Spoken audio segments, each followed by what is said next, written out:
salahnya di situ. Contohnya begini, Juma itu kan mengajarkan ajaran Alkitab yang diyakini salah dan tidak benar. Lalu kami orang Kristen disalahkan karena tidak mengikuti ajaran Alkitab yang salah itu. Untuk apa lagi kami mengikuti ajaran yang salah? Berarti ajaran Juma itu salah juga. Kan begitu salah sekarang ini masalahnya. Saya jadi ketawa saya melihat Islam sekarang ini. Berdakwah kok menggunakan kitab yang salah. Harusnya mengajarkan Al-Quran yang benar. Jangan mengajarkan ajaran Alkitab yang salah. Dan menjalankan Kristen salah terhadap ajaran yang salah. Bagaimana? Ya itulah kira-kira maka saya ketawa. Jadi Kristen itu salah terhadap ajaran yang salah. Coba, bagaimana itu? Enggak gitu loh. Ya kami pun tahu Bible itu salah. Ya, makanya jangan ajarkan. Apa sih? Diajarkan lagi kepada kami karena kami salah terhadap ajaran Alkitab yang salah. Apa manfaatnya? Jadi kalau kita itu sebetulnya manusia yang benar adalah melaksanakan hal-hal yang dapat bermanfaat. Apa manfaatnya?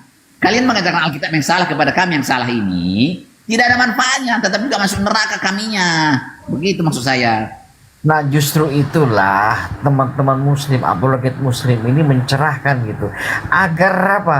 Agar tidak banyak orang jatuh dalam kesesatan.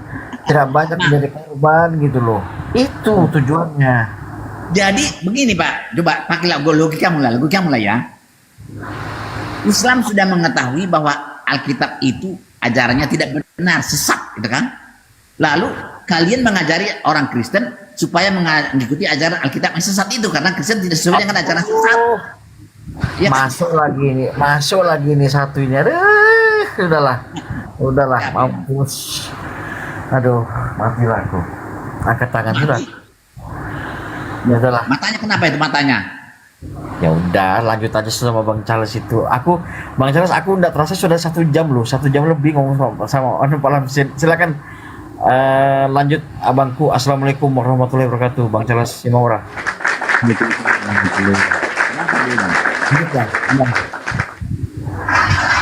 Hasilnya Apa? selama sejam itu hasilnya apa Bang Dit?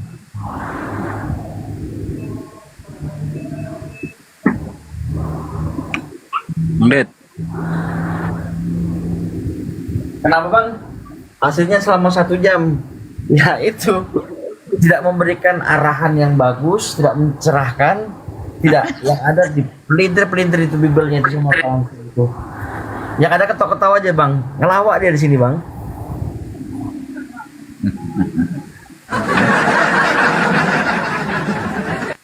Lanjutlah Bang.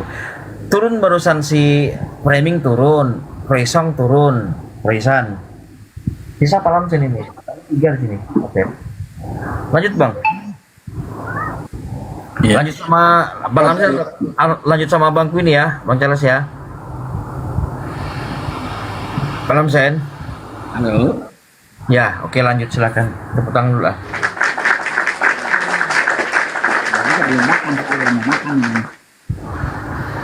Apa tadi obrolannya Pak Lamsen?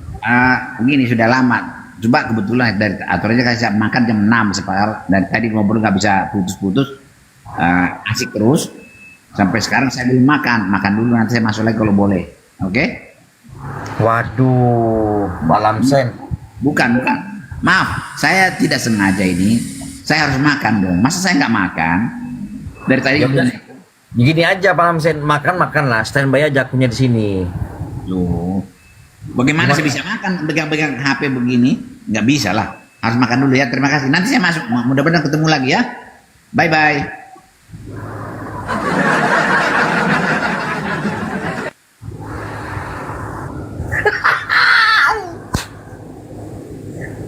Ditandain rupanya. Bye-bye. Bye-bye. Aduh kacau.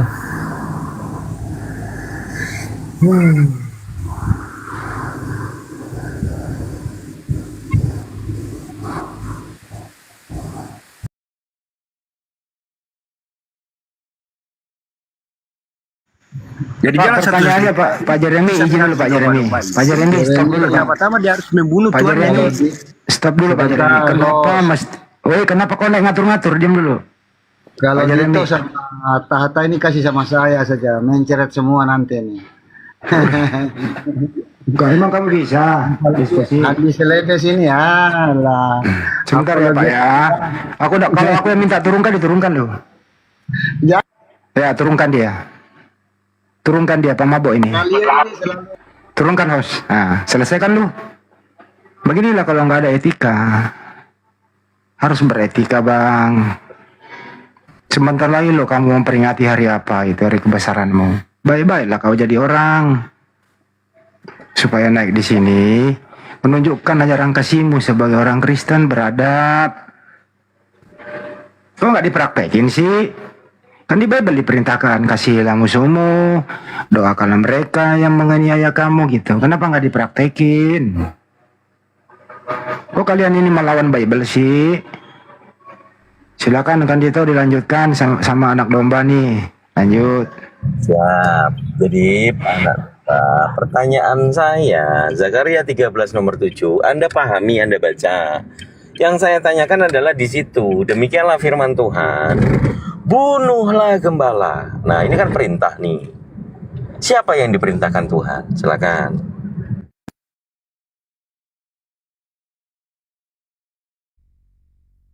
Hancur. Udahlah kalau jemaat itu udah brodol, tergoncang gimana? Nggak bisa jawab ya.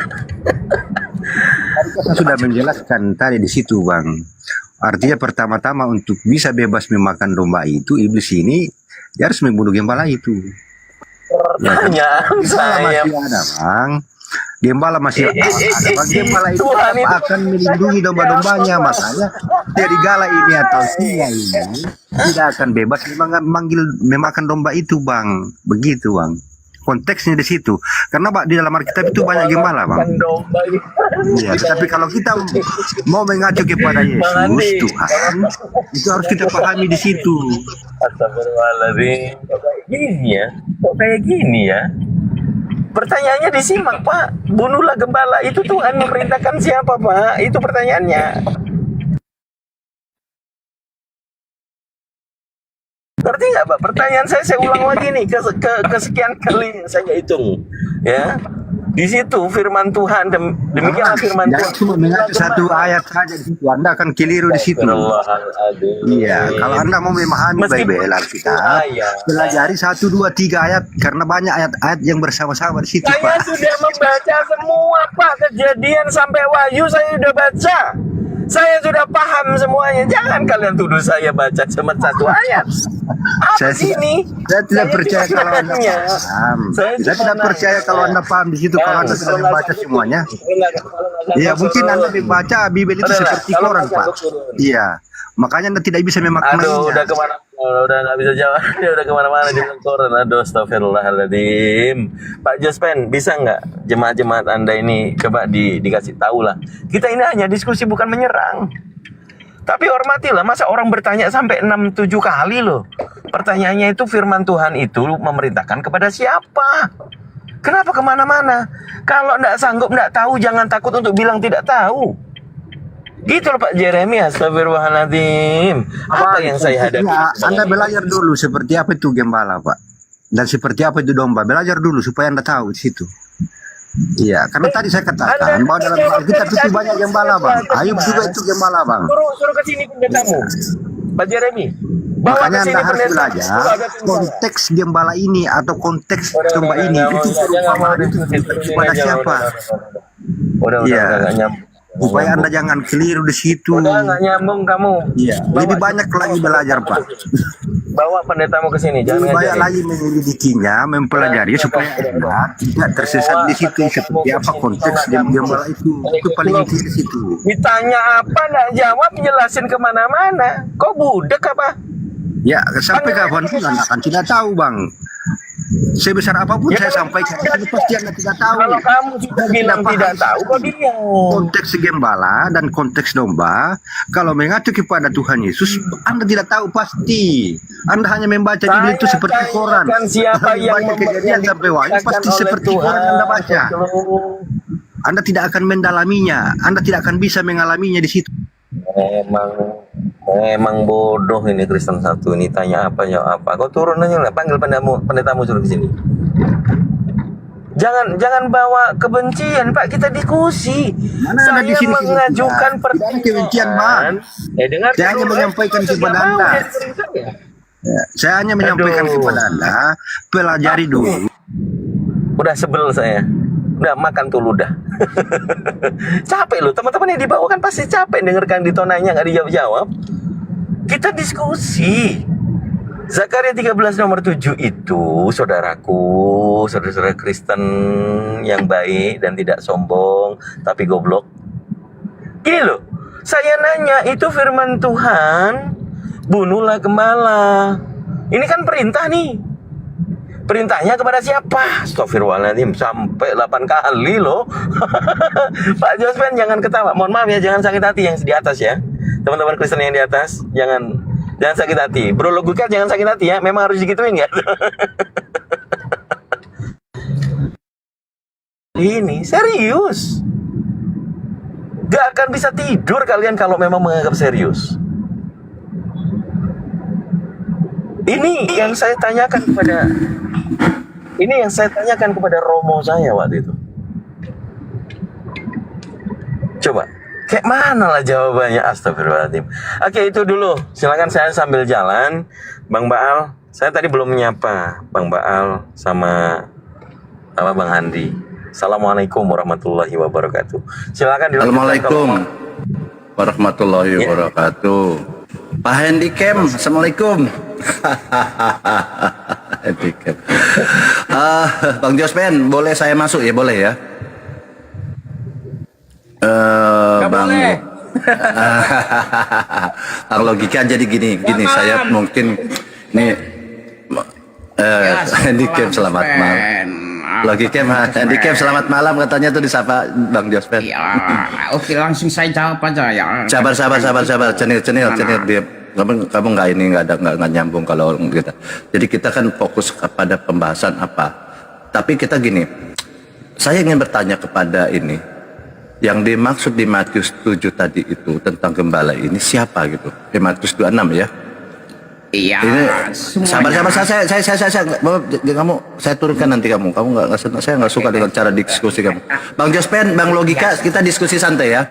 Menurut Bang Logika dan Bang Jospen memahami Matius 26 nomor 31 itu, kalau di materi saya ini tentang ajaran Yesus, ajaran kasih, tapi ini Bang Dito punya materi lain.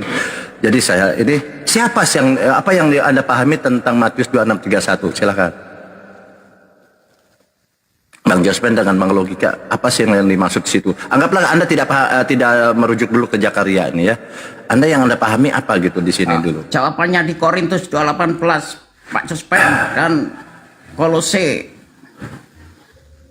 Jawabannya di Korintus 2:18 Pak Jospen. Silakan Pak Jospen, silakan Pak Jospen. Gak bisa. Nih. Minta maaf. Oke.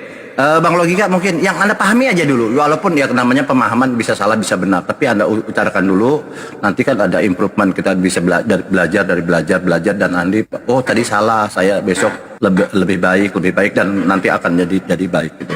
Apa sih yang Anda pahami di sana? Matius 26:31 ini. Ini apakah tentang penyaliban atau tentang ini apa istilahnya rencana penyaliban itu atau apa gimana? Sekilas aja, nggak perlu detail.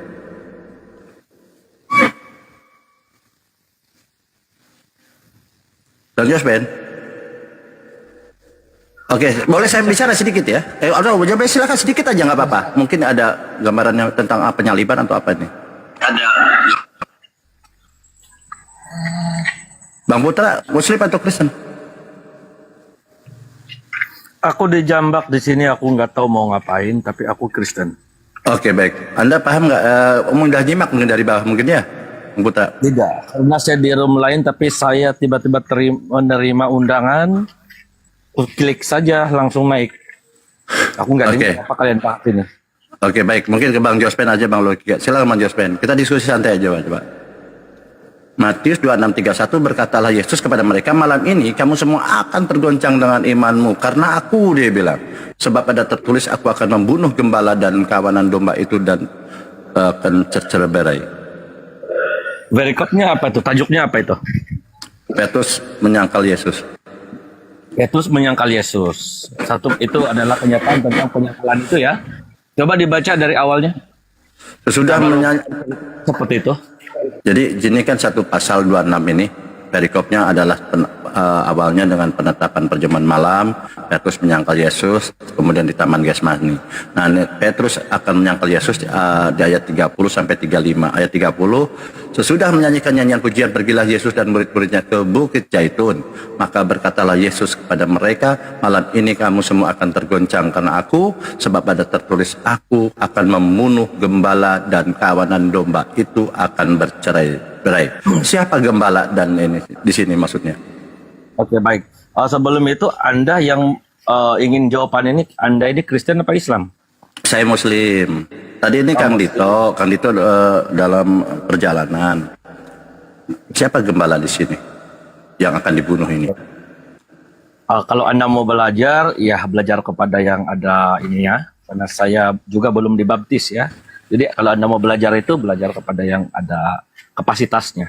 Oke, baik. Anda tahan dulu ya. Ini ada penatua dari Kristen. Ini Bang Jospen. Bang Jospen, ini perihal apa rencana ini? Konteks ini tentang perihal tentang akan penyaliban atau apa, silakan. Gini apa Kang Baal, dari tadi saya kulik-kulik aja semuanya referensi. Iya. Apa masih belum dapat? Oke. Bang Logika mungkin bisa ditambahkan Bang Logika. Atau kalau enggak saya masuk sedikit ya. Saya mungkin yang logika punya. Oke, saya masuk ya. Kalau kita melihat dari pasal 26 ini, kalau kita merujuk dari awal, kan ini terdiri dari beberapa perikop ya. Dari mulai penetapan perjamuan malam, kan tentu di sini kita tahu ini adalah rencana penyaliban Yesus, besok kan malamnya kan ada perjamuan malam. Kemudian ada Petrus menyangkal, nanti ceritanya nanti kan di pengadilan agama ada penyangkalan, seperti itu kan ceritanya. Artinya poinnya di sini cerita narasi ini yang dibawakan oleh si penulis ini adalah bercerita tentang akan terjadinya proses penyaliban. Gampang kok sebenarnya ya. Cuman di sini ada satu tulisan kutipan yang dibawakan oleh Yesus, yaitu bahwa ada tertulis, Yesus bilang, aku akan membunuh gembala. Kok Yesus mengatakan, aku akan membunuh gembala, mengutip ke Zakaria, Zakaria berapa tadi? Zakaria 13 nomor 7 kan? Betul ya? Nah, Yesus mengutip sini. Artinya begini, kalau berbicara Zakaria 13 ayat 7, ini berbicara tentang nabi palsu. Paham? Ini berbicara nabi palsu. Anda baca Zakaria 13, kalau Anda baca dari awal, itu dibagi dua perikop, yaitu penyingkiran berhala dan nabi palsu. Maka di ayat 7 itu yang harus dibunuh. Paham ya? Kalau menurut saya nih, mungkin nanti ini materi saya, mungkin Kang Dito punya materi yang lain dari sisi lain, boleh. Tetapi di sini gembala itu adalah nabi palsu. Karena berbicara gembala itu adalah pimpinan rohani atau istilahnya orang-orang ya berpengaruh dalam bidang agama ya. Ya bisa aja agama itu agama yang benar atau tidak, tapi itu dikatakan mereka adalah gembala. Nah, berbicara di sini, Yesus ini bernubuat bahwa yang harus dibunuh ini adalah gembala atau nabi palsu. Nah, jadi di sini berbicara penyaliban ini adalah nabi palsu yang disalib atau bukan yang Yesus yang sebenarnya. Karena apa? Kita akan merujuk bahwa yang dimaksud di Zakaria tadi itu gembala ini. Gembala ini siapa? Anda cek di Zakaria 11 nomor 4 sampai 11. Itu tentang gembala. Kalau tadi kita gembala versi yang umum ya, gembala ini pimpinan rohani dan lain-lain. Tetapi kita bicara tentang gembala yang dimaksud oleh Zakaria itu ada di Zakaria 11 nomor 4 sampai 14. Di sini adalah macam-macam gembala. Paham ya? Coba dicatat nanti macam-macam gembala. Ada di sana ada dibagi ada apa? 2 atau 3, ada 2 yang secara Perbedaannya adalah dua gembala. Tentunya gembala yang benar dan gembala yang tidak benar, kan begitu istilahnya lah. Poinnya seperti itu. Jadi begitu yang dimaksud oleh Yesus bahwa aku akan membunuh gembala dan kawanan domba dan akan bercerai-berai. Nah, di sini tentang penyaliban itu ternyata bukan Yesus maksudnya itu. Makanya kamu akan terguncang nanti. Terguncang apa? Kamu akan tercerai-berai. Ada yang mengatakan ceritanya waktu itu kan Yesus disalib, Yesus diangkat, Allah tidak punya pedoman yang betul di sana. Yesus Tuhan setelah mati. Oh, Yesus itu mati sebelum mati sudah jadi Tuhan. Terus begitu terus tercerai-berai. Makanya ini menubuat tentang Zakaria itu tentang nabi palsu atau penyembahan berhala. Jadi inilah yang kalian alami sekarang, Anda tercerai-berai. Seperti itu. Begitu. Oh, ini yang saya lanjut. Kamu suka-suka kamu apa menafsirkan, gara-gara kami belum bisa menafsirkan. Tapi beginilah, oke lah. Saya coba lah ya. Dengarkan baik-baik. Zakaria 13 ayat 7 ini bercerita tentang habis kental suka-suka dia menafsirkan. Perhatikan baik-baik. Zakaria 13 ayat 7, hai pedang, bangkitlah terhadap gembalaku, terhadap orang yang paling karib kepadaku. Demikianlah firman Tuhan semesta alam. Bunuhlah gembala sehingga domba-domba bercerai-berai. Aku akan mengangkat tanganku terhadap yang lemah. Perhatikan baik. Zakaria 13 ayat 7 ini digunakan Yesus untuk menggenapi nubuatan pada malam dia mengangkat. Matius 26 ayat 1. Matius 26 ayat 31. Putus, oi. Maka berkatalah Yesus kepada mereka, malam ini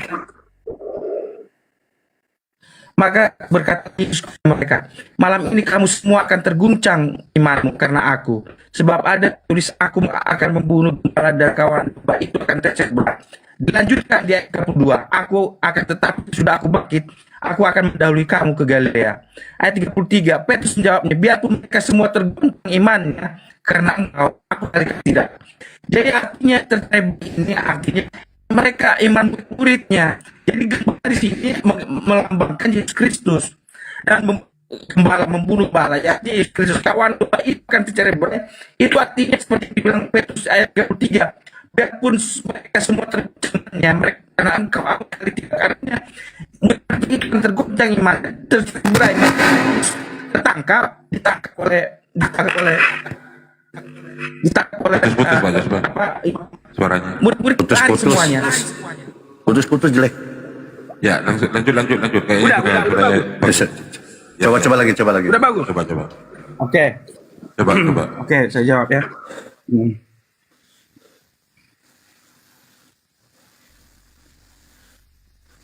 Sebentar. Oke, ini. Udah jelas. Jelas. Oke, begitu. Ini jawabannya. Bangkitlah terhadap orang yang paling karib kepadaku. Demikianlah firman Tuhan semesta alam. Bunuhlah gembala sehingga domba-domba tercerai-berai. Aku akan mengenakan tanganku terhadap yang lemah. Ayat ini dikutip oleh Yesus pada waktu dia mau ditangkap oleh imam-imam. Dia menggunakan Zakaria 13 ayat 7 sebagai prediksi bahwa apa yang terjadi pada saat dia tertangkap. Nah, Matius 26 ya. Yesus menggunakan Zakaria 13 ayat 7 sebagai nubuatan untuk dirinya pada waktu dia ditangkap. Matius 26 ayat 30. Maka berkatalah Yesus kepada mereka, malam ini kamu semua akan tergoncang imanmu karena aku. Sebab ada tertulis, aku akan membunuh gembala dan kawanan domba itu akan tercerai. Jadi siapa yang tergoncang? Siapa yang tercerai-berai? Domba-domba, yaitu siapa? Murid-muridnya. Yesus menunjukkan menggambarkan bahwa dirinya adalah gembala dan yang tergoncang itu adalah murid-muridnya. Makanya murid-muridnya tercerai-berai waktu Yesus ditangkap. Nah, aku akan membunuh gembala dan kawan domba itu akan tercerai-berai. Jadi siapa aku ini? Seperti yang di Zakaria 13 ayat 7. Demikianlah firman Tuhan semesta alam. Ini adalah nubuatan dari Bapa, Allah Bapa yang surga untuk ketika Yesus akan mati di kayu salib. Jadi ketika Yesus akan mati di kayu salib, murid-muridnya Yesus akan apa? Tercerai-berai. Tapi ingat, aku akan di bagian terakhir. Jelek sekali sinyalnya, putus-putus. Di ayat 32. Dah, langsung. Udah jelas. Lex, Udah dapat. ya, tapi nanti Anda bicara lagi, ya bagus, tapi nanti putus-putus lagi, berbet Oh gitu. iya. Oh nggak apa-apa. Oke, poinnya sudah dapat poinnya. Anda mengatakan itu adalah Yesus. Padahal tadi ya Bang Dito tanyakan Anda siapa aku, siapa gembala. Anda mengatakan gembala ini adalah Yesus, ya kan? Aku adalah Bapa, begitu kan poinnya? Ya, jadi Bapa akan membunuh Yesus, begitu ya poinnya ya? Bapa akan membunuh Yesus, betul ya? Kesimpulannya Bapa akan membunuh Yesus. Ya gitu Jemaat Joseph ya. Oke, baik. Nah inilah saya bilang Anda terlalu ingin Yesus mati. Kalau Bapak ini adalah ingin membunuh Yesus, berarti betul. Sabar dulu. Jangan kau sambung-sambung. Belum selesai aku. Kau langsung kau bawa ke makna yang kau inginkan. Nah tunggu dulu. Enggak. Tunggu dulu. Jangan suka-sukamu. Oh Bang Handycam aja lah. Bang Handycam ini naik ini bagus ini. Tunggu gembala. Kau suka-sukamu kau menafsirkan Alkitab ini. Nah tunggu. Nah bunuhlah gembala sehingga domba-domba tercerai-berai. Siapa domba-domba yang tercerai-berai itu? Murid-muridnya Yesus. Jadi ketika Yesus di kayu salib, mati di kayu salib, murid-murid ditangkap, mulai dari ditangkap sampai di kayu salib, murid-muridnya ini lari tercerai-berai. Iya sudah, poinnya sudah itu diulang 3 kali 4 kali. Oh udah, ini terakhir. Poinnya adalah siapa aku, siapa gembala yang tadi ditanyakan oleh Bang Dito. Iya, tunggu dulu. Terus di Zakaria 13 ayat terakhirnya ini, aku akan mengenakan tanganku terhadap yang lemah. Nah, Bapak, kemudian ingat, di ayat 32, Matius 26 ayat 32. Akan tetapi sesudah aku bangkit, aku akan mendahului kamu ke Galilea. Jadi setelah Yesus bangkit, dia akan apa? Dia akan kumpulkan murid-muridnya lagi. Itulah makanya di ayat 32 dikatakan, akan tetapi sesudah aku bangkit, aku akan mendahului kamu ke Galilea. Oke, sudah poinnya udah dapat. Tunggu dulu. Udah tambahnya banyak sekali. Tambah lagi. Tunggu dulu. Nah, mengapa saya bilang ini menggambarkan domba-domba tercerai-berai itu adalah murid-murid Yesus? Di ayat 33, Petrus menjawabnya, biarpun mereka semua tergoncang imannya karena engkau, aku sekali-kali tidak. Jadi Petrus merasa, oh saya kuat iman saya. Tetapi Yesus menjawab ayat 34. Yesus berkata kepadanya, aku berkata kepadamu, sesungguhnya malam ini sebelum ayam berkokok, engkau telah menyangkal aku 3 kali. Jadi di sini menggambarkan kondisi ketika Yesus tertangkap di Taman Getsemani. Itu jawabanku. Oke, itu saya udah baca sebenarnya berulang-ulang dan Anda menyampaikan berulang-ulang juga gitu kan udah paham kalau di sini. Yang jadi masalah di sini ketika Yesus mengatakan aku akan membunuh gembala dan kawanan-kawanan domba itu akan bercerai-berai, ini sedang bercerita tentang Zakaria tadi. Nah di Zakaria di sini kalau merujuk Yesus kepada Zakaria 21, ini perikopnya jelas tentang berhala dan nabi palsu. Ya kan? Nah si penulis di Matius menggiring ini kepada Yesus. Nah kan ini karya tulis nih kan, karya tulis Matius menulis nih ceritanya. Ya bahwa Yesus mengutip tentang Zakaria 21 nomor 371. Matius 13 nomor 7. Nah padahal di sana berbicara tentang berhala dan nabi palsu. Jadi tidak nyambung sebenarnya si penulis ini, tapi nggak apa-apa lah ya, seperti itu yang memang penulis mau. Nah, Anda kan ditanya, siapa aku di Matius 21 dan 37? Aku akan membunuh gembala. Gembala sudah dapat poinnya, Anda menjawab gembala ini adalah Yesus. Nah, aku ini siapa? Silakan. Kan saya udah jawab tadi Bapak yang surga. Oke, jadi, makanya saya kan tadi mengatakan begitu. Anda bilang tidak ini bantah saya lagi. Padahal saya mengutip. Anda mengatakan bahwa aku di sini adalah Bapa, gembala adalah Yesus, ya kan? Jadi Bapa akan membunuh Yesus. Dan Sebentar, alasan saya begini. Di ayat 7 dikatakan, hai pedang bangkitlah terhadap gembalaku, terhadap orang yang paling karib kepadaku. Siapa yang paling karib dengan Allah Bapa di surga? Oke, udah selesai. Tunggu dulu. Kapan saya ngomong? Oke, lanjut. Wah. Hai pedang bangkitlah terhadap gembalaku, terhadap orang yang paling karib kepadaku. Siapa yang paling karib dengan Allah Bapa di surga? Yohanes 1 ayat 1 mengatakan, pada mulanya adalah firman. Firman itu bersama-sama dengan Allah, dan firman itu adalah Allah. Jadi yang bersama-sama dengan Allah, dia yang setara dengan Bapa, yang sama-sama memiliki kodrat ilahi. Itu jawaban saya. Terima kasih.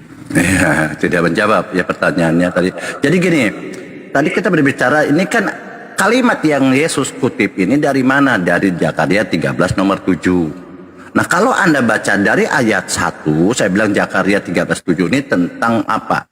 Bapak membunuh gembala-gembala ini adalah berhala-bahala dan nabi palsu. Kalau ini Anda klaim bahwa Yesus ini adalah gembala menurut Zakaria, berarti Yesus masuk kategori nabi palsu termasuk berhala. Gampang kok.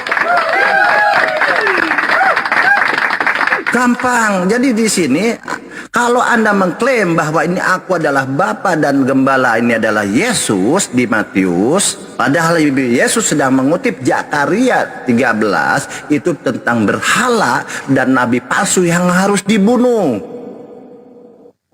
Ingat, Zakaria 13 dari ayat 1 sampai 7 ini berbicara berhala dan nabi palsu yang harus dibunuh. Bahkan tangan bapaknya sendiri yang akan membunuhkan seperti itu. Nah, Anda dilarikan ke Matius 26 nomor 31. Aku dan gembala ini adalah aku adalah Bapa. Gembala Anda rubah itu adalah Yesus. Berarti betul bahwa Yesus Anda dihakimi oleh Anda adalah memang terkutuk, yaitu nabi palsu. Dia adalah berhala atau manusia yang disembah. Betul kata Paulus, gampang kok.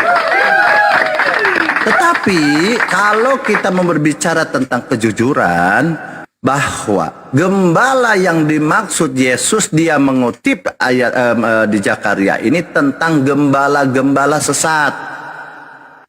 Makanya perikopnya adalah berhala dan nabi palsu. Gembala-gembala sesat. Gembala itu bukan hanya merujuk kepada Yesus, ada gembala sesat, yaitu nabi palsu dan berhala. Dan bagaimana kita menggolongkan, kita tahu oh ini ada gembala sesat. Bahal kamu tahu dari mana, kok pintar. Nah, Zakaria menjelaskan di Zakaria 11 Anda catat ya. Dia mengkategorikan gembala macam gembala. Makanya gembala itu harus dibunuh. Harus dibunuh di Zakaria 3 tadi. Karena Zakaria itu paham. Ketika dia menyampaikan gembala yang harus dibunuh, dia menguraikan juga apa sih gembala apa yang harus dibunuh. Yaitu gembala yang penyesat. Anda bisa cek di Zakaria 11 mulai dari 4 sampai 14. Di situ perikopnya tentang macam-macam gembala. Macam-macam gembala. Di sana dijelaskan apa itu macam-macam gembala. Jadi secara umum gembala yang dimaksud oleh Kristen bahwa gembala ini adalah pimpinan rohani lah yang membimbing, mengajar apa segala melindungi jemaat itu betul juga. Tetapi gembala yang dimaksud di Zakaria 13 nomor 7, Zakaria 3 nomor 7 itu, 13 nomor 7 dan 11 ini itu berbicara tentang gembala-gembala palsu. Anda mengklaim yang sayangnya sekali pernyataan Yesus, Anda klaim ini adalah tentang nubuatan Yesus bahwa Yesus akan dibunuh oleh Bapaknya. Berarti di sini Anda sedang menghujat Yesus bahwa Yesus itu memang berhala. Pertama, berhala adalah nabi palsu. Itu aja poinnya. Cuman itu aja ya dari saya. Anda luruskan lagi keilmuan Anda dan jangan diadukan pemahaman Yesus dengan pemahaman Anda. Yesus sedang mengutip Zakaria dan Zakaria berbicara Zakaria sedang mengutip itu tentang nabi palsu dan berhala. Kalau Anda itu mengutip untuk Yesus, Anda harus sepakat bahwa Yesus ada nabi palsu, Yesus itu berhala. Silakan Bang Andi. Terima kasih Bang Andi. Ini saya kangen sama Bang Andi. Silakan. Dari saya itu aja pengajaran saya, mudah-mudahan tercerahkan. Terima kasih.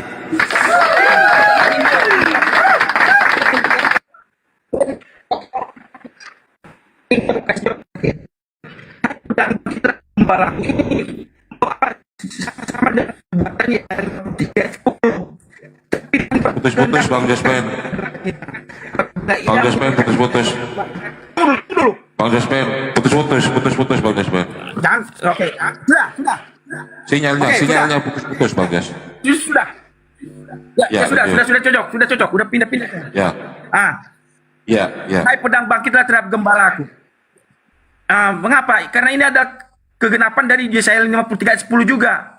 Tetapi Tuhan berkehendak meremukan dia dengan kesakitan. Apabila ia menyerahkan dirinya sebagai korban penebus salah, ia akan melihat keturunan, umurnya akan lanjut dan kehendak Tuhan akan terlaksana olehnya. Jadi ini adalah kehendak Tuhan. Nah, seperti dibilang Kisah Para Rasul, 2 ayat 23. Dia yang telah diserahkan Allah menurut maksud dan rencananya telah kamu salibkan dan kamu bunuh oleh tangan orang-orang durhaka. Jadi pedang ini adalah tangan orang-orang durhaka. Hai pedang, bangkitlah terhadap gembalaku. Jadi gembala ini adalah Yesus. Kenapa? Terhadap orang yang paling karib kepadaku. Siapa yang paling karib? Yang setara dengan Allah, yang setara dengan Bapa yang surga. Itulah makanya Yohanes 1 ayat 1 mengatakan, pada mulanya adalah firman, firman itu bersama-sama dengan Allah, dan firman itu adalah Allah. Kemudian Filipi 2 mengambil yang tidak mempertahankan kesetaraan dengan Allah yang harus. Apa sih ini kemana? Cek Jangan dulu. dipaksain Pak Jospen, tidak nyambung. Izin dulu bentar. Pak Jospen tadi Yesaya 53 kalau nggak salah. Tadi di situ ada korban penebus salah. Di situ ada kata keturunannya loh itu. Sederhana Pak Jospen. Emang Yesus ini punya keturunan Pak? Kan diganti di situ menjadi nasibnya. Gimana Pak?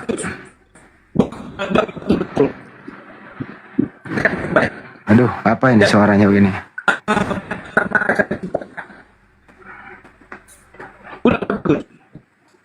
Masih putus-putus Pak. Udah Ya. putus. Ya udah nanti lagi sambung Ya. lagi. Begini, ini terakhir lah. Siapa tahu putus turun lah saya nanti. Adam, Jangan yang turun, pertama, Pak. Jangan turun. keturunannya itu adalah Nah, kita. itu bagus. Sudah Kok bagus. lari ke Adam sih? Saya Ah. nanya Yesus, kan Ya, Anda dulu. mengatakan ya. Iya. Kenapa ke Adam? Yesus di situ punya keturunan. Iya, dengarkan dulu. Saya belum selesai bicara, kamu langsung potong. Iya, tapi jangan bawa Adam, nggak ngomongin Adam di sini. Dokter Alif kok turun? Dengarkan dulu. Iya, iya. Ya. Kamu potong setelah saya terangkan. Kamu bilang, kamu bantah pun itu urusanmu. Itu maksud saya. Perhatikan baik-baik. Adam yang pertama, keturunannya itu adalah kita secara fisik, secara natural. Tetapi Adam yang kedua adalah Yesus. Dan siapa yang percaya kepada dia, itu adalah keturunannya. Itu jawaban saya. Terima kasih. Di situ Yohanes Yesaya 53 kan di situ Yesus, Anda mengatakan itu nubuatan untuk Yesus. Waduh, mantap. Ya, Assalamualaikum warahmatullahi wabarakatuh. Waalaikumsalam warahmatullahi wabarakatuh. Jadi Yesaya 53 katanya nubuatan untuk Yesus. Di situ Yesus, aduh turun dia, gimana dong? Takut kali sama Bang Juma. Kenapa dia bang? Dia dengar suara anda langsung pergi tanpa pamit. Oh, tadi belum cebok, dari kemarin dia Waduh, solang itu. Masya Allah Bang Indra, syukran. Iya, gimana teman-teman sekalian? Adakah? Yesaya 53 katanya nubuatan untuk Yesus itu. Ya itu karena faktor tidak ada mutiara, jadi ngambil kitabnya orang serampangan aja. Gak ada, itu sulit, gak nyambung. Mana otennya? Yang mana? Oh gak ada. Gak ada oten lagi. Cepu. Assalamualaikum, Gurunda. Waalaikumsalam. Waalaikumsalam warahmatullahi wabarakatuh. Gurunda yang sangat besar. Itu Bang Andi digas ayo, Bang Jospen sudah takut dijebak malah dia digas Bang Andi. Orang dia sendiri yang ngomong di situ Yesus punya keturunan. Dibawa ke Adam.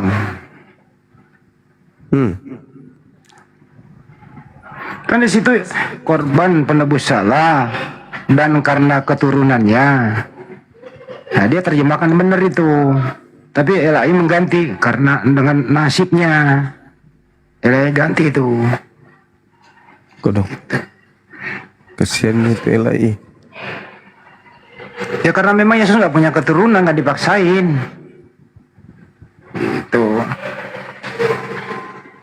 Salah comot ayat berarti ya. Ya itulah.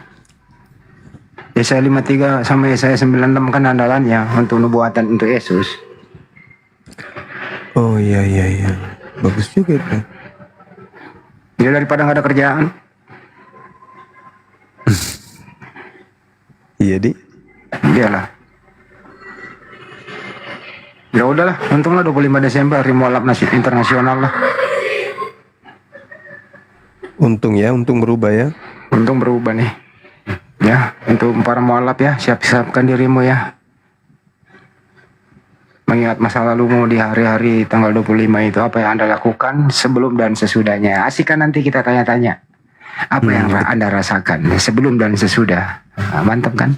Mereka akan berkisah sejujur-jujurnya apa yang mereka alami. Gitu. Iya betul juga ya dengan dia. Iya, harus kita tanya-tanya, harus kita hibur mereka. Gitu.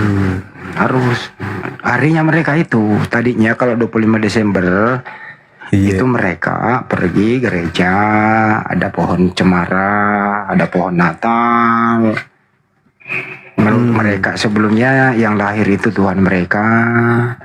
Tapi setelah mualaf, apakah jawabannya masih sama kira-kira kan? Tentu berubah. Itu perbedaannya kali.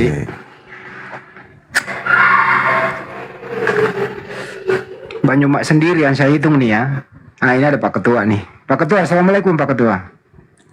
Waalaikumsalam warahmatullahi wabarakatuh semuanya. Ya, setelah kita 2 hari 2 malam itu ya Pak Ketua, saya lihat kerja keras, menginventaris semuanya begitu. Persiapan ini. Berapa yang disahadatkan Banyumak di Komal Api? Ustaz Alif, silakan dilaporkan. Oh ya, baik, terima kasih Bang Handi. Terkhusus yang dikeluarkan sertifikatnya yang ada data di kami itu 120 orang. Itu yang dikeluarkan sertifikatnya oleh Yayasan Apologet Islam Indonesia. Ya.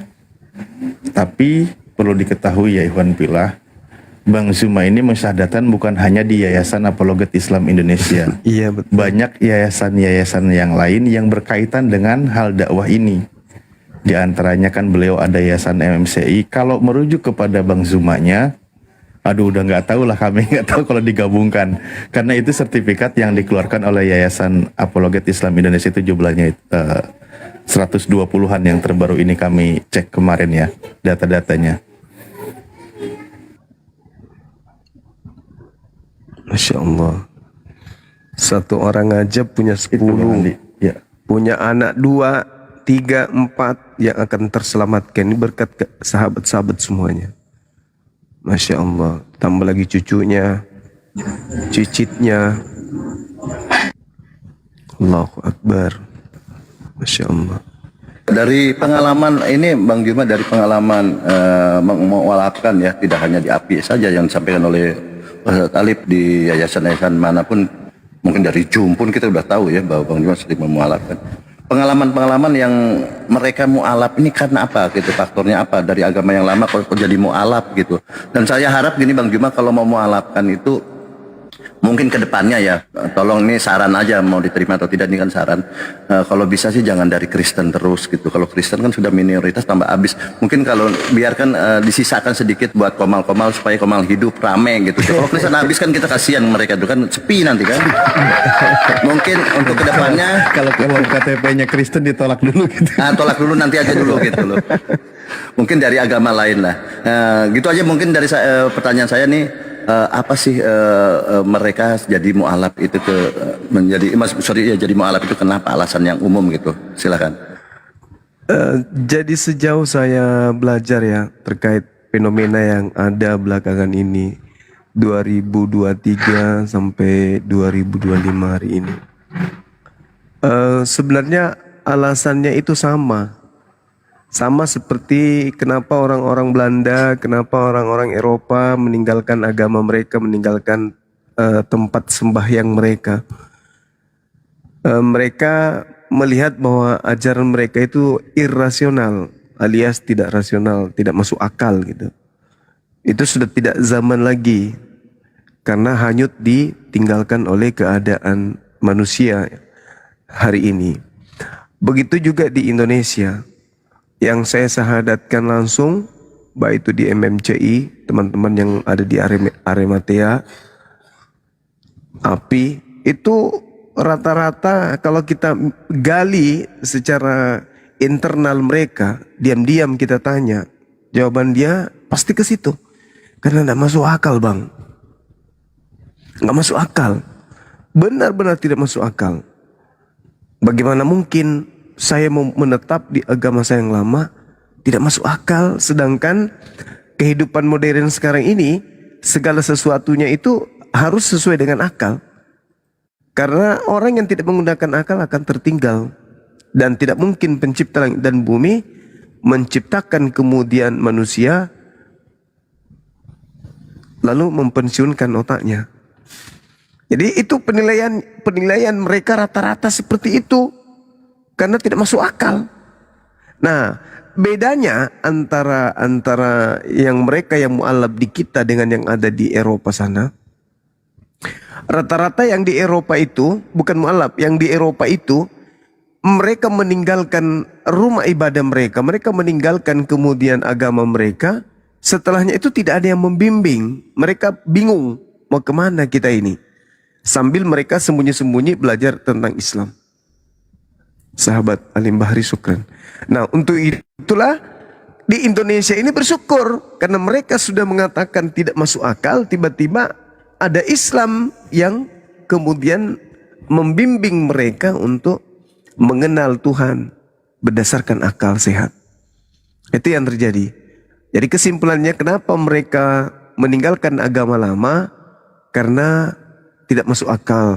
Dan mereka banyak menyimak dari komal-komal Islam yang tadinya benci. Setelah lama-lama dia didengar loh, ini kok benar. Terus yang ini kok tidak masuk akal betul. Nah, terus kalau apologet Islam yang menjelaskan kok sesuai benar-benar dengan data dan itu tidak dipelintir. Akhirnya mereka dengan berpikir panjang, mereka memilih syahadat. Gitu, Bang. Silakan. Luar biasa ya. Jadi tentang akal ya Bang ya. Akal. Jadi akal luar biasa. Jadi kita bisa ambil kesimpulan bahwa Islam ini memang untuk orang-orang yang berakal memang ya, orang-orang yang mau berpikir gitu ya. Kalau yang tidak punya akal, yang tidak mau berpikir, itu ya memang tidak bisa masuk Islam ya. Seperti itu. Iya. Seperti itu. Nah, yang tidak masuk akal tadi apa kira-kira Bang? Mungkin perlu dijelaskan pengalaman dari mereka ini kan pengalaman pribadi yang mualaf, silakan. Iya. Yang tidak masuk akal itu konsep Tuhan. Yang tidak masuk akal itu konsep Tuhan. Begitu juga Bibelnya, kitabnya mereka. Mereka mengatakan acap kali mendengarkan pendeta mereka atau pastor mereka, firman Tuhan, firman Tuhan, firman Tuhan. Selalu mendengarkan itu. Meskipun surat Lukas, di dalam firman Tuhan, di surat Lukas, di situ mereka lama-lama setelah mendengarkan kita, mereka merasa geli. Kok Lukasnya kok jadi firman Tuhan? Ini Lukas nabi atau apa gitu? Kok bisa? Akhirnya mereka berpikir bahwasanya ini menggelikan, betul-betul menggelikan. Betul-betul menggelikan. Tuhan kok nggak pernah kok berfirman kepada Lukas kok dibilang firman Tuhan. Nah, disitulah kemudian setelah dia mendengarkan di komal-komal, akhirnya dia mengatakan, waduh, betapa lama kita ini tertidur oleh karena doktrin dan dogma. Akhirnya mereka lebih memilih keluar dan cenderung masuk Islam. Seperti itu, Bang. Oke, nanti ada saudara kita Bang Joshua, selamat malam. Selamat malam. Oke Bang Joshua, silakan. Ini banyak waktu yang luar biasa disiapkan untuk Anda ya. Muslim tidak akan, biasanya kalau ada gurunda atau siapapun narasumber Muslim, kita tidak keroyokan ya seperti kalian kalau di Komalik keroyokan. Enggak, kita akan diam. Silakan manfaatkan waktunya. Anda mau diskusi, mau bertanya, mau apapun seperti itu. Seperti sebelumnya Anda saya ke Bang Juma lagi dengan Anda. Jadi tadi itu bahwa di dalam mereka banyak mualafnya tentang Tuhan gitu kan. Memang kalau kita tahu ya, kita lihat ya, kalau istilah di Komal atau TikTok ini memang Tuhan mereka ini di-kick dari dunia, di-report gitu kan. Ngeri kalau Tuhan di-report, di-kick gitu kan. Oke, lanjut Bang Joshua. Dilanjut dengan Bang Juma, apa yang mau diskusi apa? Silakan. Terima kasih. Makasih untuk waktu yang diberikan kepada saya bisa ada di room Juma. Tadi kecenderungan bicara tentang masalah para mualaf yang menekankan akal. Nah, menurut Bang Juma, kalau di Indonesia ini lebih banyak mualaf atau murtadin? Nah, ketika ada murtadin, itu penyebabnya karena apa? Ya, sorry ya, apakah mungkin ada pengaruh, contoh ada habaib yang bisa mematikan api neraka, ada keturunan nabi yang ya kalau didengar-dengar sih banyak juga yang nggak masuk akal dalam keilmuan yang mereka miliki itu. Tapi pada akhirnya sangat-sangat dipercaya. Jadi penyebab juga terjadi kemurtatan itu karena apa, Bang Juma? Lanjut. Oke, baik. Jadi faktor pertama yang menyebabkan kemudian orang murtad itu karena faktor ekonomi, faktor wanita, atau faktor cinta. Ini dua hal. Didukung lagi karena mereka nggak paham Al-Quran. Mereka hanya bisa mendengarkan kemudian ceramah, tapi mereka nggak paham Quran. Lalu faktor yang utama tadi ini, yaitu faktor ekonomi dan faktor cinta atau lawan jenis, ya ini sangat-sangat menjadi sinkron dengan gerakan-gerakan pemurtadan. Dan rata-rata memang yang saya hadapi diskusi dengan orang-orang murtad ini itu karena faktor ekonomi. Terus kenapa saya bisa tahu? Karena kebanyakan yang saya syahadatkan di MMCI itu hampir mereka yang tadinya murtad kembali ke Islam. Bahkan ada beberapa misionaris yang tadinya adalah murtadin lalu kemudian jadi misionaris, lalu bertemu kita, alhamdulillah mereka bersyahadat kembali. Saya tanya jawabannya itu karena faktor ekonomi, Bang. Karena faktor ekonomi dalam lingkungan rumah tangga saya gini, bla bla dan seterusnya. Tapi setelah kita nasihati, kita pertontonkan kemudian diskusi-diskusi di sosmed, mereka akhirnya tersadarkan. Sama yang terakhir ini ya, ada misionaris yang berada di sebuah wilayah, dia orang Makassar, lalu kemudian dia dimurtadkan. Nah setelah dimurtadkan itu, dia video call sama aku dan sempat juga di TikTok. Alhamdulillah dia buka kamera waktu itu sambil dia nangis-nangis. Aku ingin pulang, Bang, aku nggak betah di sini. Setelah saya mengikuti program-program kristenisasi, bla bla dan seterusnya. Mungkin teman-teman semua jadi saksi waktu itu. Orang Makassar, orang Goa, dia nelpon sama aku. Terus kemudian dia menaik di TikTok juga, buka kamera sambil terisak-isak dia ingin pulang kembali ke Makassar ke pangkuan orang tuanya. Karena merasa tertipu, ternyata tidak ada kebenaran. Setelah dia masuk ke dalam, dia pelajari kok ini semuanya tidak masuk akal. Hanya dia ingin kembali ke Islam. Seperti itu, Bang. Jadi orang murtad itu karena itu tadi, faktor itu, ekonomi dan faktor lawan jenis atau mungkin juga sesama jenis. Silakan. Oke, saya banyak kali mendengar pernyataan-pernyataan dalam Islam dengan yang namanya takdir, dan itu nggak bisa dirubah oleh siapapun karena itu sudah keputusan ilahi. Nah, dasar-dasar Al-Quran yang mengatakan orang murtad itu karena faktor ekonomi ada di mana?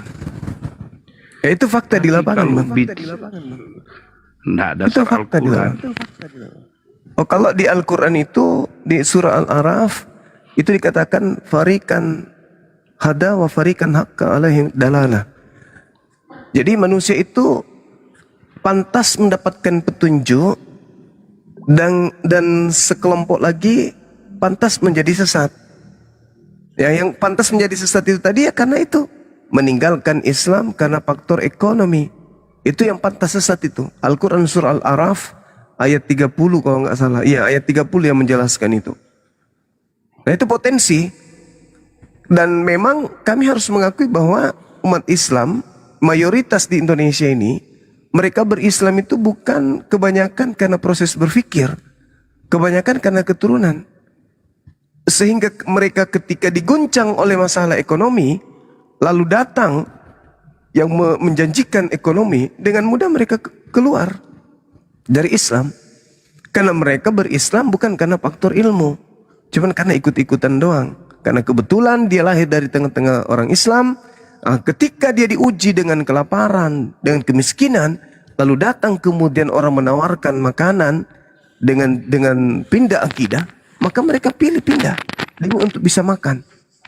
Apatah lagi agama Anda pandai, lihai di dalam memurtadkan orang, sengaja menggunakan nama Allah, nama Alkitab, nama Rasul, supaya dianggap bahwa Islam dan Kristen itu sama aja, pindah aja yuk, sama aja aku pun, dan saya akan memberikan kamu ekonomi. Itu fakta, itu real. Kenapa saya bisa bicara begini? Karena saya sudah puluhan tahun bergelut di dunia lintas agama ini. Saya paham betul. Saya turun ke lapangan, saya pantau, saya temui mereka, dan rata-rata mereka murtad itu gara-gara faktor ekonomi. Seperti itu, Bang. Iya. Kalau hanya berdasarkan faktor ekonomi, berarti di sisi lain mereka itu kehilangan berkat Allah. Kedua, bagaimana bisa siar agama Islam begitu luar biasa terus diajarkan, tapi asito mereka masih murtad? Di sisi lain, kalau saya lihat di surat 38 ayat yang ke-82, di situ ada pernyataan di mana ketika terjadi percakapan antara iblis dengan Allah, iblis berkata, demi kemuliaanmu pasti aku akan menyesatkan mereka. Nah, yang menjadi pertanyaan saya, kok orang tersesat Allah dimuliakan? Jadi apakah kemurtatan itu terjadi supaya Allah dimuliakan atau gimana, Bang Juma? Kalau saya lihat dari ayat ini. Baik. Surat 38 ayat 8. Iya, itu Al-Quran surah Shad. Jadi iblis ini kan tahu. Iblis ini tahu bahwa pencipta langit dan bumi itu mulia, bukan terkutuk. Iblis pun tahu. Bahkan iblis itu tahu bahwa pencipta langit dan bumi itu adalah Allah.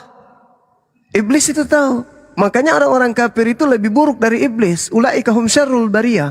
Seburuk-buruknya iblis, iblis masih mengakui bahwa Allah itu adalah Tuhan pencipta langit dan bumi. Tapi kalau orang kafir tidak mengakui Allah sebagai Tuhan. Makanya dikatakan bahwa orang kafir itu lebih buruk daripada iblis. Nah, saudara membawa dalil yang tadi. Ketika iblis ini ditanyai oleh Allah terlebih dahulu, kenapa kamu tidak mau sujud kepada Adam alaihissalam? Beliau kemudian iblis mengatakan, ya aku tidak mau sujud karena aku lebih baik. Ana khairum min, saya lebih baik dari mereka, dari Adam. Saya kau ciptakan dari api sedangkan dia hanya dari tanah. Nah, sehingga ketika Allah mengatakan kalau begitu ya kau keluar kau dari sini, dari surga.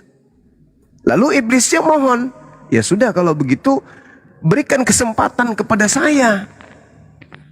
Berikan kesempatan kepada saya untuk membuktikan bahwa saya ini lebih mulia daripada Adam. Dia yang harus sujud kepadaku, menghormat kepadaku, bukan aku yang harus sujud sama dia. Nah, karena Allah mengatakan itu perintahku, kenapa kamu tidak mau tunduk?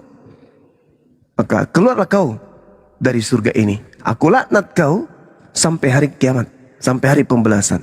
Wa inna alaika la'nati ila yaumiddin. Apa kata iblis? Wahai Tuhanku. Tuh, iblis masih mengakui Allah. Kalau orang kafir tidak lagi. Makanya dikatakan dalam Al-Quran orang kafir itu ulaika hum syarrul bariyah. Orang kafir itu lebih buruk dari iblis.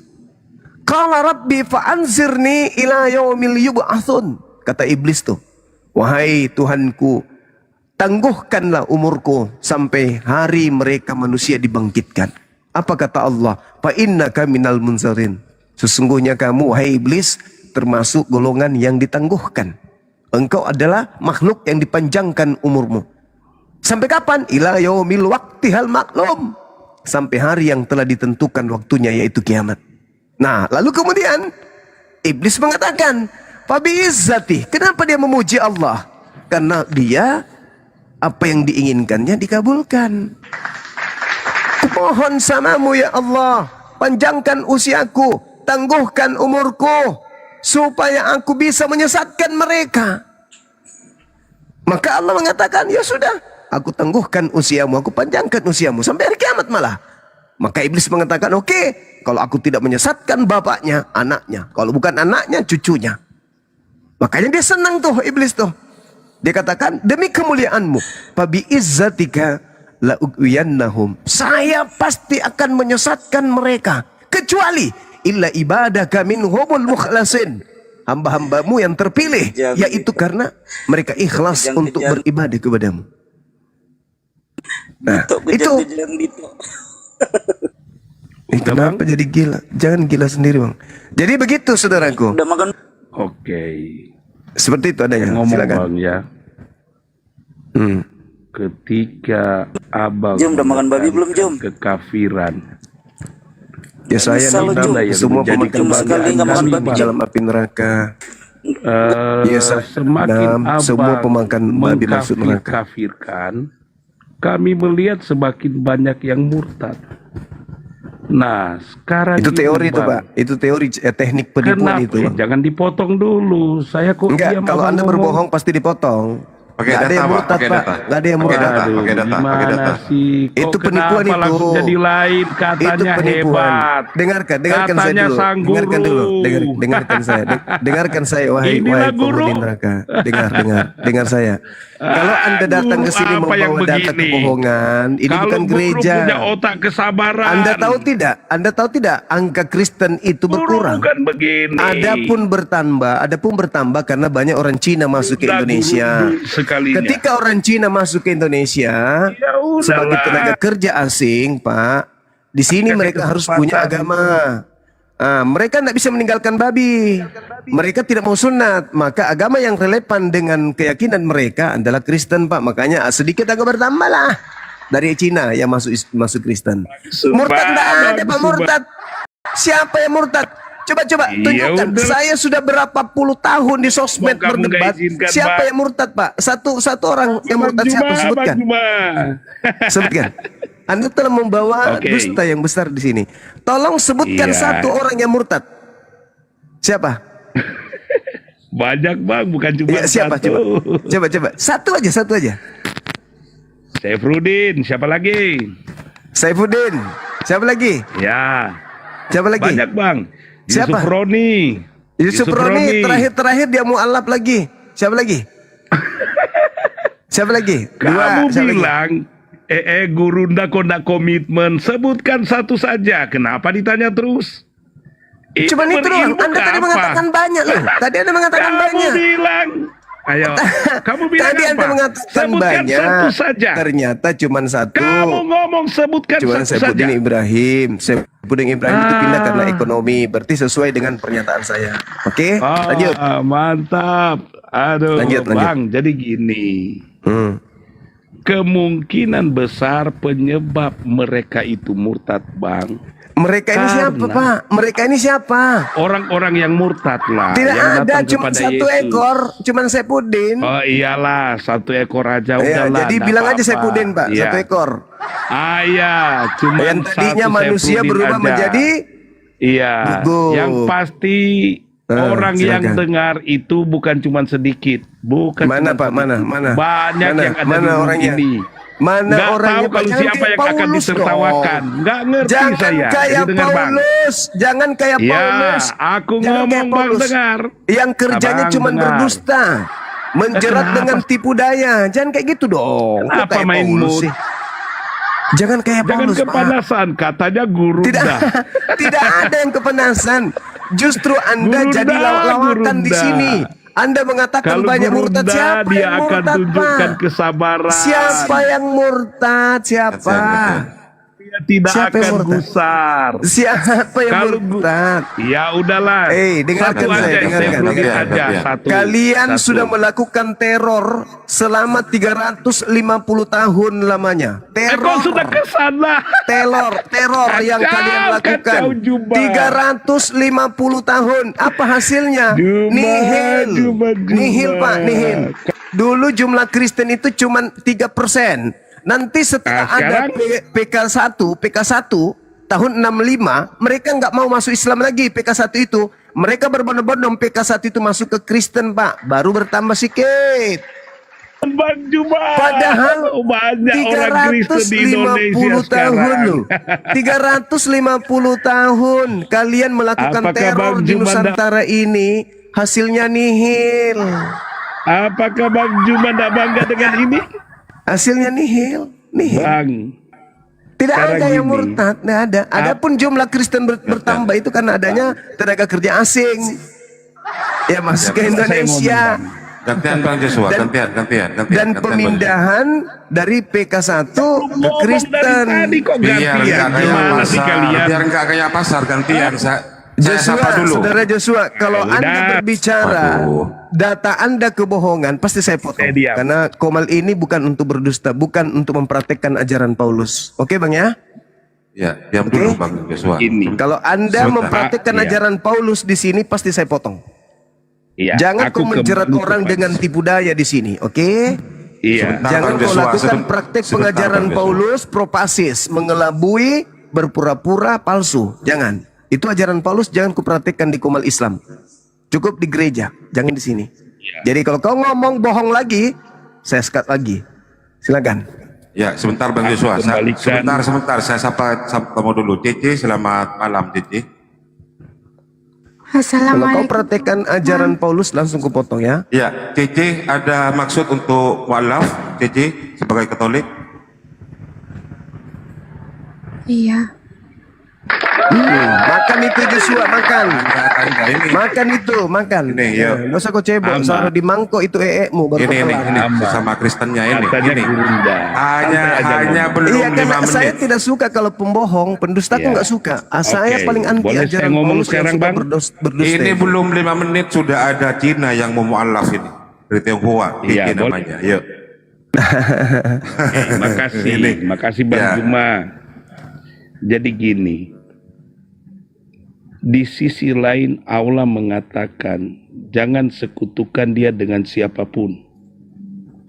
Yang patut disembah hanya Allah. Tapi kok Allah tidak berpegang kepada apa yang dia sampaikan? Pantasan iblis ini menjadi jahat.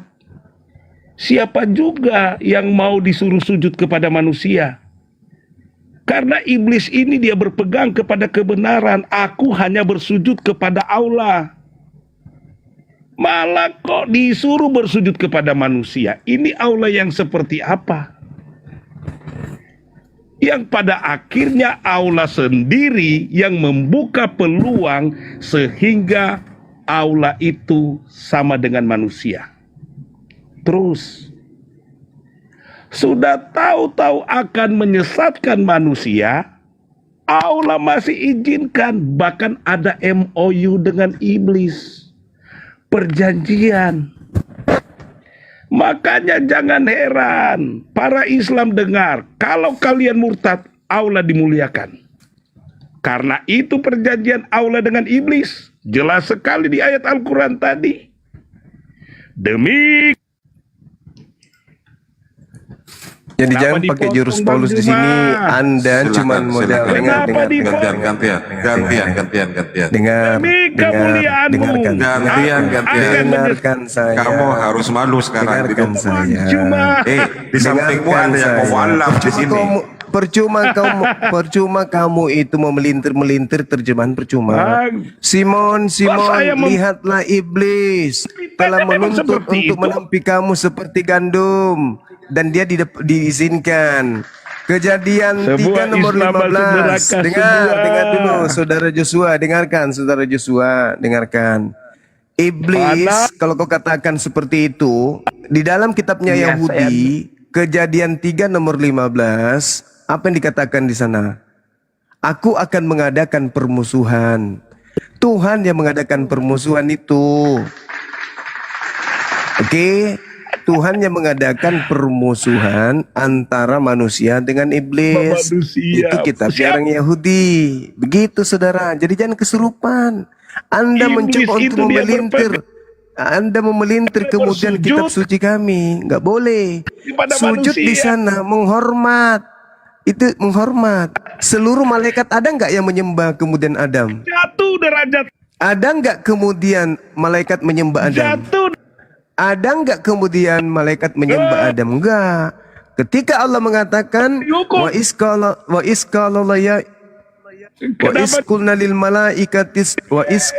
isqulna lil malaikatis judu li Adam fasajadu illa iblis. Allah memerintahkan seluruh malaikat untuk sujud kepada Adam. Sujud gak? Sujud. Malaikat sujud gak? Sujud. Menyembah gak? Tidak. Hanya orang bahlul dongo yang Yesus sebut sebagai babi yang menganggap malaikat menyembah kepada Adam. Tidak ada malaikat menyembah Adam, tidak ada. Sujud semua malaikat itu kecuali iblis. Tapi tidak ada kemudian malaikat menyembah Adam, nggak ada. Hanya orang dongo yang Yesus sebut babi. Jangan kau berikan mutiara kepada babi yang menganggap bahwa malaikat disuruh menyembah kepada Adam. Tidak ada. Wa isqulna lil malaikatis judu li Adam fasajadu illa iblis. Tapi malaikat semua sujud. Malaikat semua sujud. Apakah malaikat menyembah Adam? Tidak. Jadi bedakan antara sujud dengan menyembah, saudara Joshua. Bedakan. Udah diturunkan aja, diturunkan. Dia gila, sudah gila dia ini. Sakit hati karena semakin ramai mu'alaf. Andaikan saja Anda waras, bisa kita diskusi panjang. Anda bebas bertanya tentang Al-Quran saya. Tapi ternyata Anda adalah iblis berkedok manusia gitu. Maaf ya saudara Joshua, jangan kau praktekkan ajaran Paulus di sini ya. Jelas bagi kami, kau menuduh kan bahwa Allah salah karena telah menyuruh kemudian para malaikat menyembah kepada Adam. Itu cara setan menyesatkan manusia. Untung kami umat Islam itu paham kitab kami. Bagaimana dengan kalian yang cuma terjemahan lalu dibimbing oleh orang juga yang terjemahan yang tidak ngerti original teks. Inilah jadinya kalian. Kalau kami umat Islam, Anda mencoba untuk menipu dengan mengatakan bahwa Allah menyuruh malaikat menyembah Adam, oh kami tangkis langsung. Dalilnya jelas. Wa isqulna lil malaikatis judu li Adam fasajadu illa iblis. Semua malaikat sujud. Pertanyaannya, apakah ada malaikat menyembah Adam? Tidak ada. Lantas Anda mengatakan, kenapa Allah menyuruh malaikat menyembah? Siapa yang suruh menyembah? Cuman disuruh menghormat. Tuh, hormatlah kamu kepada ciptaanku ini yang sempurna ini. Gak mau saya hormat. Ngapain saya hormat? Derajat saya lebih tinggi, saya kok disuruh hormat sama dia? Begitu saudara Joshua. Jadi kalau gila-gila aja sendiri, jangan ngajak-ngajak yang lain. Sujud gak malaikat? Sujud. Menyembah gak malaikat ke Adam? Tidak. Mana ajarannya malaikat menyembah kepada Adam? Ada-ada aja kau Joshua. Inilah kata Yesus. Jangan kau memberikan barang kudus kepada anjing. Jangan kau melemparkan kemudian mutiara kepada babi. Makanya kau tidak berilmu. Karena kau dianggap babi dan anjing oleh Yesus. Maaf ya Joshua ya. Yesus yang mengatakan itu bukan saya. Oke? Makasih. Sudah naik ke sini mempermalukan agama Anda sendiri. Saya kembalikan kepada host, silakan. Ya, baik. Silakan teman-teman Kristen yang mau diskusi dengan santun tanpa saling memotong, silakan naik minta multi. Silakan. Saya baru menerima informasi tentang Joshua ini. Ternyata kedua orang tuanya juga udah nggak sanggup mengedukasi dia. Terakhir mereka sudah nggak dianggap lagi sebagai keluarga.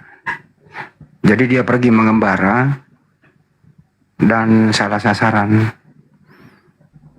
Nah inilah yang terjadi. Kira-kira gitu. Joshua sekarang sudah menyendiri hidupnya di alam bebas. Dia tidak bisa diterima lagi sama keluarganya. Jadi mohon maklum aja Bang Juma. Valid Bang ya? Ya. Bang Andi, valid, data valid ya? Itu data. Valid ya, ada ya? Iya. Oke, makasih. Itu terima kasih teman-teman. Itu valid itu Bang Andi. Lanjut Bang Andi.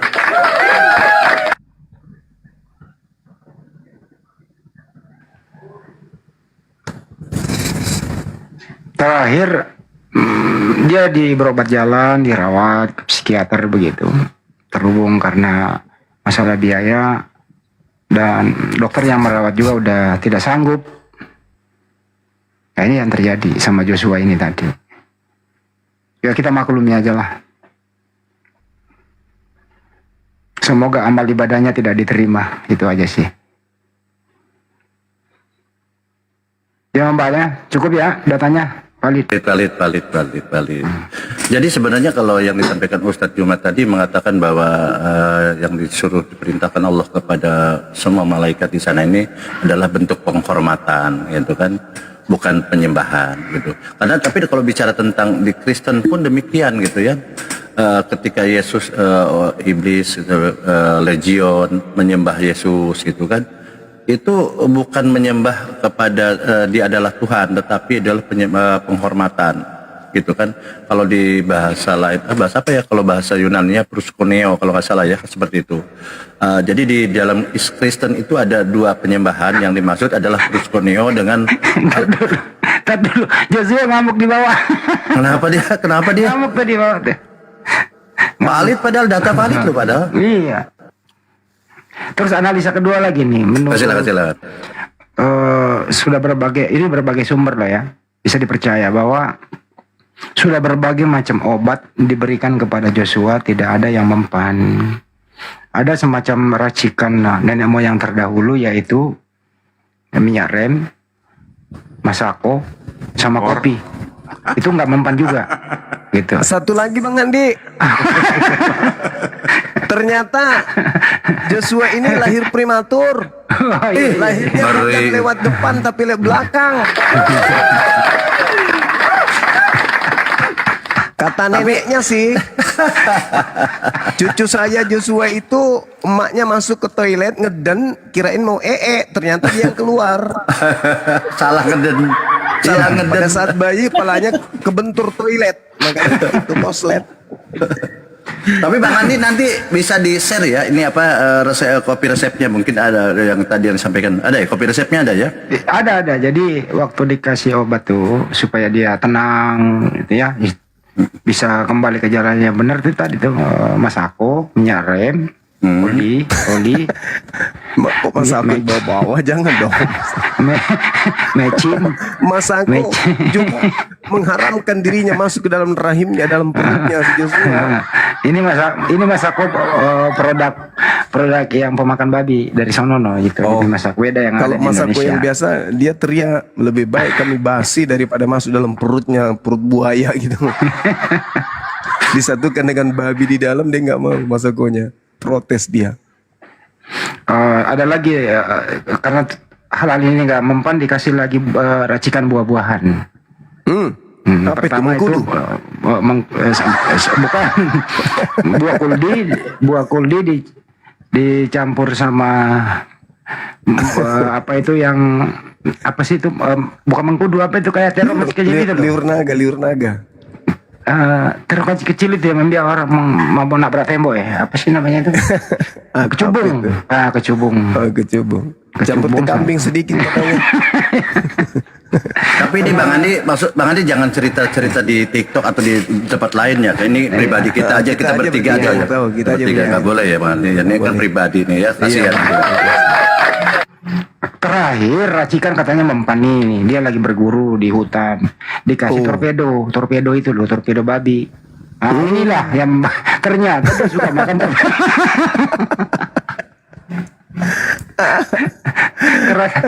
Ternyata dia keracunan torpedo babi. Iya, itu penyebabnya. Tapi tidak ada obatnya. Iya. Pantasan aja. Abah Betul, Idil kira-kira itu. Singapura. Syukron kasih Abah Idil dari Singapura. Bang Handi, ini ada TC, Teteng Hawa beliau. Beliau ada rencana mau mualaf. Coba Bang Handi diinterogasi dulu. Nah, waktunya memang harus mualaf sih. Sebentar lagi kan mualaf. Saya naikkan tadi ketika ada si Joshua itu kan. Iya. Gimana C? Ada yang Iya. gimana rencana selanjutnya? Sudah siap syahadat? Belum? Bagaimana? Belum ya. Masih nunggu sebentar. Menunggu siapa? Tanggal 25 Desember. Pasti tanggal 25 ya? Enggak. Tunggu ini Koifan dulu. Tapi udah ragu ya? Apanya? Anda Kristen sudah ragu apa masih nyaman menjadi orang Kristen? Enggak nyaman sih ya. Hal-hal yang tidak nyaman itu seperti apa?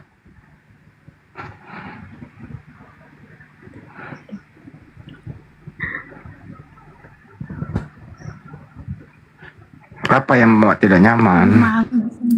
Nggak bisa cerita aku di sini. Wah, nggak bisa Mungkin cerita. termasuk karena tidak masuk akal kali. Salah satunya. Termasuk tentang Tuhan gitu ya, C ya.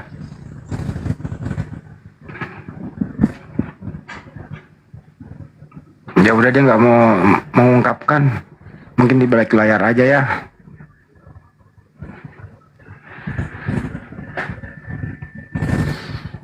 Yang lain tuh silakan yang baru naik. Ya.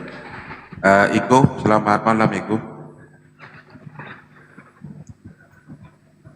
Iko Pale, selamat malam. Iko Pale, selamat malam. Selamat malam Iko. Kalau nggak Ini ngomong, Joshua ini habis piring di rumahnya dihancurkan sama Joshua. tapi minta naik lagi nih Gruda. Ada di Coba naikkan lagi, coba naikkan lagi. Kenapa makan torpedo? Gitu kan. Torpedo diembat.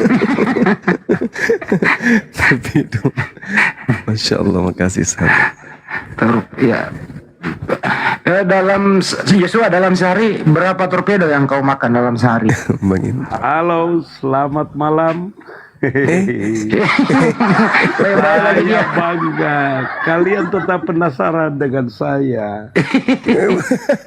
Cece, masihkah kau mau datangin aula yang kerjasama dengan iblis? Mantap.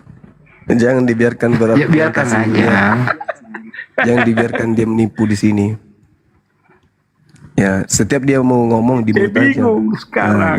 Anda mau diskusi apa? Kalau mau diskusi dengan tertib, kita kami layani.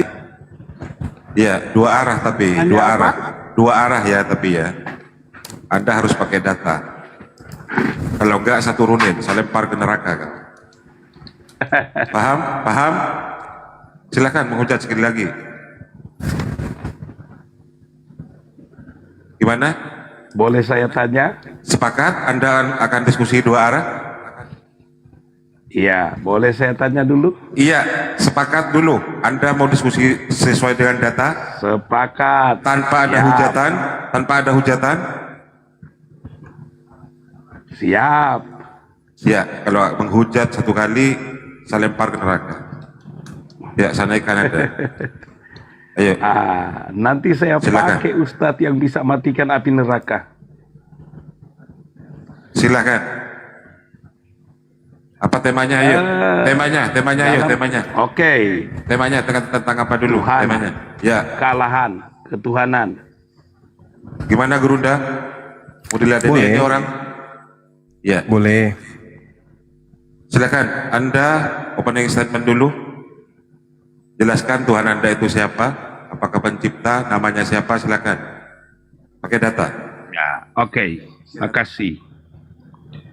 Dalam kekristenan, seperti apa yang dikatakan oleh Yesus, Dia Tuhan, Bapa dalam kemahakuasaan. Dia nggak bisa dilihat, suaranya pun nggak bisa didengar. dia nggak bisa dihampiri. Sebab kenapa? Karena bagaimana bisa akal manusia bisa menjangkau kealahan itu. Tetapi kami meyakini, kami percaya bahwa di balik kemahakuasaannya dia juga adalah Allah yang menyatakan keberadaannya kepada Adam dan Hawa, menyatakan keberadaannya kepada Nuh, kepada Abraham, Ishak dan Yakub, lalu pada akhirnya datang kepada Musa, dan setelah itu untuk karya keselamatan dia menyatakan keberadaan di dalam Kristus Yesus sebagai Tuhan yang nyata. Sebab kenapa? Karena memang dia sudah menyatakan keberadaannya, di mana di kitab Kejadian dikatakan pada mulanya adalah firman. Lalu ketika dia menciptakan manusia, Kejadian 1 ayat yang ke-26, baiklah kita menciptakan manusia segambar sebentuk dengan dia. Dan inilah Tuhan yang kami kenal, yang bukan kami ciptakan dengan pikiran kami, tetapi Tuhan yang menyatakan keberadaannya. Bagaimana keberadaannya Allah di Islam? Lanjut. Ya, di bio dulu Anda. Ya, gantian. Ya. Akan Brunda. Ya, bismillahirrahmanirrahim. Kalau berbicara mengenai Tuhan dalam ajaran agama Islam, yang pertama adalah bahwa dikatakan Allah Subhanahu wa Ta'ala menjelaskan dirinya di dalam Al-Quran surah Fussilat ayat 53. Bismillahirrahmanirrahim. Sanurihim ayatina fil afaq wa fi anfusihim. Allah memperlihatkan keberadaannya melalui tanda-tanda kebesarannya di segenap penjuru alam semesta dan pada diri manusia itu sendiri. Itu. Jadi pencipta langit dan bumi yang disembah oleh umat Islam itu menyatakan kehadirannya melalui alam ini dan juga melalui manusia itu sendiri. Lalu kemudian dikatakan kul huwallahu ahad. Allah yang menyatakan diri melalui alam semesta, melalui seluruh penjuru ini itu adalah ahad. Tunggal. Tidak berbilang, tidak berbagi, tidak separuh manusia, separuh Tuhan. Enggak. Allahus samad. Allah yang disembah oleh umat Islam yang memperlihatkan keberadaannya melalui seluruh penjuru itu tempat memintanya segala sesuatu, tempat bergantungnya segala sesuatu. Lam yalid wa lam yulad. Tuhan yang maha pencipta yang tunggal ini, yang menyatakan dirinya melalui seluruh penjuru dunia, alam semesta, itu tidak beranak dan tidak diperanakkan. Walam yakul lahu kufuwan ahad. Dan Tuhan pencipta langit dan bumi yang menyatakan keberadaannya melalui alam semesta itu tidak setara dengan makhluk, tidak setara dengan apapun. Nah, sehingga ketika umat Islam itu menyembah kepada pencipta langit dan bumi, umat Islam tidak mendudukkan pencipta itu setara makhluk. Bahwa dia turun ke bumi jadi makhluk. Kapan dia turun jadi makhluk? Maka dia makhluk. Hanya orang sedeng yang mau menyembah kepada makhluk. Nah, saya mau menggali kalau orang Kristen itu juga kemudian mengatakan Tuhannya mereka satu. Yesus juga mengatakan Tuhan itu satu. Hidup kekal itu adalah mereka mengenal Engkau satu-satunya Tuhan yang benar. Saya ingin bertanya kepada saudara ini. Siapa Tuhan satu-satunya itu? Menurut Yesus. Silakan. Silakan Ibu Kamionya gantian. Makasih Bang. Apa yang Bang Juma sampaikan, saya melihat lebih fokus kepada ciptaan, lebih fokus kepada segala sesuatu yang ada di dalam kehidupan manusia, bukan kepada keberadaan Allah itu sendiri. Di sisi lain, Al-Quran sendiri menunjukkan bagaimana ciri keberadaan Allah itu. Contoh, di surat 57 ayat yang ketiga. Ini ciri-ciri keberadaan Allah loh. Allah berkata, dialah yang awal, yang akhir, yang johir dan yang batin. Dan dia maha mengetahui segala sesuatu. Bagaimana Allah punya ciri-ciri, tetapi ketika ditanya keberadaannya, itu menjadi buyar, menjadi nggak jelas. Malah yang ditunjukkan, lihatlah alam semesta, lihatlah kehidupan manusia. Halo Gurunda, nggak ketemu dengan keberadaan Allah itu, Bang. Lalu abang bertanya, siapakah Allah yang dikatakan oleh Yesus dialah satu-satunya? Ya, dialah Allah yang menciptakan langit dan bumi, yang menyatakan keberadaannya di dalam Yesus itu, Bang. Terkonfirmasi jelas sekali di kitab Yohanes 1 mulai dari ayat 1. Dia datang jadi manusia untuk karya keselamatan. Sehingga dalam kekristenan, Bang, ketika bicara sorga, sorga kami diteladani, bukan omong doang. Sebab kenapa?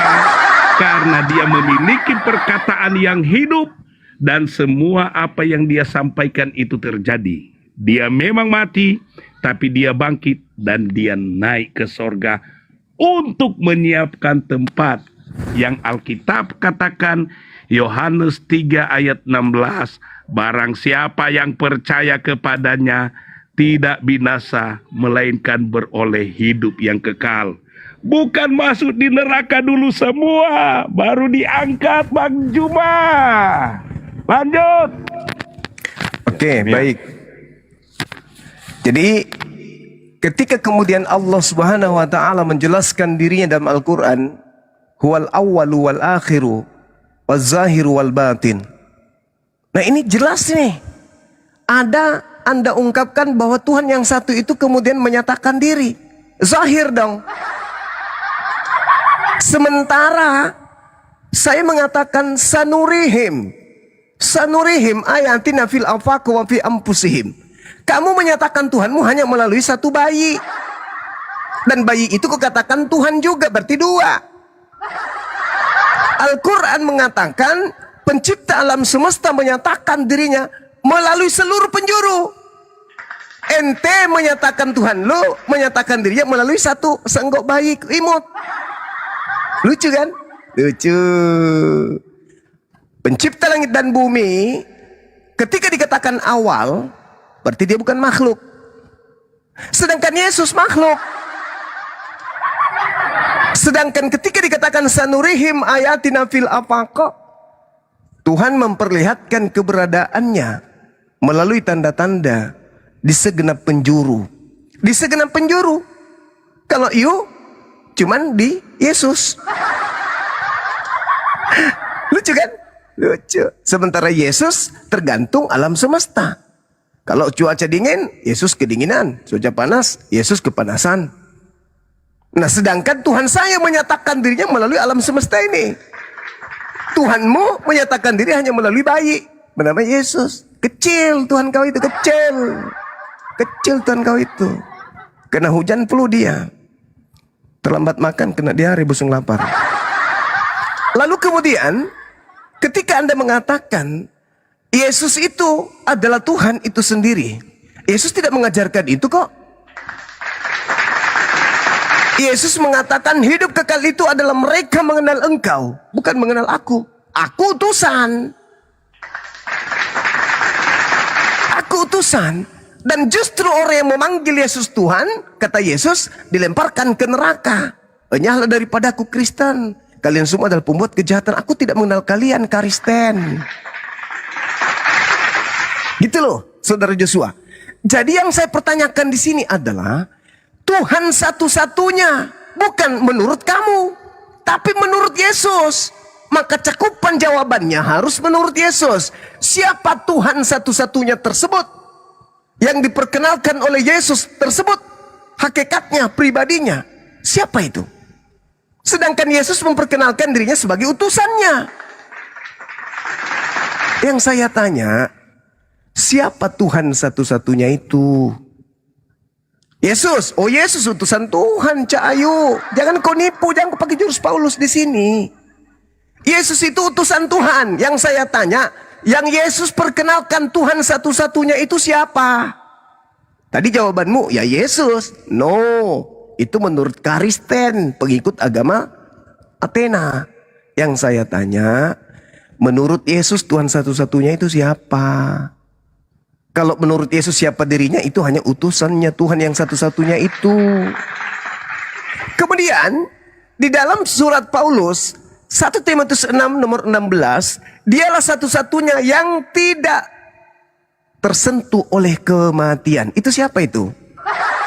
Siapa yang tak tersentuh oleh kematian?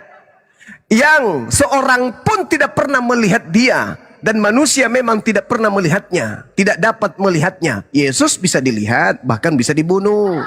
Berarti bukan dia. Beda itu. Baginya lah hormat. Bagaimana Yesus dihormat sementara dia ditampar, diludahin? Jadi bukan Yesus. Kekal yang abadi. Yesus mati, bukan dia, bukan Yesus. Yang saya pertanyakan, siapa dia yang tak tersentuh kematian, yang tidak bisa dilihat oleh manusia, yang hormat segala-galanya padanya, dan dia adalah kekal, tidak pernah mengalami yang disebut mati 3 hari. Itu siapa itu? Tuhan satu-satunya yang diperkenalkan Yesus itu sopo? Bukan yang diperkenalkan oleh Roma Yunani ya. Sekali lagi, yang diperkenalkan oleh Yesus, Tuhan satu-satunya itu siapa? Jawab. Ya, silakan Ibu kami. Ya, gantian. siap. Jadi aula di Islam ternyata dia punya awal dan punya akhir. Karena Al-Quran mengatakan, dan Bang Juma sangat setuju, dia yang awal dan dia yang akhir. Yang johir, lahir batin nyata kelihatan, dan yang batin. Nah sekarang, ketika ciri keberadaan Allah jelas sekali dinyatakan di dalam ayat ini, lalu di sisi lain juga Bang Juma tetap mengklaim dia satu-satunya, Allah yang hanya satu. Tapi kok Allah yang hanya satu, kalau berfirman dia berkata kami berfirman. Ya sudahlah. Kalau Bang Juma katakan kata kami itu, ada yang bilang dia bersama dengan malaikat. Dia bersama dengan keagungannya. Kami itu Bang, itu pribadi. Bicara tentang keberadaan. Bukan bicara sifat. Terus, kalau sekarang diklaim, oh kata kami itu punya pengertian seperti ini, majesty apa semua. Bagaimana bisa juga ketika dia menggunakan kata kami dalam penciptaan. Kami menciptakan. Kami itu pengganti orang pertama jamak. Lebih dari satu. Makanya saya mengklaim, dengan kata kami ketika dia menciptakan, dengan kata kami ketika dia berfirman, itu tandanya Allah Islam rombongan. Artinya banyak. Makanya jangan heran, Abang Juma ketika dia menyatakan keberadaannya dalam Yesus yang sempurna, suci adanya, untuk karya keselamatan diteladani, Abang gak terima. Tapi ketika betis disingkapkan, Abang yakin. Ketika kaki duanya di neraka, Abang yakin. Ketika satu hari nanti kebahagiaan Islam yang sangat bahagia akan menemukan wajah Allah nanti di sorga. Bagaimana dengan keberadaan Allah yang seperti ini? Sorry. Saya cut dulu, nggak dijawab pertanyaannya, Bang Juma. Jangan dipotong. Bagaimana kalian ini? Panas. Panas, panas. Jangan main mood. Halo, ala rombongan. Pertanyaannya nggak dijawab, kenapa kau memahami Islam? Iya, jadi mutiara tidak diberikan kepada babi. Jadi kalau dia hanya memahami Islam dengan terjemahan. Al-Quran itu diwahyukan dalam bahasa Arab, bukan dalam bahasa Indonesia. Kalau kamu memahami kata kami dalam perspektif bahasa Indonesia, ya silakan, itu derita lu. Itu derita lu. Sedangkan bahasa Indonesia itu, bahasa Indonesia kata kami itu bisa tunggal. Bisa tunggal kata kami itu dalam bahasa Indonesia. Sedangkan Al-Quran tidak diterjemahkan, tidak diwahyukan dalam bahasa Indonesia. Jadi harus dimaknai menggunakan bahasa Arab, bukan bahasa Indonesia. Sedangkan bahasa Indonesia saja sudah mengatakan bahwa kata kami itu belum tentu jamak. Kadang kami itu adalah tunggal gitu. Nah, sedangkan ketika berbicara mengenai Tuhan, Al-Awwal. Al-Awwal itu artinya bukan awal. Bukan. Al-Awwalu itu artinya yang maha awal. Artinya tidak ada yang mendahuluinya. Kenapa? Karena dia tidak berawal. Al-Awwalu. Beda dengan Yesus. Yesus adalah A dan O, AO. Makanya kalau mau memahami Islam, jangan pakai terjemahan doang. Pakai original teksnya supaya paham gitu loh. Kamu memaknai kemudian Allah dengan perspektif rasa bahasa Indonesia. Keliru. Keliru total itu. Itu kesalahan fatal yang kamu lakukan. Ya. Jadi laisa kamitslihi syai'. Harusnya kau paham di sana. Nah, sekarang pertanyaan saya, siapa Tuhan satu-satunya ini yang tidak pernah tersentuh oleh kematian, yang manusia tidak bisa melihatnya, yang padanya kuasa yang kekal? Itu siapa? Hormat yang ada padanya segala hormat. Itu siapa? Sudah pasti bukan Yesus. Siapa Tuhan satu-satunya itu? Nah, itu kau tidak jawab, sayangnya. Kamu hanya memaknai terjemahan-terjemahan Islam, Al-Quran, dengan makna bahasa Indonesia. Anda salah. Anda salah itu. Kata kami, kalau kita orang Indonesia aja, sudah bisa, kemudian itu tunggal. Contoh misalnya saya masuk ke dalam kelas anak-anak, besok kami mau ke Jakarta. Ikut nggak anak-anak di situ? Nggak ikut. Tapi kalau saya mengatakan, kita ikut. Tapi kalau mengatakan kami, belum tentu. Nah, itulah makna bahasa Arabnya tuh. Jadi kami belum tentu jamak. Bagaimana kemudian bahasa Indonesia memberikan sebuah kata yang bukan jamak, tetapi merujuk kepada keagungan? Ada nggak bahasa Indonesianya? Nggak ada. Maka karena kekurangan literasi bahasa Indonesia, maka cukup menggunakan kata kami. Dan itu bisa dipahami oleh orang yang paham Al-Quran. Gitu, saudara-saudara. Ibu diam-diam. Iya, kayak gini diskusi ini meyakinkan Nur. Malam Putra. Malam Putra. Ya, selamat malam. Dari Kristen ya Putra ya? Terada Islam. Islam atau Kristen Putra? Kristen. Oke, Putra. Oke, mau diskusi? Tolong dibantu temannya tadi.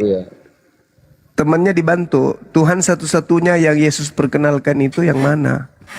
Oke, Putra mau diskusi atau mau bagaimana, Putra? Ada mau. Nanti sudah ada waktu. Salam, malam ini mau istirahat. Halo. Besok. Nanti saya naik ke room lagi. Minta maaf ya, bukan saya tidak mau berdiskusi tapi. Ya, saya tidak menahan diri gitu untuk menipu gitu. Oh, dia nggak mau menipu malam ini seperti malam-malam yang lalu. Oke, iya, jadi Putra mungkin udah tercerahkan ya, memang untuk beriman itu tidak pakai tipu-tipu gitu kan. Oke Putri, terima kasih. Enggak boleh kayak Bang Zuma itu. Bukan tipu-tipu. Kalau gitu ditanya, nipunya di mana? Silahkan tanya Bang Juma nih, ada langsung aja. Silahkan Putra. Ya, dia percaya anak orang, tetapi dia tidak mengakui dia kalau anak orang itu mati. Ya, itu salah satu penipuan yang berdusta. Saya percaya kalau dia manusia, saya tidak percaya kalau dia hantu, apalagi Tuhan. Tapi nggak mati ya? Iya, dia nggak mati. Ya, itu sebabnya. Berbeda dengan kamu. Kamu percaya Ya dia keluar udah, dari pikir kuburan. aja sendiri kau. Baca dalam Yohanes itu. Pertanyaan itu samamu. Yang keluar dari kubur itu Tuhan atau hantu? Tarik kau kan? Kabur.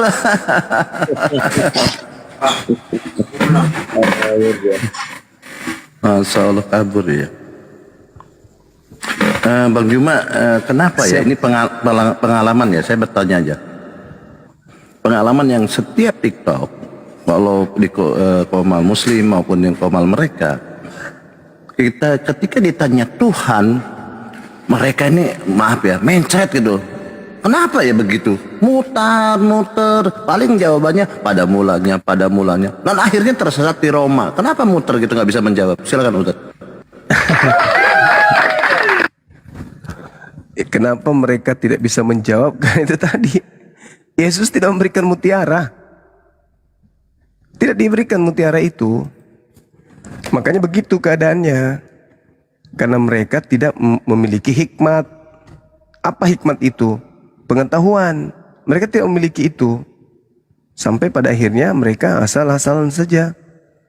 Ngomong apa aja adanya. Nah, itulah yang terjadi. Jadi ketika berbicara mengenai Tuhan, ya mereka mau menjawab apa? Dia mau mengatakan Tuhan satu-satunya itu adalah Bapa. Nah, ini yang dua ini gimana? Mau mengatakan satu-satunya Tuhan itu adalah Yesus, yang duanya lagi gimana? Roh Kudus, yang duanya gimana? Nggak bisa. Jadi satu-satunya cara adalah ya menipu.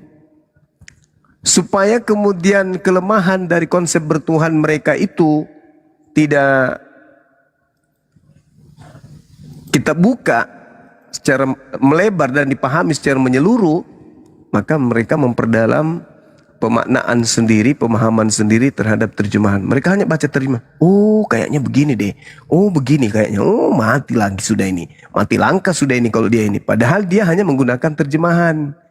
Dan dia maknai terjemahan itu secara kritis. Tapi kalau kitabnya yang sudah terjemahan direvisi, mereka nggak mau tahu isinya. Kalau isinya mengatakan 1, ya mereka harus mengatakan 3. Mereka lebih mengutamakan doktrin, dogma daripada akal. Tapi kalau mengenai terjemahan Al-Quran, mereka harus menggunakan akal. Kalau mengenai terjemahan kitabnya, mereka hanya menggunakan percaya saja. Begitu. Jadi poinnya bahwa mereka ini sebenarnya paham gitu, Tuhan yang satu-satunya siapa. Cuman masalahnya dia terbentur dengan tadi doktrin bahwa ada 3 sebenarnya. Kita mau bicara yang mana kan, dia bingung seperti itu. Tapi kita gitulah. Tapi serahkan dulu ke Bang Handi. Tadi Bang Handi sempat motong, mungkin apa yang mau disampaikan Bang Handi sampai memotong. Silakan Bang Handi.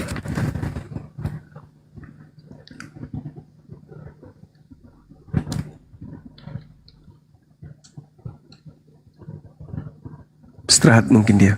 Bang Handi jauh dari berangkat Bapak. Silakan teman-teman Kristen yang mau berdiskusi, silakan minta di multi teman-teman yuk. Sudah saya undang banyak teman-teman Kristen tapi belum ada yang mau naik. Silakan lanjut dulu Bang Baal.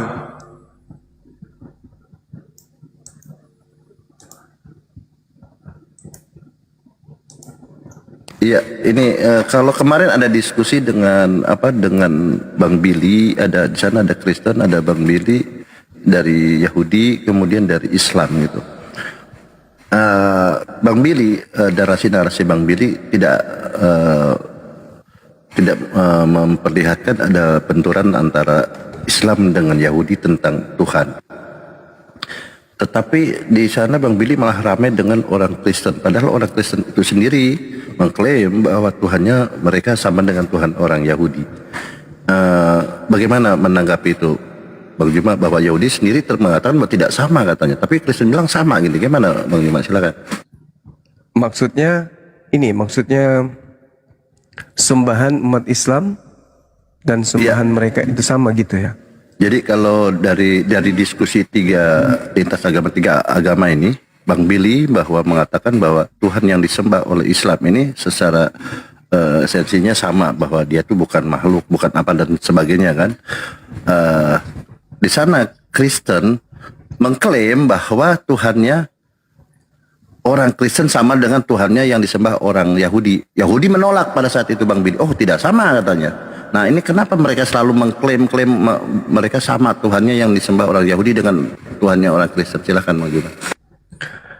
Iya, karena cuman dengan cara itu mereka bisa menyembunyikan identitas sembahan mereka. Wa iyada'una illa syaitana marida. Mereka menyembunyikan identitasnya itu. Mereka menganggap bahwa yang mereka sembah itu adalah Tuhannya orang Yahudi.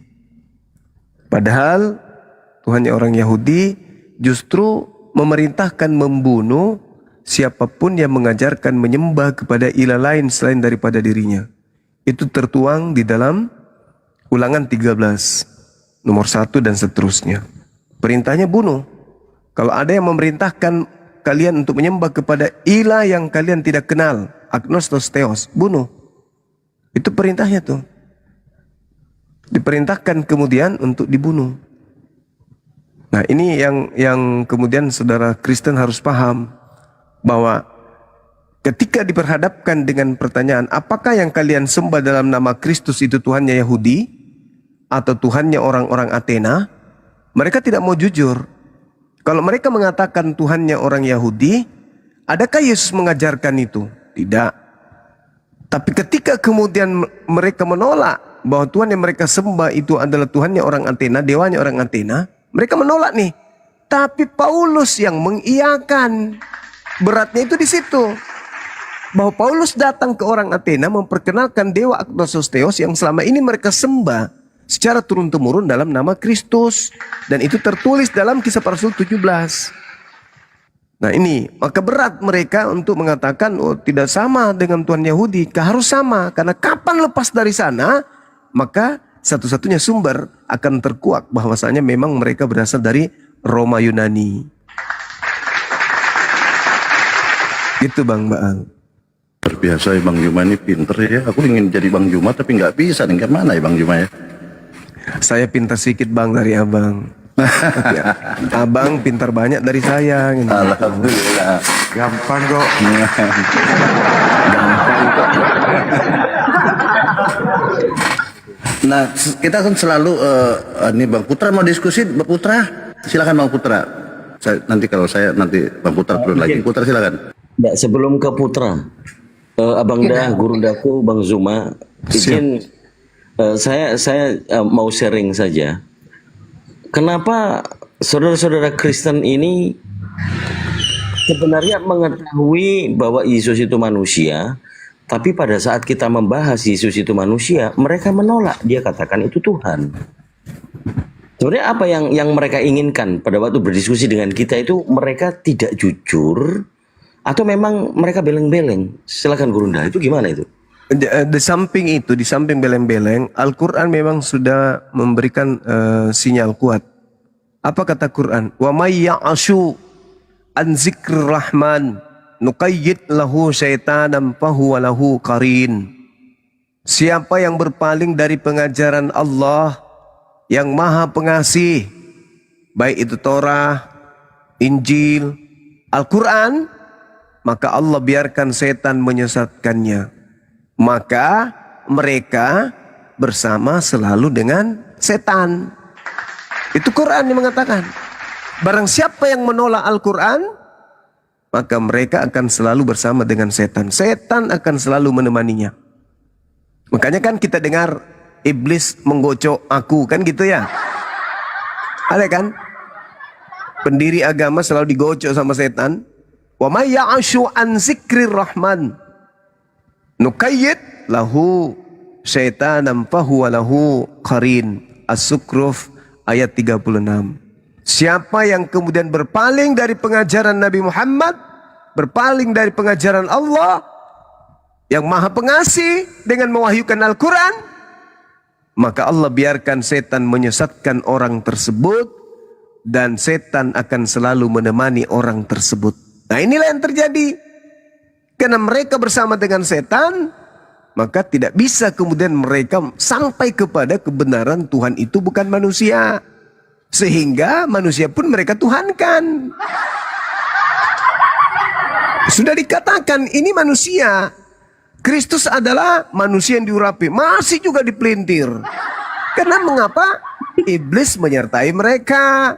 Yesus juga mengatakan itu, waspadalah kepada penyesat yang datang kepadamu dengan memakai namaku. Jadi iblisnya memakai nama Yesus. Jadi orang-orang yang memakai nama Yesus, ada iblis bersama dengan mereka. Bahkan Yesus mengatakan, enyahlah daripadaku. Siapa mereka ini? Mereka yang bernubuat mengusir setan, bermukjizat. Lagi-lagi betul kata Quran. Benar kata Quran. Bahwa setan, fahuwalahu qarin. Mereka senantiasa dibersamai oleh iblis. Begitu adindaku, Masya Allah. Lanjut. Oh, Akbar. Kita sering mau manasin hotel nih, Bro. Itu Al-Quran yang mengatakan itu. Masya Allah. Wa iyad'una illa syaitanan marida. Yang mereka sembah itu adalah iblis yang durhaka. Iblis datang dalam nama yaitu Kristus. Kalau iblis datang dalam nama bom-bom, nggak ada orang mau percaya. Tapi karena iblis datang dalam nama Yesus, maka orang-orang Athena, orang-orang Roma percaya. Mereka lah yang menjadi peluncur utama untuk menyesatkan manusia. Tidak percaya? Coba Anda baca, Adinda baca di Wahyu 12 nomor 9. Apa yang diterangkan di sana? Jelas kan? Jelas.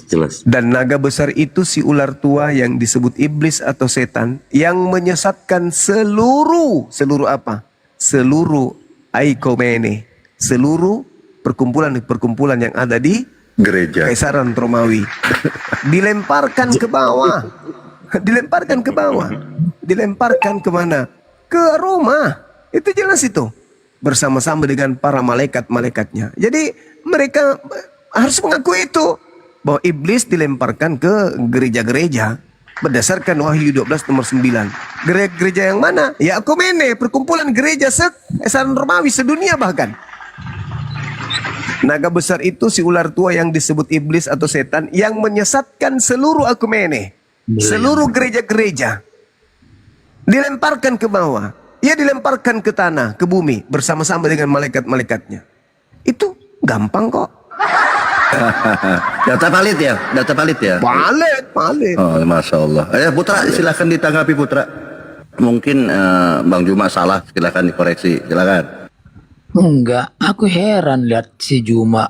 Satu sisi tadi dikritisin, tapi satu sisi dipuja-puja. Jadi cacat logikanya orang ini. Mana ya? Kau yang nggak nyampe, bedul. Dia tadi bilang apa? Setan apa dia bilang? Setan mengatasnamakan Yesus. Aneh. Kan ada diajaran Yesus yang mengatakan itu. Dengar dulu, diajaran kalian itu kan dosa besar apa menghujat sesembahan orang lain kan gitu. Berarti kalian tidak paham dengan kitab Anda itu. Mana yang kami hujat? Mana? Yang kami hujat tiap hari kalian menghujat. Kenapa enggak Nabi Anda? Siapa yang kami hujat? Siapa? Berapa hari? Yesus Tuhan enggak? Manusia kok dituhankan? Sekarang nah, Yesus itu bukan menghujat itu. Itu bukan menghujat. Dengar dulu, Yesus itu ada dosanya enggak? Coba buktikan dulu. Enggak ada dosanya, makanya dia tidak pantas. Wajar kami bilang itu Tuhan. Wah. Sekarang Nabi siapa yang ada dosanya? Wah, karena tidak berdosa katanya wajar itu. Iyalah wajar. Tidak ada. Baginda ada dosanya, kalian anggap Nabi. Sekarang saya tanya samamu, burung pipit itu ada dosanya enggak? Kok kau bandingkan dengan burung? Makan logika. Kalian bodoh. Ya, kau katakan yang tidak ada dosanya Tuhan, burung pipit itu ada dosanya enggak? Kan perbandingannya harus seimbang lah, makanya. Ya seimbang kok manusia, kau bilang manusia. Makanya aku heran lihat orang Islam kok Anda itu dikultuskan seorang gurunda. Anda itu yang tidak nyampe. Dengar perbandingan betul itu tidak? burung dengan manusia. Betul tidak kemudian dalam konsep agamamu Adam mewariskan dosa kepada keturunannya? Betul nggak? Mau kemana bro? Burung sama. Enggak, kutanya betul nggak Adam mewariskan dosa kepada keturunannya? Sekarang buah kuldi itu apa? Kutanya dulu. Betul tidak Anda mewariskan dosa kepada keturunannya? Betul. Ada yang mengatakan buah kuldi Yesus itu termasuk keturunan Adam Kau enggak? bilang itu buah kuldi itu buah benaran di surga. Apa hubungannya Yesus buah itu kuldi keturunan sama Adam manusia? enggak? Keturunan Penampakannya. Adam. Itu Tapi Yesus berdorong. mewarisi dosa. Boleh nggak mengambil barang orang tanpa izin? Nggak boleh. Pernah nggak Yesus mengambil barangnya orang tanpa izin? Pernah. Berarti berdosa. Sebentar lagi nanti kau puji-puji. Boleh nggak kemudian Yesus Sebentar lagi kau kritisin. orang Makanya saya bilang kau itu sengklek. berbohong? Nggak Kamu boleh. sengklek. Sebentar Yesus kau- berbohong di dalam Yohanes 13 nomor 3. Dia mengatakan bahwa tidak ada orang yang naik ke surga selain daripada aku. Benar nggak? Bohong lagi. Kau kutip lagi. Sebentar Bohong lagi dia. kau ejek. Dan Makanya satu-satunya manusia di atas muka bumi ini yang paling banyak dosanya Yesus. Nah, kau hujat lagi kan? Loh, lagi. hujat. Makanya otakmu itu. Kutanya dulu otakmu samamu. sengklek. Kutanya dulu, siapa yang menanggung dosa-dosamu semuanya? Orang Kristen. Jadi siapa yang mengambil alih dosanya? Orang kayak gini kau puja-puja. Kau anggap ini- Siapa yang mengambil alih dosa kamu curi ayam? Putuskan orang kayak gini yang kualitasnya nggak Siapa ada. yang ambil alih dosa kamu memperkaos kucing? Siapa? Yesus. Berarti seluruh dosa-dosa orang Kristen di dunia ditanggung Yesus. Berarti lagi. Yesus itu Kau adalah lagi. manusia Kau yang lagi. paling banyak Kau menanggung puja-puja dosa. lagi. Betul? Makanya kalian sengklek. Otakmu sengklek. Di dalam hina lagi dia, agamamu, kau fitnah lagi, Yesus kau itu fitnah. adalah manusia Fitnah yang lagi. paling Kau banyak puja-puja. menanggung dosa-dosa. Betul? Makanya saya bilang heran lihat ini apa? Pakai otak dong, pakai otak. Jangan ngomong sendiri, pakai otak. Jangan kesini merepet. Seluruh dosa-dosa orang Kristen, ditanggung oleh siapa? Itu. Malah apa? Jangan kau mute. Ditanggung oleh siapa? Jangan di mute. Itu Ditanggung rancangan oleh apa-apa. siapa? Hah? Ditanggung oleh siapa? Hah? Yesus. Jangan di mute. Seluruh dosa-dosa Kristen ditanggung Yesus. Masa Berarti Yesus ini mau adalah kau dibilang makhluk yang kurunda paling kualitasnya banyak kayak gini? dosanya di antara seluruh makhluk. Manusia dibandingkan dengan burung. Sembahanmu itu adalah sembahan yang paling banyak dosanya. Sebanyak-banyaknya dosa penjahat, Yesus jauh lebih banyak dosanya. Sebab seluruh Bagaimana dosa-dosa dapat Kristen kau dibilang ditanggung burung, sama Yesus. Maka dosa-dosa yang ada pada pundak Yesus harus Yesus pertanggungjawabkan kemana? Surga atau ke neraka? Kebodohan ini anak buahmu. Yesus menanggung dosa itu ke surga atau ke neraka? Dong, gimana saya ngomong kalau di mute? Makanya nyambung, jangan kau ngomong sendiri. Enggak. Yesus menanggung seluruh dosa-dosa Kristen itu ditanggung ke surga atau ke neraka? Mute, gimana saya ngomong? Udah turunlah. Ternyata Masa Tuhan bikin lu penghuni perbandingan neraka. manusia dengan burung? Kualitasmu gimana? Ternyata Tuhan lu penghuni neraka. Karena dia adalah makhluk yang paling banyak berdosa. Dosa memperkaos, dosa membunuh, dosa memburi, dosa mencuri, merampok, menipu, apalagi membodohi, apalagi seluruh dosa ditanggung sama Yesus. Pertanyaan saya, kemana Yesus menanggung dosa manusia? Ke surga atau ke neraka? Hei, kemana Yesus menanggung seluruh dosa? Ke surga atau ke neraka? Masa? Kata iblis, biarlah aku menanggung dosa kalian, wahai Kristen. Yang penting kalian ikut aku sama-sama ke neraka. biarlah aku yang menanggung dosa-dosamu, tapi temani aku di neraka ya. Karena tidak mungkin Yesus ke neraka, maka yang ke neraka adalah iblis dalam nama Yesus. Siapa yang menanggung dosa mencuri? Yesus. Siapa yang menanggung dosa memperkaos? Yesus. Siapa yang menanggung dosa membunuh? Yesus. Ketika kemudian orang oten korupsi, siapa yang menanggung? Yesus. Seluruh dosa-dosa orang Kristen ditanggung oleh siapa? Yesus. Yesus dan Yesus ini ketika dia menebus dosa, dia tebus ke mana? Ke surga atau ke neraka? Pengikutnya itu termasuk aki jongkok. Kualitas begini cuman curhat manusia dia. Curhat saja kerja lu.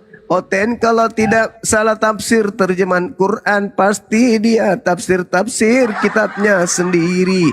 Itulah Oten, tak punya otak.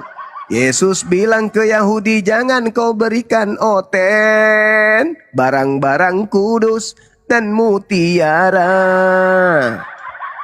Makanya kau bahlul. Ditanya Yesus menanggung dosa ke surga atau ke neraka? Jawabanmu? Woi! Yesus menanggung dosa ke surga atau ke neraka? Jawab. Orang menebus utang kemana? Ke pegadaian. Bukan hanya cuma ngomong, aku nebus utangmu ya. Selesai. Enggak. Harus ke mana tempat menebus utang. Di mana tempat menebus dosa? Di surga atau di neraka? Di neraka. Berarti yang mati di salib itu adalah penghuni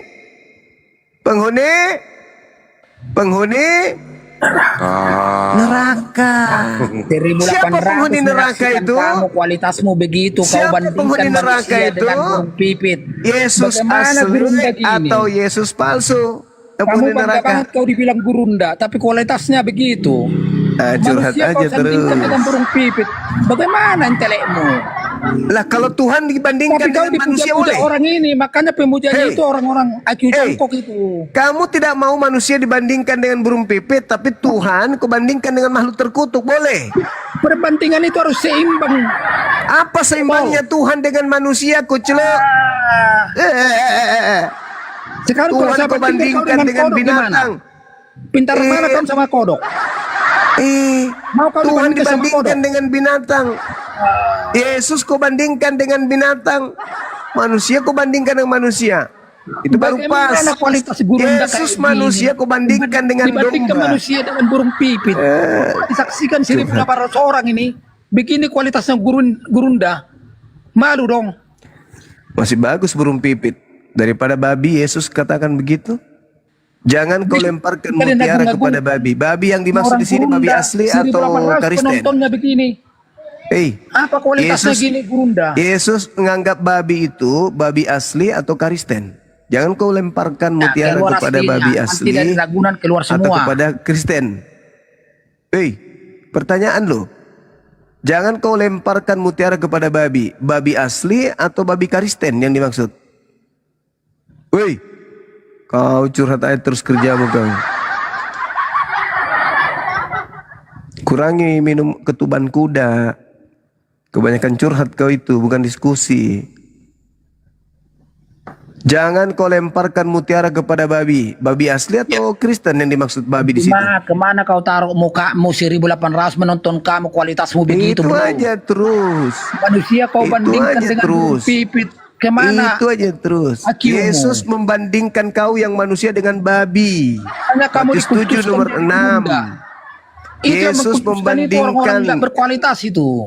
Yesus membandingkan kau dengan babi. Kau tidak paham kah? Keluar aslinya. Nanti dari Ragunan keluar semua. Matius 7 nomor 6. Yesus membandingkan kau dengan babi dan anjing. Itu dalil. Kau mau diskusi atau kau mau curhat di sini? Yesus membandingkan kau dengan babi. Kau tidak paham? Matius 7 nomor 6. bukannya agama itu jadi kemaslahatan Juma. Kok kamu Lah, saya baca dalil agama itu kemaslahatan, tapi agamamu untuk enggak. kemaslahatan umat. Bukan Yesus untuk yang mengatakan orang itu lain. kepada Yahudi. Jangan kau melemparkan Agama itu mutiara dibuat untuk kepada kemaslahatan babi. umat, bukan untuk Babinya menyakiti di orang situ lain, siapa? bro. Anda paham dengan itu kan jabatanmu Gurunda. Woi, babi di situ siapa yang dimaksud Yesus? Jangan kau lemparkan mutiara kepada babi. Babi di situ siapa? Hah?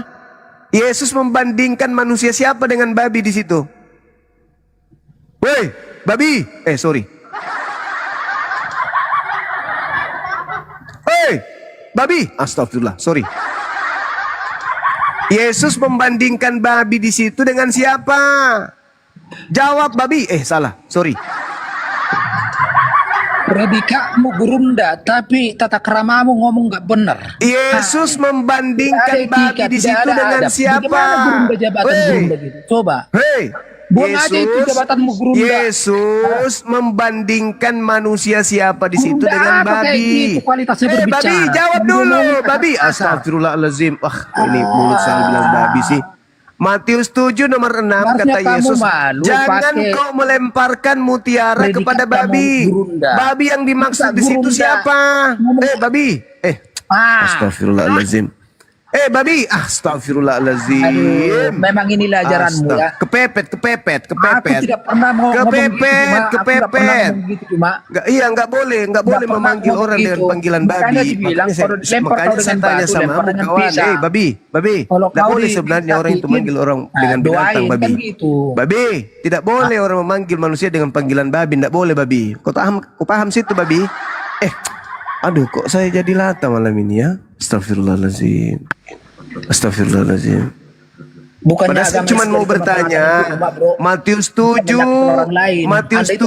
nomor 6, Yesus menyamakan manusia dengan babi. Manusia mana yang Yesus setarakan dengan babi di dalil itu? Makanya pohon itu kelihatan dari buahnya Juma. Babi. Pohon itu kelihatan dari buahnya. Dari mana kita tahu itu pohon mangga? Dari buahnya. Babi. Dari mana kita tahu? Yesus menyelaraskan manusia mana dengan babi di data itu? Jadi kalau umatnya bagus, babi. Mama susahnya ngajar pohon babi. itu kelihatan dari buahnya. Dari mana kita tahu itu pohon mangga? Dari buahnya. Dari mana kita tahu itu? Babi susahnya bicara sama dari buahnya. babi. Dari mana kita tahu jambu? Dari buahnya. Sama babi ngomong susah kayak gini. sekali. Ngomong sama babi memang berat rasanya. Benar enggak? Kita mengharapkan ilmu tapi yang ada cuman celote doang. Saya membandingkan manusia dengan burung pipit. Ngamuk. Yesus membandingkan dirinya dengan babi. Nggak protes. Inilah, nggak ada mutiara. Pertanyaan saya sederhana. Jangan kau melemparkan mutiara kepada babi. Apakah babi asli atau itu ditujukan kepada orang? Pertanyaan saya, orang mana, manusia mana yang Yesus sebut dengan sebutan babi itu?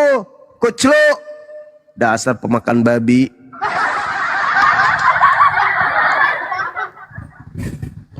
Siksa kali kau, mau sok pintar. Harusnya itu kau naik di sini, kau menjawab bahwa Yesus itu menganggap kalian ini termasuk Mauli Pakpak ini sebagai babi. Kan gitu, itu dalilnya ada. Kenapa marah? Kalau Yesus menyebut Mauli Pakpak sebagai babi, ya terima dong. Kenapa harus malu? Kenapa harus marah? Kalau ada pun kayak kenapa gitu, harus ngamuk? Kan gitu. Kau. Ya kan? Bersorak-sorak kau kayak seperti itu. Tidak, Yesus memanggil muridnya Memang Yahudi. gitu harus diajarkan rupanya. Kata Yesus begini, Om, jangan kau melemparkan mutiara kepada babi. Pertanyaan saya, Yesus menyamakan babi itu dengan siapa di situ? Yahudi atau Kristen? Itu Artinya pertanyaannya. apa? Itu artinya apa menurut kau? Kau kan jago bahas. Lah saya justru apa yang kau bertanya bilang itu, Om. Om, Hah? saya bertanya. Di mana? Mari dulu ku baca. Yang mana? Matius 7 nomor 6. Jangan kau melemparkan Kalau kau mutiara kena- kepada babi. Pertanyaan saya, Kalau kau babi yang memang dimaksud di situ percuma kau. Lipak-Pak Apa kau? atau orang Yahudi, begitu loh. Mau kayak gitu apa orang? Lah saya bertanya karena ada dalilnya.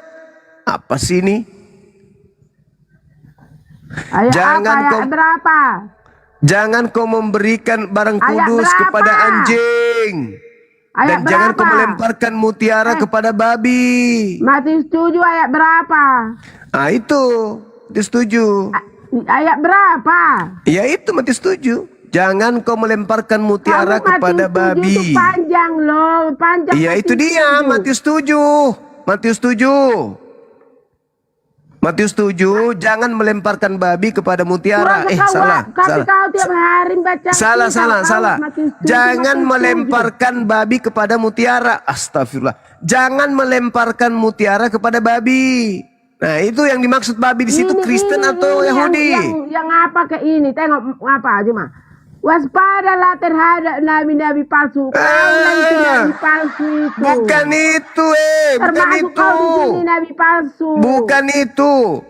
Jangan kau melemparkan kemudian barang-barang kudus kepada anjing. Dan jangan kau melemparkan mutiara kepada babi. Pertanyaan saya, yang disebut anjing dan babi di situ Yahudi atau Kristen? Jawab.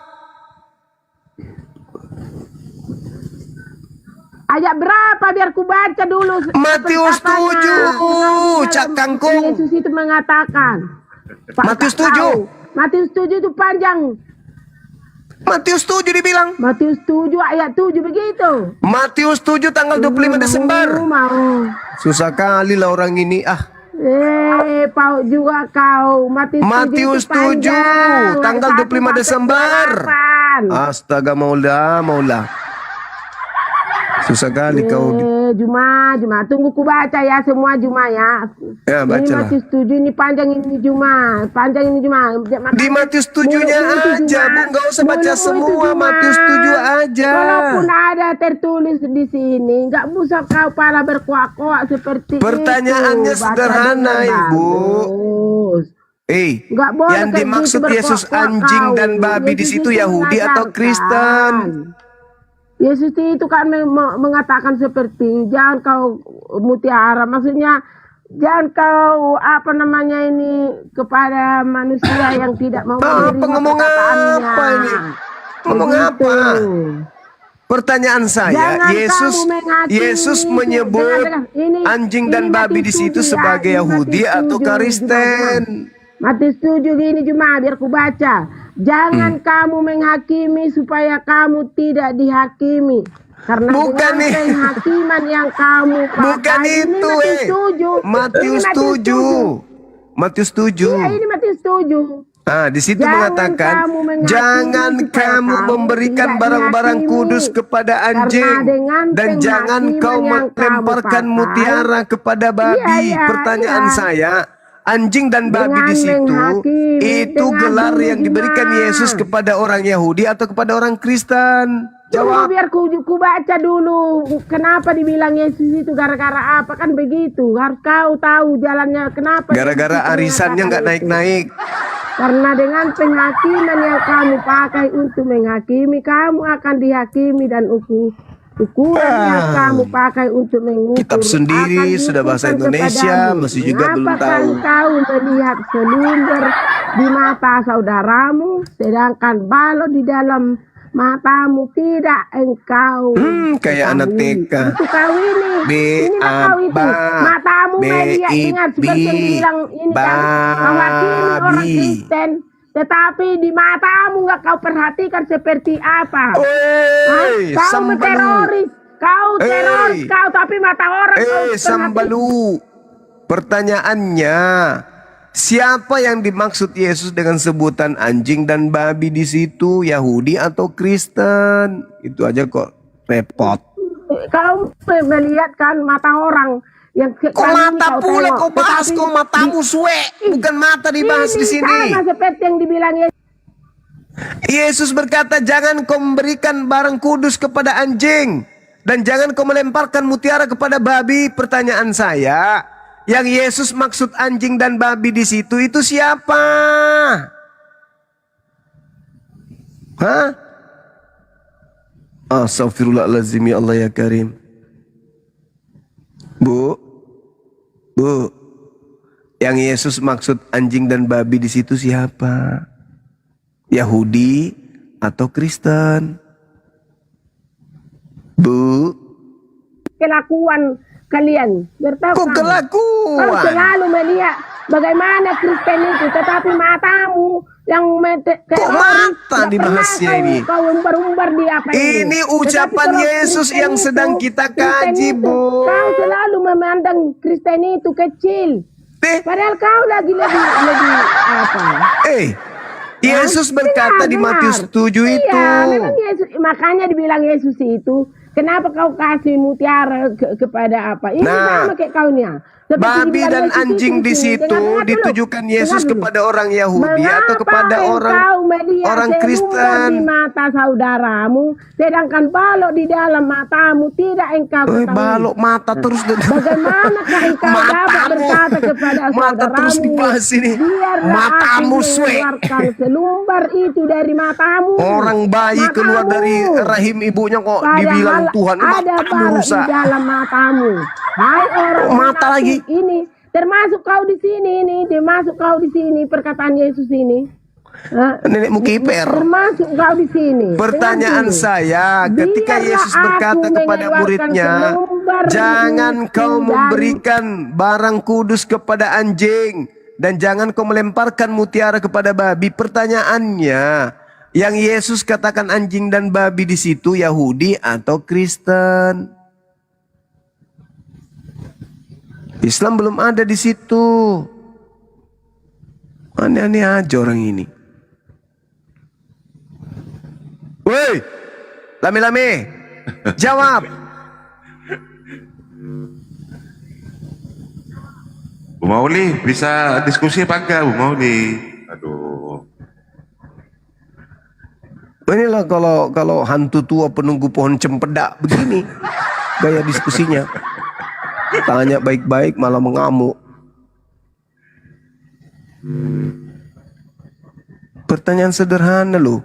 Kenapa muncul pertanyaan ini? Karena kami heran kok kalian gak cerdas-cerdas dalam membahas agama. Kitab kalian sudah bahasa Indonesia. Dengar udah direvisi. Dengar. Ini yang kau katakan kan. Yang Matius 7 ayat 6. Ini yang kau katakan itu. Matius, nah itu dari tadi ayat tuh. 6. Ini kan tadi kan udah dikatakan Yesus di sini. Apa namanya?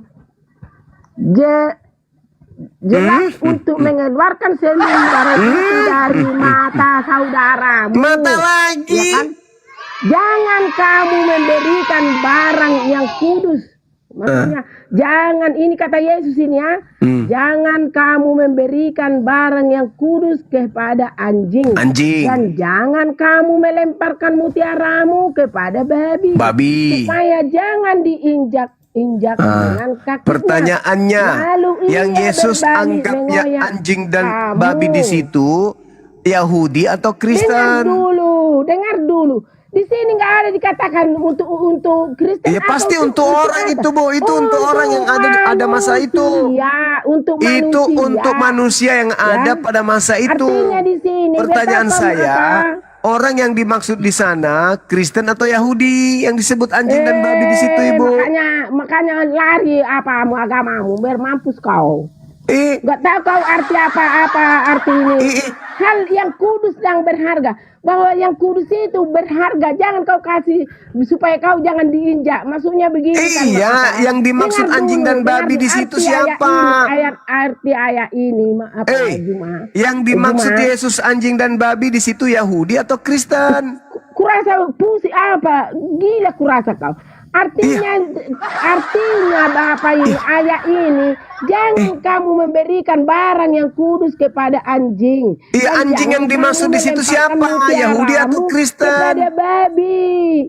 Babi yang dimaksud di situ Yahudi atau Kristen?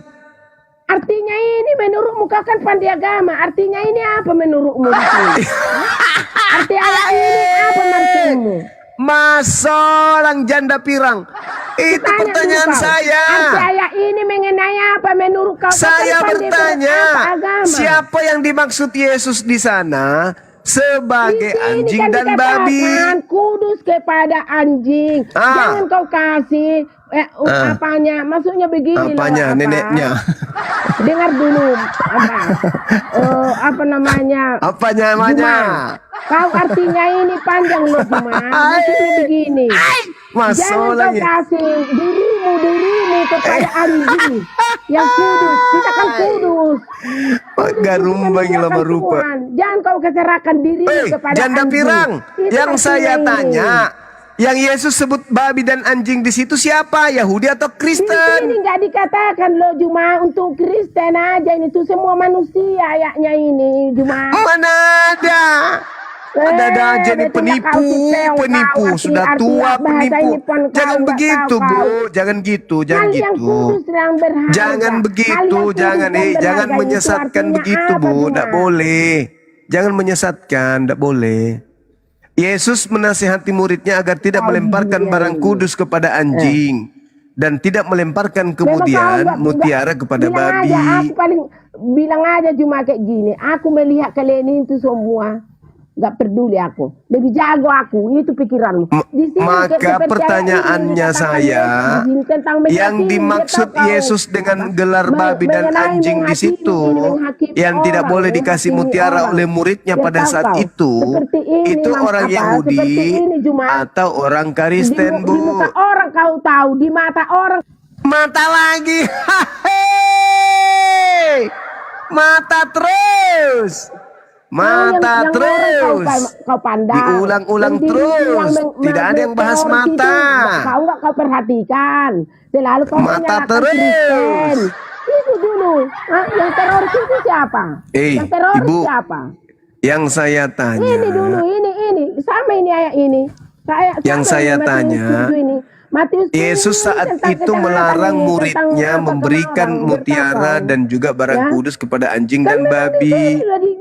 Pada saat itu yang dimaksud Yesus sebagai anjing dan babi itu siapa, Bu? Siapa yang dianggap anjing dan babi oleh Yesus di situ? Orang-orang Yahudi kah? Kalau orang Yahudi apa alasannya? Orang-orang Kristen kah? Kalau orang Kristen apa alasannya? Coba Ibu jawab. Ibu, nah inilah kalau ibu punya celana dalam bolong, otak bolong juga, celana dalam sempak udah 3 bulan tidak pernah diganti. Ya inilah Ibu. kepada anjing itu maksudnya. Nah, anjing yang dimaksud Yesus di situ siapa? Kan hanya ada 2 golongan waktu itu, Ibu. Bukan. Di luar kelompok Yesus hanya ada 2, orang Farisi, orang Roma. Yang dimaksud anjing dan babi di situ siapa, Ibu? Makanya Yesus itu di sini menasihati umatnya. Taruhlah dulu menasihati umatnya, ya. Agar jangan melemparkan mutiara kepada anjing dan babi, kan? Ini nasihat ini bagi manusia, nasihat. Pertanyaan saya, siapa yang Yesus samakan dengan anjing dan babi di situ?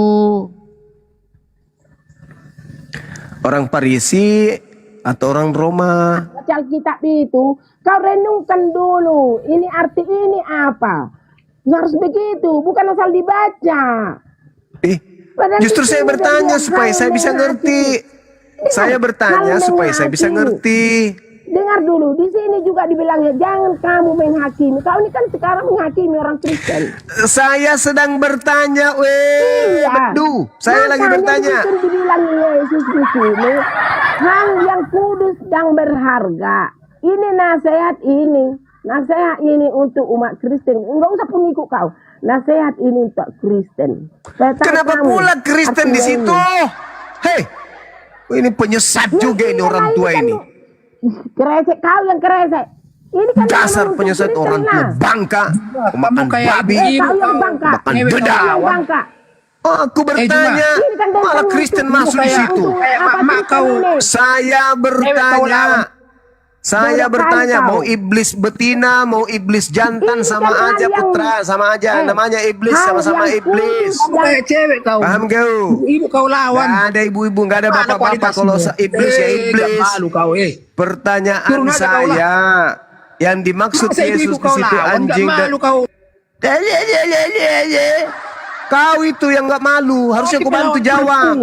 Malu dong gurunda. Bahlul, yang saya tanya, Yesus menyebut di sana anjing Udah dan yang lain babi aja itu yang siapa? jawab, jangan lu. Dulu apa? Dengar Yahudi Ibu-ibu atau kau lawan, anjing? malu kau Ya karena ibu-ibu memang yang naik di sini dong. Bukan kantong. Aduh. Bahlul. Kau berantem mulut kau tuh. Aduh. Dasar pemakan babi. Ditanya bukannya membantu temannya si betina ini, malah dia permalukan dirinya. Ibu betina, yang dimaksud Yesus di sana anjing dan babi itu, kalau ibu kan berarti babi betina toh, anjing betina kan? Nah, gitulah. Nah, sekarang kau mengomel Kristen pandai kau. sekarang yang dimaksud Yesus ini saya bertanya loh ibu, saya bertanya loh, bertanya baik-baiknya aku bertanya. Hal yang kudus dan berharga. Jangan kau lemparkan kepada babi. Pertanyaan saya, yang dimaksud babi di sana Yahudi atau Kristen ibu? Babi yang dimaksud di sana babi beneran? Enggak tahu mengartikan atau itu majas? Jangan kamu perumpamaan barang yang kudus kepada anjing. Nah, anjing yang dimaksud di sana siapa ibu? Barang kudus itu apa menurutmu? Apa? Barang kudus itu Taurat. Hah? Taurat. Barang kudus Taurat. Iya. Yang mana? Taurat itu hanya ada 10. Yang mana? Semuanya. Semuanya mana ada dibikin di sini tentang hal yang kudus? Ya, itu barang kudus, barang suci. Semua firman Tuhan yang datang kepada Musa itu adalah barang suci. Barang kudus. Dan itu tidak diberikan kepada Kristen. Tentang 10 firman ini. Pertanyaan saya, anjing dan babi di situ siapa? Ini tadi hal menghakimi, Matius 7 ini tentang hal menghakimi. Hal yang dimaksud babi dan anjing di situ siapa, Ibu? Dosa. Ini tentang Astagfirullahaladzim. Nasihat Yesus ini. Biar tahu kamu. Jalan yang benar. Hal pengajaran yang sesat. Susahnya ya Allah untuk kemudian mewaraskan orang-orang kafir ini. Nasihat ini biar tahu kamu. Ya Allah ya Karim. Begitu sulitnya kemudian mewaraskan orang gila ini ya Allah. Tentang apa namanya ini? Ya Allah. Begitu susahnya aku mewaraskan orang gila ini ya Allah. Kau yang gila kau. Ya Allah, hal yang kudus dan berharga. Betapa sempurnanya ciptaanmu, begitu sempurna. Ada yang gila, ada yang waras, dan yang ini gila ya Allah. Kamu yang gila. Ya Allah. Ya Allah, kenapanya ibu ini masih kau gilakan pada usianya yang sudah senja begini ya Allah. Kau melihat barang orang kau pandai, kau barangmu enggak kau tengok. Kenapa sampai dia gila begini ya Allah? Apakah karena dia diusir oleh mertuanya? Atau karena tunggakan pinjolnya belum terbayar 7 bulan ya Allah? Kenapa orang tua ini gila sampai sekarang ya Allah? Waraskanlah dia ini ya Allah, kasihan dia. Dia ditanya siapa yang dimaksud anjing dan babi di sana ya Allah. Dia nggak menjawab, cuman colote terus ya Allah. Apakah gara-gara suaminya pergi meninggalkan dia dengan wanita lain? Aku nggak tahu. Yang jelas dia nggak nyambung lagi ya Allah. Dia sudah tidak nyambung. Meskipun dikasih kombantrin 1 papan 1 kali minum, dia sudah nggak waras lagi ya Allah. Saya tanya yang dimaksud Yesus sana anjing dan babi, malah dia ngamuk, makin ngamuk dia. Nggak nyambung dia ya Allah. Ular tua yang mana yang merasuki wanita ini ya Allah? Ya Allah, Katakan di sini cuma ular tua dari pulau mana yang telah merasuki wanita ini ya jangan Allah? kamu memberikan barang yang Ular kudus tua kepada yang sudah anjing. ribuan tahun, berapa tahun usianya ya Allah, yang masuk ke dalam tubuh wanita tua ini ya Allah. Wanita tua yang tiap hari memusingkan pegawai koperasi ini ya Allah. Enggak mau menjawab pertanyaan saya ya Allah. Ini kan nasihat supaya kita jangan supaya kita berbuat baik. Itu Saya ini. bertanya, Bodoh kali kau. siapa yang dimaksud anjing dan babi di situ oleh Yesus? Bodoh kali kamu. Ini kan gak dikatakan itu. Ini kan dibilang di sini takut. Jangan kamu memberikan barang yang kudus kepada anjing. Anjing Kepada yang dimaksud anjing. di situ siapa? Jadi maksudmu anjing ini siapa? Kalau bukan Yahudi, Kristen. Bodoh kali kamu, mana ada di sini dibikin Yahudi kok nggak Kristen? Iya, di luar domba kan anjing. Artinya ini bukan Pemakan itu, babi cuma siapa teror. pemakan babi? Mana Siapa ada pemakan di babi? sini artinya itu Siapa untuk pemakan Kristen. babi? Yahudi atau Kristen? Cuma artinya ini bukan seperti Siapa yang makan anjing dan babi? Yahudi atau Kristen? Jangan kamu memberikan barang yang kudus.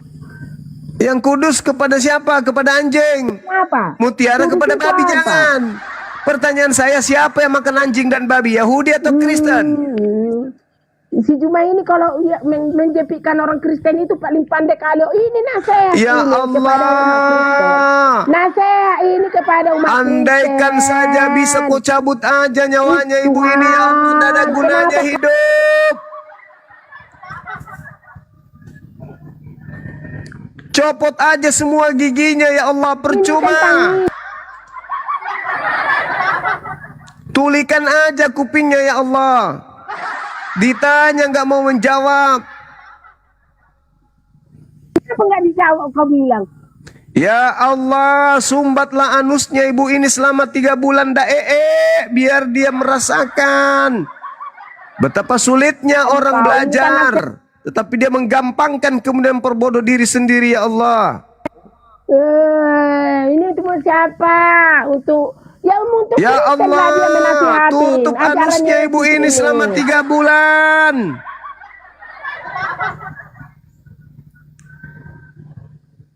Pertanyaan saya, Ibu, Yesus kan menyebut perumpamaan di sana anjing dan babi.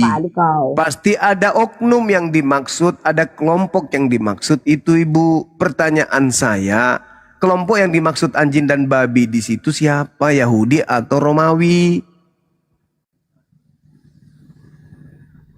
Bu, kau yang mengapakan ayat pun nggak ngerti kau apa artinya. Ini kan tentang apa nasihat ini kepada manusia. nasihat kepada Yahudi supaya jangan melemparkan barang kudus kepada. Mana ada hubungan Yahudi di sini? Lah, muridnya orang mana? Muridnya Yesus. Perjanjian baru ini. Muridnya Yesus itu orang mana, Bu? Bodoh kali kau. Iya, nasihat ini menasehati apanya murid-muridnya. Nah, muridnya itu orang mana? Yahudi kan? Kau iya kan? itu. Kau lagi Yahudi. Ya Allah. Kau kan Yahudi kau, Yahudinya kau. Enggak ya Allah, aku cuman bercanda ya Allah. Jangan kau anusnya jangan kau tutup, kasihan dia nanti. Nanti nya lewat pusar. Percuma kau rusak kau. Masa rusak kau bisa kau kayak gitu. Giliran saya nggak ada, saya dicari. Menasehati. Giliran ketemu dengan saya ditanya begitu. Padahal saya bertanya serius. Bagaimana umatmu itu biar teman-teman saya bertanya serius teman-teman. Saya ingin tahu Yesus memperumpamakan orang Yahudi, orang Farisi atau orang Romawi Yunani di situ sebagai anjing dan babi.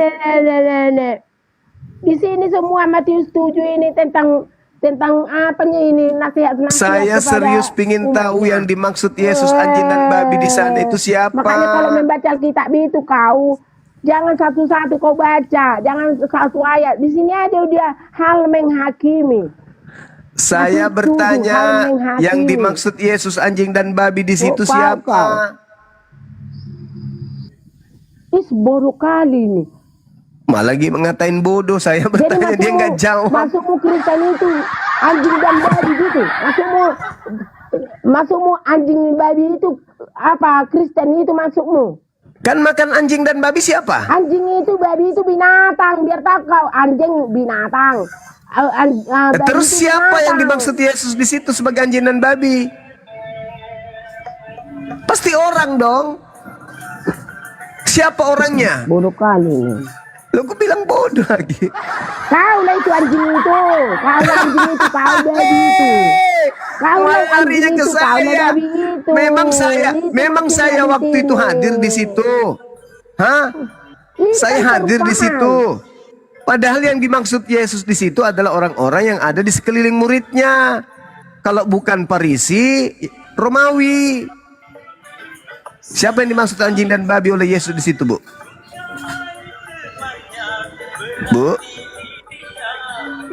Kan di sini kan cuma maksudnya apa ini hal yang kudus ini dan berharga seperti kita manusia ini seperti ini kan, jangan kamu memberikan barang yang kudus kepada anjing dan jangan kamu melempar mutiaramu. Iya, itu ucapan Yesus kepada muridnya.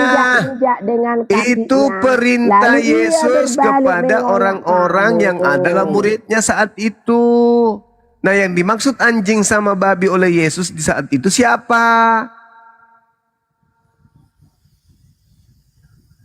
Ini kan tentang perumpamaan ini.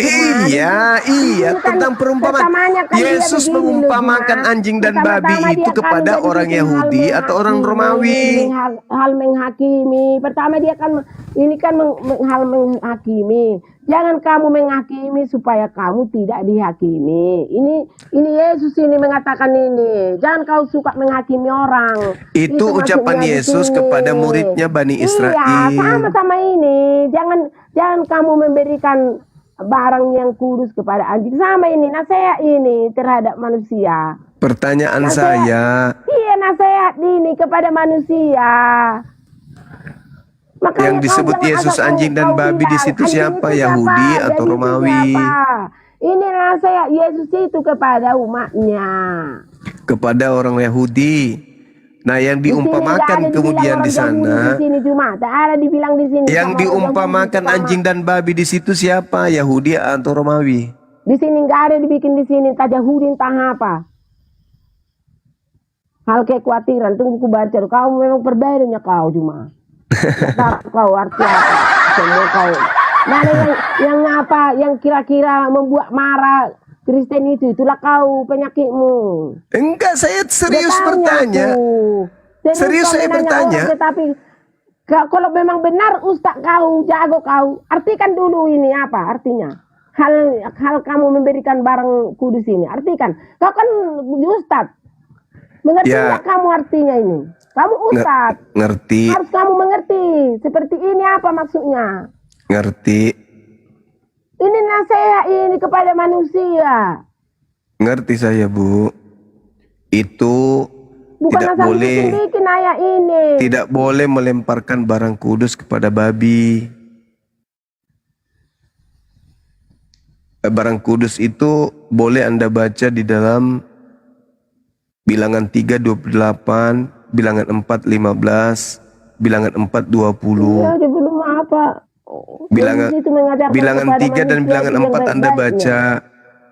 Ternyata yang dimaksud barang kudus itu mengertikan itu adalah hal-hal yang ada di dalam sinagoge. Bahkan kalau melihat barang kudus itu orang bisa mati, Bu. Dan itu tidak dilemparkan kepada orang Kristen. Mutiara itu apa? Gitu. Mutiara itu ilmu. Ilmu itu tertulis di dalam Amsal 13 nomor 13 sampai nomor 15. Jadi yang dimaksud barang kudus itu termasuk Taurat, termasuk 2 loh batu, kaki Dian, kemudian Mikdas, Baitullah atau Bait El atau kemah suci pertemuan, itu nggak boleh dilemparkan kepada orang Kristen, nggak boleh dikasih maksudnya. Sedangkan mutiara di situ adalah ilmu hikmat. Jangan kuberikan kepada orang di luar Yahudi. Makanya Kristen beragama Kristen itu bukan karena proses belajar ilmu, akal, enggak. Orang menjadi Kristen karena percaya saja, yakini saja. Itulah di Kristen. Makanya kenapa itu bisa terjadi? Karena tidak diberikan hikmat, yaitu mutiara, ilmu pengetahuan. Tentang apa? Tentang kebenaran. Benar enggak Tuhan mati? Tidak benar. Tapi Kristen mempercayai kan? Karena tidak ada ilmu di situ. Karena tidak ada mutiara di sana. Benar enggak Tuhan netek sama manusia? Tidak benar. Tapi menurut Anda yang tidak ada mutiara, yang tidak dilemparkan mutiara kepada kalian, kalian mengatakan itu benar. Benarkah Tuhan itu 3 pribadi? Tidak benar. Tapi menurut kalian yang tidak memiliki mutiara, itu benar. Kenapa bisa terjadi? Karena kalian tidak diberi mutiara. Berarti yang dimaksud di sana anjing dan babi adalah... Jangan kau menghakimi orang. Jangan menghakimi orang. Berarti yang dimaksud anjing dan babi di sana adalah... ceritamu. Kaulah itu yang termasuk di sini. Dia malah menghakimi saya. Jangan kau menghakimi, tapi dia menghakimi saya. Lucu. Di sini. Jangan kau lihat selumbar di mata saudara. Terus kenapa Anda mengatakan babi itu saya, anjing itu saya? Tidak kau ketahui. Giliran ada kesempatan menghina. Giliran ada kesempatan menghujat. Inilah ini. Karena tidak ada ruang geraknya. Karena tidak ada ruang geraknya. Karena yang dimaksud di sana adalah orang-orang yang sesaman murid-muridnya. Siapa dia? Orang Roma ya, termasuk Paulus. Jadi teman-teman, yang dimaksud di sana itu adalah orang yang sesaman dengan Yesus, orang yang sesama dengan murid Yesus, di antaranya Paulus. Gitu. Jadi jangan kau melemparkan barang kudus kepada anjing, dan jangan kau melemparkan kemudian mutiara kepada babi. Ya, kita sudah bisa tahu siapa anjing dan babi yang dimaksud Yesus di sana. Saya kira sekian dari saya. Mudah-mudahan bisa menjadi edukasi. Kenapa materi ini saya bawa, teman-teman? Kenapa materi ini saya bawa? Karena dulu waktu saya diskusi dengan Sopiatul, saya lagi seru-serunya menjelaskan apa katanya dia. Dia larang orang yang saya diskusi pada saat itu baca dalil dengan mengatakan jangan kau berikan kemudian mutiara kepada babi. Dengan pedenya dia membaca itu. Melarang orang Kristen yang memberikan data Bible kepada saya waktu itu saya berdebat. Karena berpikir bahwa yang dimaksud Yesus di situ adalah saya. Padahal yang dimaksud di sana Yesus, anjing dan babi, itu justru orang yang sesaman dengan murid Yesus saat itu. Iya betul saudara Lias. Belum ada Islam. Assalamualaikum Bang Zuma. Waalaikum. Yang ada hanya Yahudi dan Kristen. Pertanyaannya siapa yang dimaksud anjing dan babi? Apakah Yahudi? Tidak mungkin. Yahudi itu adalah domba. Lalu yang dimaksud anjing dan babi di sana? Ayo, siapa? Siapa? Yang pasti yang saya tahu, kalian adalah pemakan anjing dan babi, itu aja. Iya, betul Guruna. Jadi memang orang-orang Kristen itu menyebut masakan anjing itu RW gitu kan. Kalau yang babi ya memang pokok RT. Gitu. Oh enggak ya? Bang Zuma. Siap. Theos ini sama dengan roh nggak? Sama ya, yang dikatakan dia itu bertuhannya dengan roh itu. Sama nggak sih? Sama. Wahyu 5 nomor 6. Oke. Aku tadi naik di komal sebelah, dia bilang di situ tadi? Katanya Tuhan kami itu adalah roh katanya. Loh kalau begitu ku bilang kalau Tuhan kalian roh, ku bilang ketika orang kerasukan berarti itu Tuhan kalian dong kalau bilang. Iya. Memang roh itu memang hantu. Di dalam kitabnya mereka pneuma itu hantu. Jadi hantu. Di situ. Jadi aku nggak bisa panjang kali lebar lagi pembahasan dia kan, karena dia sudah mengakui dengan Tuhannya roh. Ya udahlah, aku tutup aja langsung di situ. Langsung turun aku. Iya, mantap itu, singkat dan jelas. Mantap. Oke, Dinda Dito. Siap. Diambil alih silakan, Dek. Baik. Assalamualaikum Bang Suma. Waalaikumsalam. Yang pasti tekankan di Matius 7 Ini Bang, itu. ada sedikit ini yang saya sampaikan Bang. Cia, gimana? Karena sudah 1 minggu ini anak saya ini ikuti live-nya abang ini. Nah, alhamdulillah ini saya bisa naik ini Bang. Iya. Saya seorang mualaf Bang. Dan pertanyaan-pertanyaan dari anak saya ini mengenai Islam saya belum bisa jawab. Iya. Dan saya bilang sama anak saya tunggu. Mudah-mudahan saya bisa masuk gabung di sini. Alhamdulillah saya gabung sekarang Bang. Iya. Saya ingin Bang Suma apa ya? Kalau apabila anak saya nanti bertanya, mudah-mudahan setelah bertanya ikut dengan saya masuk Islam Bang. Amin, amin. Usia berapa anaknya? Berapa usia sekarang? 15. 15 Bang. Oh, 15 tahun. Cewek ya? Iya Bang. Entah apa yang dia mau pertanyakan. Dia mau bertanya sama saya tentang Islam Bang. Saya jawab begini. Ilmu saya belum ada. Belum cukup untuk menjawab hal itu. Jadi nanti saya upayakan, saya cari cara untuk mencari jawaban yang kamu pertanyakan. Saya tidak bisa mengatakan sesuatu yang saya tidak ketahui. Itulah aturan Islam. Betul sekali, betul sekali. Jadi Emang alhamdulillah ini apa Bang, pertanyaan anak kita apa? Pertanyaannya dia Bang banyak Bang. Tapi nanti dah abang yang tanyakan itu. Iya. Ini coba bicara. Ya langsung saja Dek, mumpung bapaknya sudah naik ke Komal, nggak apa-apa Dek. Jadi ini untuk apa yang akan ditanyakan oleh adik, insya Allah kita semuanya bisa menjawab. Ini kebetulan ada Gurunda, Bang Zuma silakan bertanya apa aja. Silakan. Iya. Apalah tokuah? Apalah musangap ya? Apalah? Aparah? Apa Dek? Apa lek? Coba kita sampaikan. Iya, Semarang. Kristen adalah agama yang benar.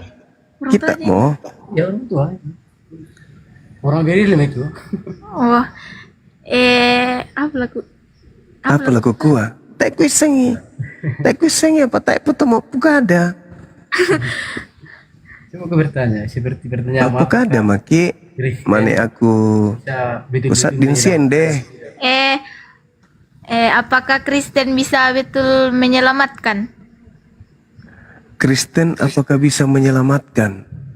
Ya. Kalau kita lihat di dalam Matius 7, dalam Matius 7 nomor 22 nomor 23, orang-orang yang memanggil Yesus Tuhan, bernubuat pakai nama Yesus, mengusir setan pakai nama Yesus, bermukjizat pakai nama Yesus, ya tuh nasanga Yesus, malaiko, kamu semua adalah pembuat kejahatan, aku tidak mengenal kalian. Jadi bagaimana mungkin mau selamat kalau Yesus mengusirnya, kan gitu.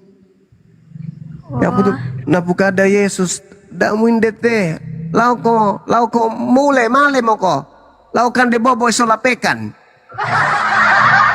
Ya tuh nasanga Yesus deto, Matius siapa tuh? Matius 7 nomor 22 sampai 23.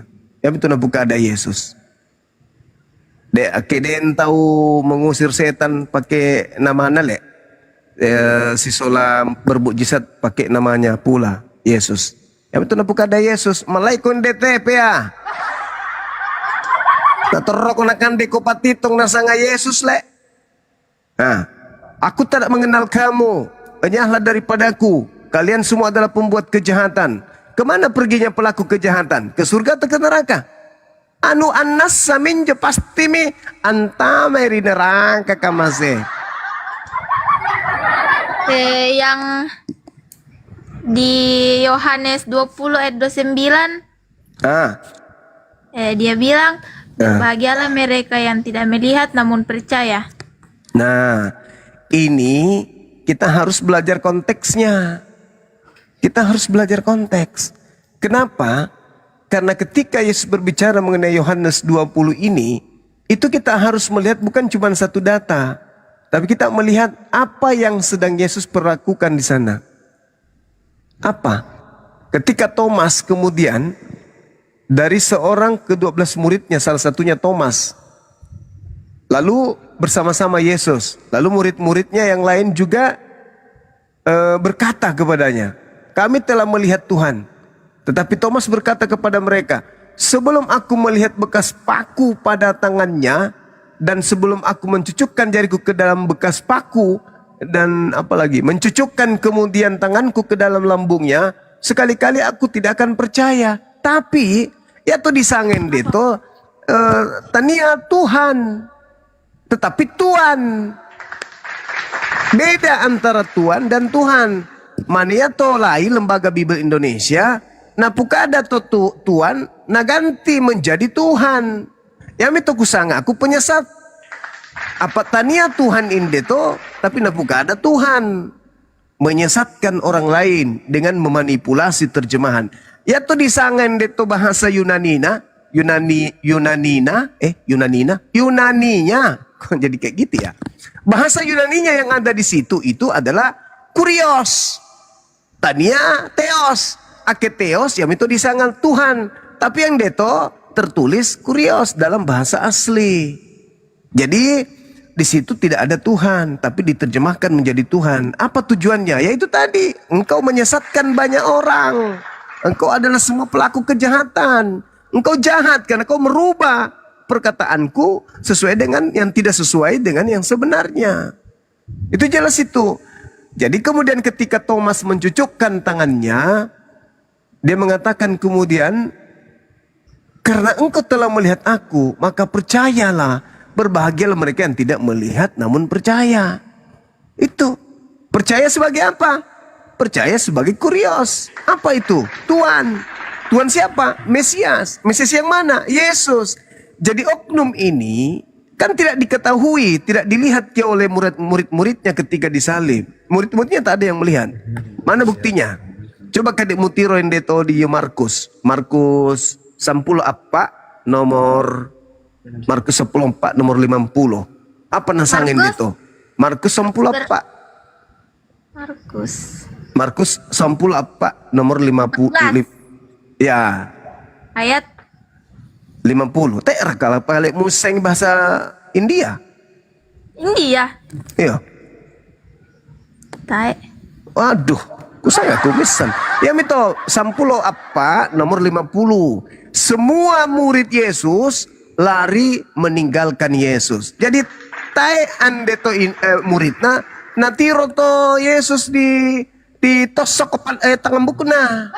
Ditosok kena ditampiling, disambaki pelokna tae natiro muridna. Nah sahabat lari ngaseng to muridna itu tertulis Markus 14 nomor 50. Ya to ngaseng murid-muridna lari meninggalkan Yesus. Mingkondong diobela le.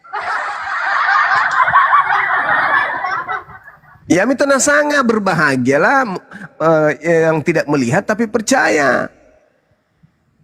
Kita mau tiro nak, tapi mau percaya ya mito yang tahu berbahagia. Tapi permasalahannya, kalau kita telah lebih mendetail daripada Bible ini, yang datang di situ itu bukan Yesus asli lagi. Makanya di data Lukas 24 nomor 37, ketika pertama kali orang yang keluar dari kubur ini menampakkan diri kepada Yesus, kepada murid-muridnya, murid-muridnya mengiranya hantu. Nasanga popo. Mereka kaget dan ketakutan sebab mengira melihat hantu. Jadi ya to biasa natiro muridna Yesus, apa nasanga? Matu menaden tahu mate tuo. Jadi nasanga itu murid-muridna, kapan teh? Popo, akatannya popo parakang. Tanya popo.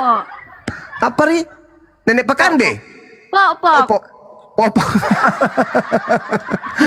Iya. Siapa yang pakai popok ini? Bukan. Popok itu hantu setan. Oh. Ya, jadi begitu. Om, ada yang mau saya bilang. Apa anakku cantik? Mau bilang apa? Tolong yakinkan saya biar saya bisa mengikuti ayahku masuk Islam. Ya, masuk akal tidak Ananda? Tuhan mati. Itu aja dulu.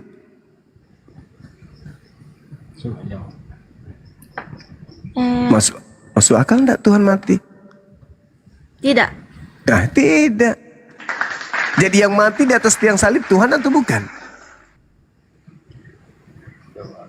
Menurut Kristen apa? Menurut Kristen Tuhan. Masuk akal enggak itu Tuhan mati? Tidak. Masuk akal enggak ajaran Kristen?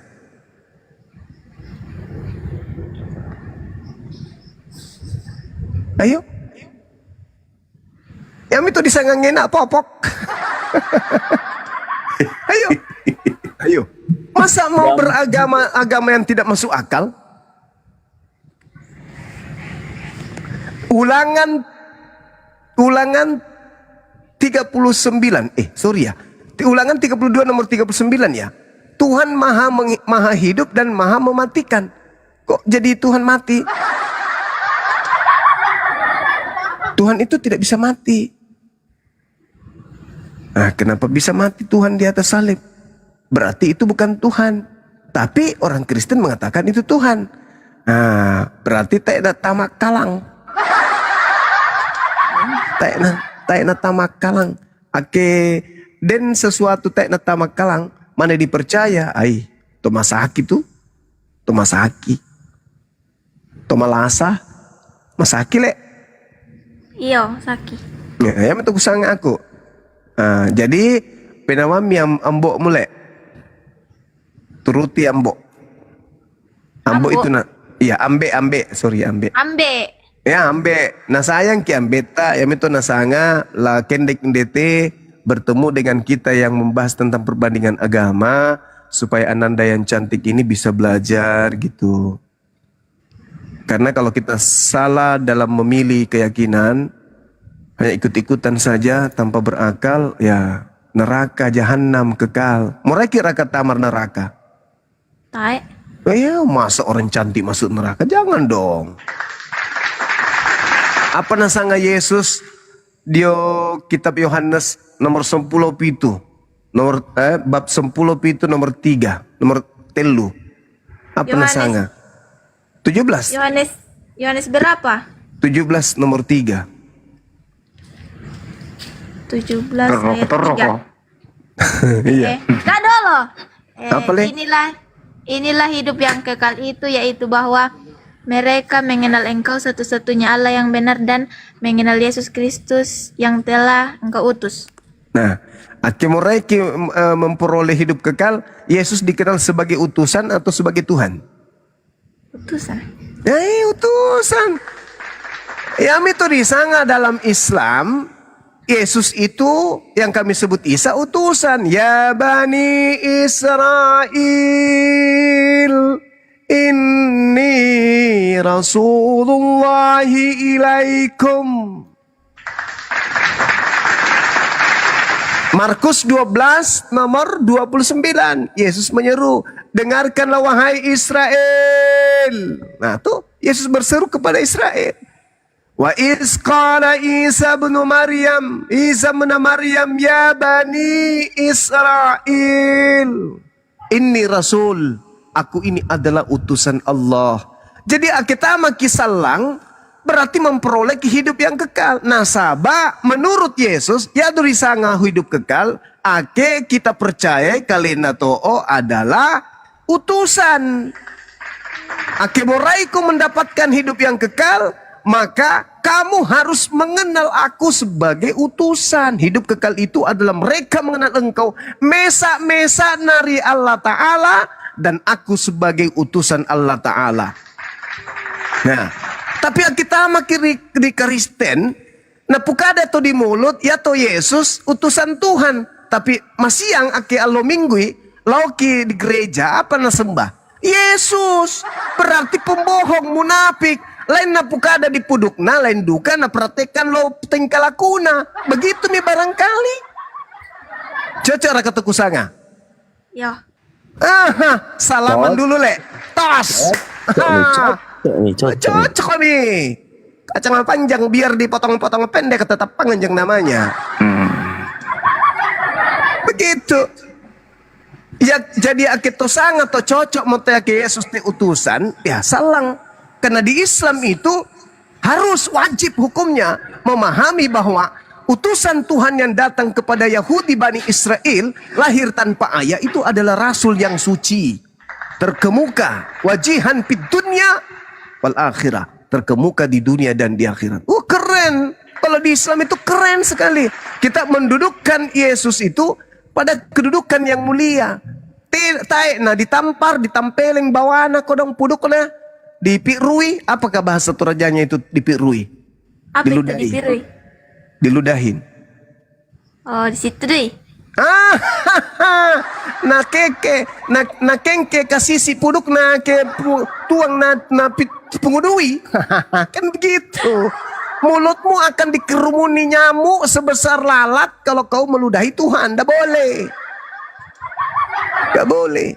Apalagi ditombak lambungnya kodong. Anu tak na tamak kalang mantu menaden puang Tuhan pencipta kita bung. Ditombak lambungnya. Tak na bela Yesus itu. Na anu ki na bawa ki untuk mantaji apa sangan kita atau bebe. Misalnya sang atau bebe. Apa tuh? Anu, todongo. Baga. Dapat baga kia kena suruh kita beriman. Mantu menaden puang pencipta langit dan bumi ditombak lambun na mate. Alamak. Ini teman-teman kami menggunakan bahasa Ibrani bagian utara, paling utara ya, dekat Mesir kuno. Dimaklumi aja ya. Ini anak ini Toraja tapi namanya orang Kolaka. Kenapa bisa? Yang itu sangat aku. Dan kebetulan mohon maaf translasinya, translate-nya masih belum bilingual ya. Ya minta musanga. Tidak ada di kamus. Tidak ada di kamus. Tetap tanda soal mulai. Kenapa kalau di Islam ada siksaan kubur, tapi kalau di Kristen tidak pernah diajarkan? Nah, supaya orang percaya. Padahal kalau di dalam Bible siksaan kubur itu ada. Siksaan kubur. Iya, di dalam Bible itu ada siksaan kubur. Cuman tidak diajarkan. Seperti misalnya di dalam Mazmur 116 nomor 3. Mazmur 110 andang nomor telu apa raka ketelu? Talu. Nah, talu. Den susito ditulis bahwa ya tuh di dalam karisteng sesuai dengan kitab Mazmur dan duka siksaan kubur, tapi ya tuh pendeta si sola pastor supaya tak nama taku ya te jemaat lancar ki pembayaran perpuluhan tak namurai papukada itu lako dio jemaat bahwa den duka to siksaan kubur.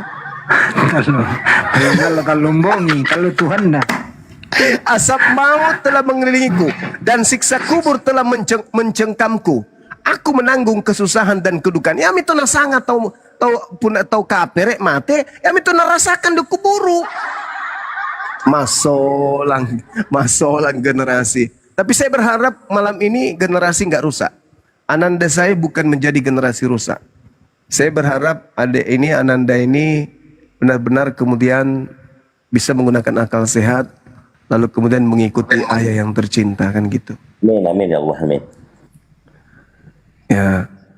Ya tuh disanga di Ananda siksa kubur di dalam Islam itu seibarat ki ake den tahu dia sudah tahu dirinya nih. Dia sudah tahu dirinya bahwa saya akan dihukum mati 3 hari lagi. Menderita enggak orang itu? Menderita. Dia sudah tahu dalam kubur bahwa dia akan ke neraka. Menderita enggak? Menderita. Itulah siksaan kubur. Jadi penyesalan. Kenapa dulu waktu hidup saya tidak ikuti bapakku? Di alam kubur enggak bisa ada pilihan lagi. Enggak bisa milih Islam, milih Kristen, enggak bisa. Kalau sudah dikubur itu orang sudah menghadap ke akhirat. Tidak bisa lagi menghadap kembali ke dunia. Kalau sekarang Ananda ini masih bisa mikir ke Islam atau ke Kristen karena masih hidup. Tapi ketika nanti di alam barzah, di alam kubur, Sheol, begitu kita masuk di Sheol, alam barzah, itu tidak ada pilihan. Yang ada yang kita rasakan adalah selamat atau tidak selamat. Nah, kalau kita merasakan kita tidak selamat, bagaimana siksanya itu? Kita sudah lihat gambaran-gambaran setelah keluar dari kubur ini, tempat saya adalah neraka. Yohanes 5 nomor 29. Orang yang benar ketika di dunia akan dibangkitkan untuk diselamatkan. Tapi orang yang jahat akan dibangkitkan dari neraka, dari kubur untuk disiksa di neraka. Jadi ya kita harus milih agama yang benar di dunia ini mumpung kita hidup. Karena kalau kita sudah di alam kubur tidak bisa lagi milih. Saya harus ke Islam deh, mau kembali nggak bisa. Tak nabelai atau tahu batamang kubur untuk sulit laku dunia lino tak nabelai. Tak nabelai. Akitama mikir kuburu ya siksa. Kenapa siksa? Karena yang ada hanya gambaran neraka. Aduh, saya kalau kiamat ini nanti bangkit dari sini tempatku neraka. Ya itu disangka siksaan. Karena sudah membayangkan tempatnya neraka. Tapi orang Islam yang mati, mereka bahagia di alam kubur. Kenapa bahagia di alam kubur? Karena mereka sudah melihat tempatnya, yaitu surga. Dan satu lagi Ananda harus tahu, di Islam itu tidak ada kematian. Orang Islam itu ketika dia mati, dia berada di sisi Tuhannya. Mana ayatnya? Al-Quran surah Ali Imran ayat 169. Bismillahirrahmanirrahim. وَلَا تَحْسَبَنَّ الَّذِينَ قُتِلُوا فِي سَبِيلِ اللَّهِ أَمْوَاتًا بَلْ أَحْيَاءٌ عِندَ رَبِّهِمْ يُرْزَقُونَ وَلَا تَحْسَبَنَّ الَّذِينَ قُتِلُوا فِي سَبِيلِ اللَّهِ أَمْوَاتًا بل أحياء عند ربهم يرزقون. Jangan sekali-kali kamu mengira bahwa umat Islam itu ketika ia mati di dalam jalan Allah, dia mati. Sebenarnya tidak. Mereka itu tetap saja hidup dan mereka dianugerahkan rezeki dari sisi Tuhannya. Jadi umat Islam ake mati, tak enak mati. Mereka hidup di mana? Mereka mendapatkan rezeki di sisi Tuhannya. Nah, ada nggak dalil begitu di Kristen? Tidak ada. Orang Islam kalau mati itu tidak mati. Dia berada di sisi Tuhannya dan mendapatkan rezeki. Sama seperti Yesus. Tidak mati, tetapi mendapatkan rezeki di sisi Tuhannya. Itulah umat Islam dan Yesus itu sama-sama tidak mati. Tapi kalau Kristen, ake tesansi atau ake nenek-nenek kita di Toraja, maaf ya, tuh mayatnya disimpan di goa-goa kan, sampai berpuluh tahun. Tera kamu takut tiro itu? Takut. Iya makanya ikut ayah. Asyhadu an la ilaha illallah wa asyhadu anna Muhammad Rasulullah. Nah itu. Hidup kekal itu mengenal Tuhan pencipta langit dan bumi sebagai satu-satunya Tuhan yang benar dan mengenal para utusannya sebagai utusan yang benar. Nah itu. Masya Allah. Begitu Anandaku yang cantik. Mudah-mudahan hatimu dilembutkan, bisa menerima hidayah Islam. Amin. Apa betul saya orang Kristen dilarang pakai kerudung? Karena ayah saya sering suruh saya belajar pakai kerudung, tapi mama saya larang saya. Dilarang pakai kerudung di Kristen kah? Karena memang cuma disuruh bertudung. Ada ajarannya memang Paulus, bahwasanya mereka perempuan itu diajarkan untuk bertudung. Nah, apa ya tuh disangat tudung? Yang dibilang tudung itu bisa payung, karena tudung itu kan penutup kepala. Kalau kita lihat di dalam apa itu ya, di 1 Korintus 11 nomor 6, di situ dikatakan kemudian kata tudung itu adalah kata kalopto. Kata kalopto itu adalah melindungi atau menudungi. Jadi kalau di Kristen berdasarkan kemudian 1 Korintus 11 nomor 6, bertudung itu ya bisa seperti payung disimpan di kepala untuk mungkin matahari atau supaya tidak untuk menutup kepala.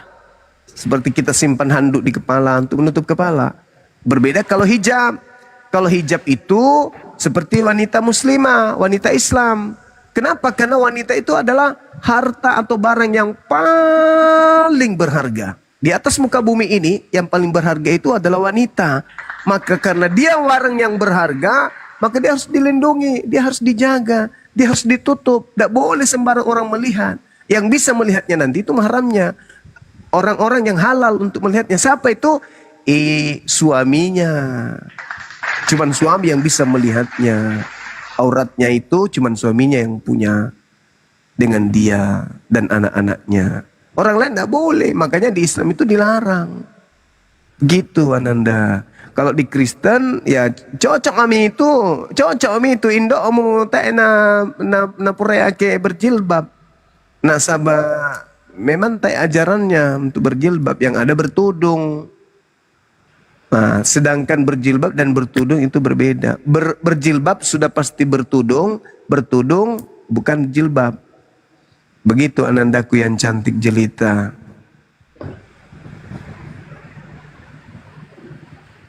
Ada lagi?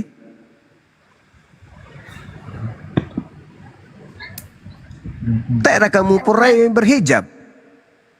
Tak. Betul mana Den? Tak ku cocok. Betul mana Den tak nak cocok na perempuan? Perempuan itu cocok berhijab. Apalagi Ananda saya cantik. Berhijab itu makin cantik. Kalau kita tidak berhijab, apa bedanya dengan, mohon maaf, apa bedanya dengan hewan peliharaan juga? Pahanya kelihatan, iya kan? Sama seperti babi, kelihatan pahanya, kelihatan keteknya juga. Kalau kita cewek manusia, apalagi muslimah, nggak boleh seperti binatang. Harus kita tutup barang-barang berharga itu. Begitu Ananda. Belajar kita pakai hijab, toh? Ya. Pak Bom saja belajar berhijab. Masa kita tidak? Tak ada kemutan Pak Bom. Tak. Oh.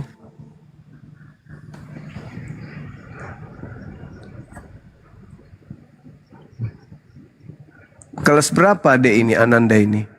Saya Iya. kelas 9 Di mana ke sekolah? SMP 1 Bahodopi. Oh iya, di Sumatera itu ya? Morowali. Oh Morowali. Iya.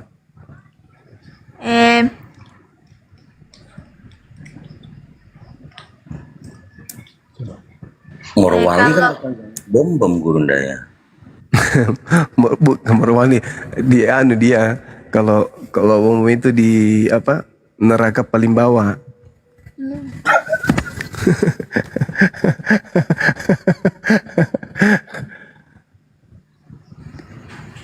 Mamanya apa? Katolik atau Protestan? Kristen, Protestan. Protestan. Berapa ki bersaudara nak? 2. Sendiri? 2. 2. Kakak atau adik? Adik. Oh. Kakak tak laki-laki? Tidak ada kakakku. Oh adik. Saya yang Adik. pertama. Oh iya. Kayaknya cita-citanya mau jadi polwan ini. Bukan. Jadi apa? Apa yang namanya itu? Ustazah. Bukan. Jadi apa Ji? Arsitek. Masya Allah. Saya doakan mudah-mudahan anak saya ini bisa jadi arsitek yang handal. Supaya nanti banyak membuat masjid di mana-mana ya. Apakah ya saya salah kalau menceritakan mama saya karena tidak mau masuk Islam? Kalau tujuannya baik tidak salah. Misalnya ayah pertanyakan supaya kami mendoakan mama supaya lembut hatinya, supaya bisa mengenal Islam gitu, menyembah kepada Tuhannya Yesus. Kan Yesus bertuhan. Nah di Islam Tuhannya Yesus yang kita sembah, bukan Yesusnya. Kalau di Islam itu Yesus itu hanya hamba Allah, ciptaan Allah, bukan Tuhan. Yesus itu. Makanya hidup kekal itu mengenal dia cukup hanya sebagai utusan saja. Kan tadi kita baca dalilnya toh, Yohanes 17 nomor 3. Jadi kalau Yesus mengatakan, bagaimana caranya kau bisa memperoleh hidup yang kekal? Ya, kenali aku sebagai utusan. Tapi di Kristen kenali dia sebagai Tuhan itu sendiri, itu salah. Jadi keliru di situ. Yesus mengatakan, kenali aku sebagai rasul. Nah, di Islam kita kenali Yesus sebagai rasul. Begitu. Ikut maki di Bapak. Nanti belajar-belajar tiap malam di sini sama-sama. Sedikit-sedikit belajar. Takut, Kak. Kenapa takut? Nah, marahi kamu makku. Daripada Tuhan yang marahi nanti di alam kubur. Ikutkan nanti mama masuk kubur, kan enggak? Sesayang-sayangnya mama sama kita, kalau kita sudah pindah alam, mama tidak temani Ki. Nah, yang lebih sayang itu yang menciptakan kita. Maka kita harus lebih takut kepada yang menciptakan kita daripada mama. Meskipun kita takut sama mama juga, tapi takut sebatas manusia. Beda takutnya kepada pencipta. Kata Yesus, maukah aku ajarkan kepada siapa kamu harus takut? Takutlah kepada Allah yang sanggup membunuh manusia dan sanggup melemparkan manusia ke dalam api neraka jahanam. Kalau mama kan tidak bisa lemparkan kita ke neraka. Tapi kalau pencipta langit dan bumi, kita tidak sembah, malah kita sembah yang lain, lemparkan ke neraka. Gitu. Justru kalau kita sayang mama, kita harus ikut Islam supaya mama juga ikut. Jangan biarkan mama itu tetap jalan menuju ke neraka, kasihan. Kalau sayang kepada adik, sayang kepada orang tua, mama, maka harus masuk Islam. Karena kita sudah tahu bahwa jalannya mama itu kan keliru. Bagaimana caranya kemudian menyadarkan mama? Ya kita dulu yang selamatkan diri kita, baru selamatkan mama dan adik. Gimana mau menyelamatkan orang tua kalau kita sendiri nggak selamat? Nah sekarang tega ndak kita melihat orang tua itu menuju ke neraka hanya gara-gara ego, karena gengsi, karena egois. Kita tidak tega kan? Nah oleh karena itu pelajari dulu Islam, masuk Islam dengan baik. Setelah itu ajarkan mama pelan-pelan. Kan kita sudah tahu toh, tidak mungkin Tuhan mati, tidak mungkin Tuhan turun menjadi bayi, tidak mungkin Tuhan dibunuh oleh ciptaan. Itu nggak mungkin. Maka seketika itu ditolak oleh akal. Segala sesuatu yang ditolak oleh akal ya jangan dipercaya. Yang dipercaya itu ya masuk akal kan gitu. Intinya kalau sayang kepada mama, anak saya ini ya masuk Islam dulu, habis itu belajar. Kalau perlu mau pesantren, misalnya mau pesantren di Jakarta, mau jadi penghafal atau di mana gitu, nanti tinggal laporkan ke kita. Saya mau pesantren, Om, bisa ndak saya dimasukkan ke pesantren? Mengenai biaya jangan khawatir, kita akan biayai. Gitu. Nanti setelah jadi penghafal Quran, jadi orang yang benar-benar Islami, pulang ke rumah, kemudian ngajarkan ke mama. Ajak mama diskusi pelan-pelan. Kalau mama marah, hindarkan dulu. Jangan dulu berdiskusi. Nanti ada ruang di mana ada kesempatan ngomong Meki. Mak, Tuhan itu begini. Tuhan itu sebenarnya begini. Kita harus sayang kepada Yesus. Masa orang Romawi nampar, ludahin, seret, tombak, kita aminkan, kita iyakan, malah kita tepuk tangan. Jangan dong. Yesus itu kan harus kita sayang. Kita harus kasihi dia. Kita harus hormati dia. Maka tidak pantas kita percaya kalau dia itu mati. Dia itu diangkat oleh pencipta langit dan bumi, diselamatkan dari upaya pembunuhan orang-orang kafir terhadap dirinya. Jadi yang mati di salib itu bukan Yesus, tapi yang menggantikan dia. Begitu Ananda. Betapa disayangnya ini sama anak, sama ayah. Sampai Ananda ini diajak berdiskusi. Begitu nak. Dan kami juga di sini sayang sama Ananda ini. Siapakah Anamata? Saya. Iya. Ires. Siapa? Muiz? Ires. Abdul Muiz? Kok nama laki-laki? Hah? Ires. Oh, Ires. Wah, nama yang cantik, Masya Allah. Ires itu adalah singkatan dari Islam yang resmi. Ires. Islam resmi itu bukan abal-abal. Ya, itu insya Allah dapat hidayah nanti ke depannya. Oke? Saya mau tanya. Oh, kusanga lama mak mo. Tak apa.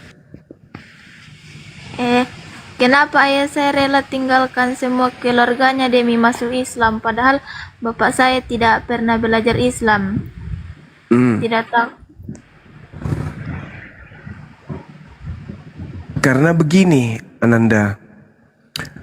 Kalau di agamanya yang dulu, itu tidak ada ajaran kalau kita akan masuk surga bersama dengan keluarga. Berbeda dengan ajaran Islam. Al-Quran surah Ar-Ra'd ayat 23, kita umat Islam ini akan masuk ke surga bersama dengan orang-orang yang kita cintai. Bersama dengan anak kita, bersama dengan istri kita, dengan kakek, dengan cucu-cucu kita, masuk ke dalam surga. Sedangkan kalau di Kristen mati, ya hanya sebatas dunia saja. Setelah itu tidak ada lagi hubungan. Kalau di Islam tidak. Di Islam itu kita masih berhubungan di surga. Di surga itu kita hidup kekal bersama dengan keluarga-keluarga kita. Nah kalau di Kristen tak ada itu. Bahwa kita akan masuk surga bersama dengan anak, bersama dengan istri, bersama dengan suami, cucu. Enggak.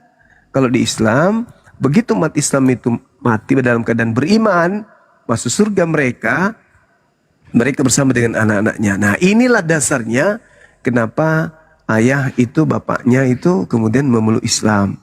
Berharap anaknya ikut, istrinya ikut. Sehingga bisa bersama-sama di kehidupan yang kekal. Di bumi ini, di dunia ini kita cuma sementara. Kenapa? Karena tubuh kita, jasad kita itu tidak cocok dengan alam ini. Kita alergi dengan kehidupan di sini. Kenapa alergi? Tubuh kita menua. Kenapa? Karena kita nggak cocok. Hawanya tidak cocok, alamnya tidak cocok. Karena pada dasarnya tadinya kita ini adalah makhluk yang ada di jannah. Tubuh kita itu cuma cocok di surga, nggak cocok di bumi. Maka kita hidup di bumi ini hanya sementara, kekalnya nanti di kehidupan berikutnya. Nah kalau kehidupan berikutnya di Islam, kita hidup bersama dengan anak istri kita. Kalau mereka mengikuti kita. Tapi kalau di Kristen, mati.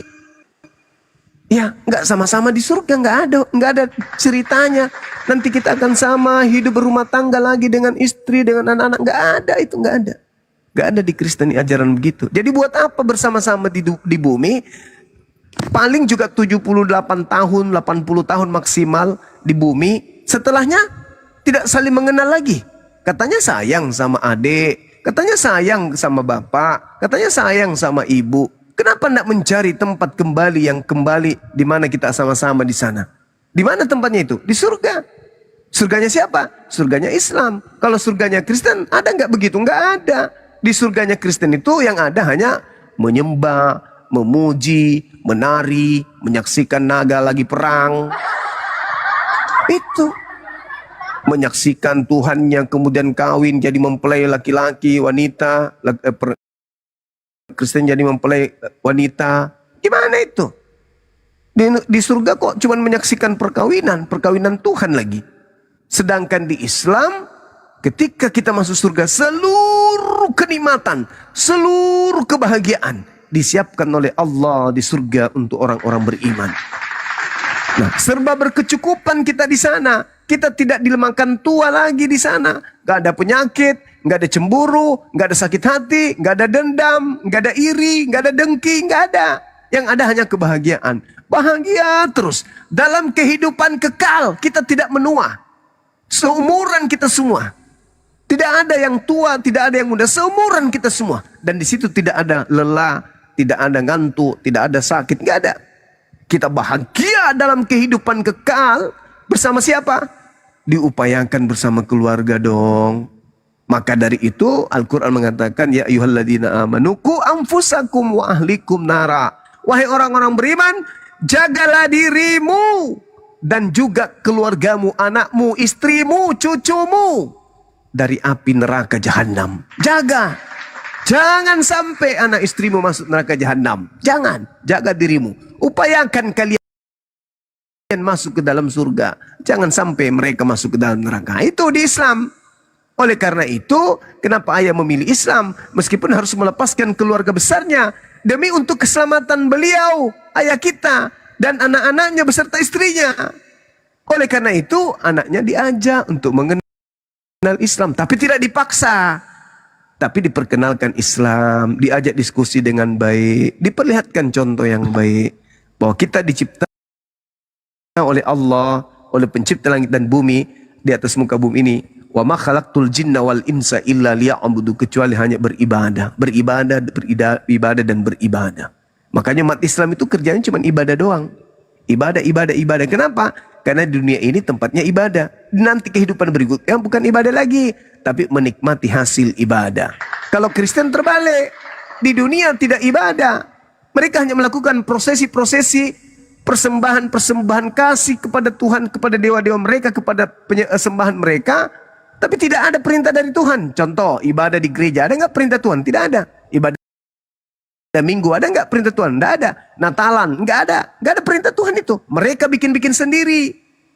Nah, mereka di dunia ini tidak menyembah.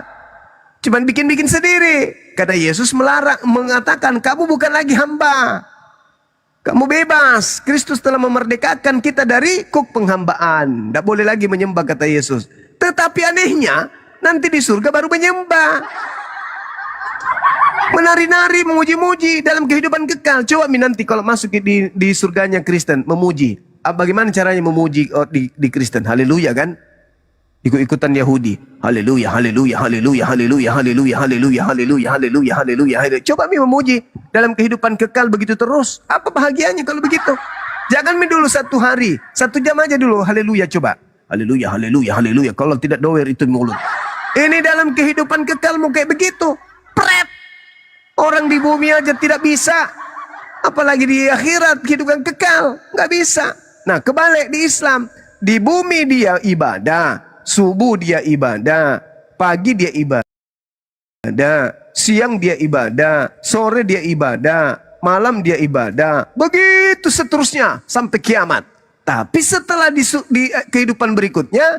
Mereka nggak ibadah lagi. Tetapi menikmati hasil ibadah, yaitu surga. Kristen beda. Di bumi ini tidak ibadah kepada Tuhan, merdeka dari penghambaan. Giliran nanti kehidupan berikutnya baru ibadah. Haleluya, haleluya, haleluya, haleluya, haleluya, haleluya, haleluya, haleluya, haleluya, haleluya, haleluya. Bayangkan itu. Kalau 1 tahun aja orang begitu terus, tidak makan, tidak minum, cuma menari-nari. Coba Anda habis ini, kamu praktek nanti, tutup pintu dari dalam, di kamar, habis itu kamu menari 1 jam. Bisa enggak? Tidak. Nah, bagaimana nanti di surgamu itu menari seumur hidup? Dalam kehidupan kekal. Wih, betismu meledak itu nak. Betismu meledak. Kalau kau menari terus dalam 1 tahun saja kau menari, kuku-kukumu itu pecah-pecah semua itu kukumu. Tulang-tulang betismu itu mengeras kayak pohon kelapa nanti. Kenapa? Bayangkan itu, tidak ada kegiatan lain, cuma menari dok, menari sambil memuji. Haleluya, haleluya, haleluya, haleluya, haleluya, iya, iya, haleluya, iya, iya. Kami yang di surga kami tepuk tangan menonton. Bagus juga ini surganya Kristen, begitu itu kerjanya. Nah, sementara kami makan makanan yang enak, minuman yang enak, menggunakan kendaraan-kendaraan yang mewah. Hidup serba berkecukupan. Kami masing-masing punya istana. Hidup bersama dengan anak istri kami. Sementara kalian sibuk. Haleluya, haleluya, haleluya. Bayangkanlah kalau Pak Bom memuji dalam 1 hari. Maka tidak keluar pusarnya. Matanya jatuh keluar. Itu bukan surga. Itu neraka yang begitu. Neraka itu siksaan. Yang surga itu tempatnya Islam. Begitu Ananda. Jadi itulah alasannya, salah satu kenapa ayah kemudian lebih memilih kehidupan akhirat, yaitu meninggalkan keduniawian, termasuk meninggalkan keluarga-keluarganya yang pagan, menyembah kepada makhluk. Saya kira begitu, Ananda. Tak pernah kan muncak karut, du.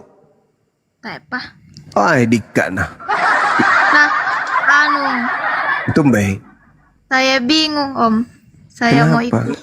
mau ikut ayah atau mama. Tolong bimbing saya. Karena saya Iya. takut masuk neraka. Nah, kalau takut masuk neraka ya harus tunduk kepada Allah. Nah, manusia itu dua. Manusia itu dua. Fa'alhamaha fujuraha wa taqwaha. Manusia itu dua potensi. Bisa dia jadi sesat, jadi jahat, bisa dia menjadi takwa. Nah, kita harus bertakwa kepada Allah. Kalau kita tidak bertakwa, keluar dari Islam. Kalau kita mau diatur sama Tuhan pencipta kita, kita harus masuk di Islam. Karena di Islam itu artinya ketundukan. Islam artinya berserah diri. Islam artinya selamat. Karena kita ingin selamat, maka kita berserah diri. Maksudnya berserah diri itu apa? Berserah diri, mengikuti, menundukkan diri, untuk kemudian hidup terpimpin oleh perintah-perintah Tuhan. Itu Islam itu di situ. Turun dek. Sedangkan kalau di Kristen itu bebas. Di situ tempatnya orang yang tidak mau diatur sama Tuhan. Kenapa? Paulus mengajarkan, jangan lagi kau mau diatur. Tentang makanan jangan, tentang minuman, tentang hari raya jangan mau diatur. Jangan. Nah, iblis juga begitu. Iblis itu tidak mau diatur. Iblis itu tidak mau diatur sama Tuhan. Yang mau diatur sama Tuhan itu hanya Islam. Makanya mereka Islam itu tidak bebas. Sementara kerja bunyi azan. Allahu Akbar, Allahu Akbar. Allahu Akbar, Allahu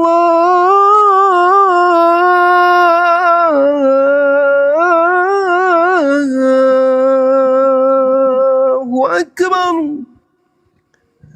Seketika pekerjaan dihentikan. Mengejar dunia seketika dihentikan. Menuju kepada Tuhan. Seketika itu juga tunduk semuanya. Seluruh bumi, seluruh isi bumi yang disebut Islam, ketika panggilan azan itu datang, wajib hukumnya menanggalkan urusan dunia menuju kepada Allah.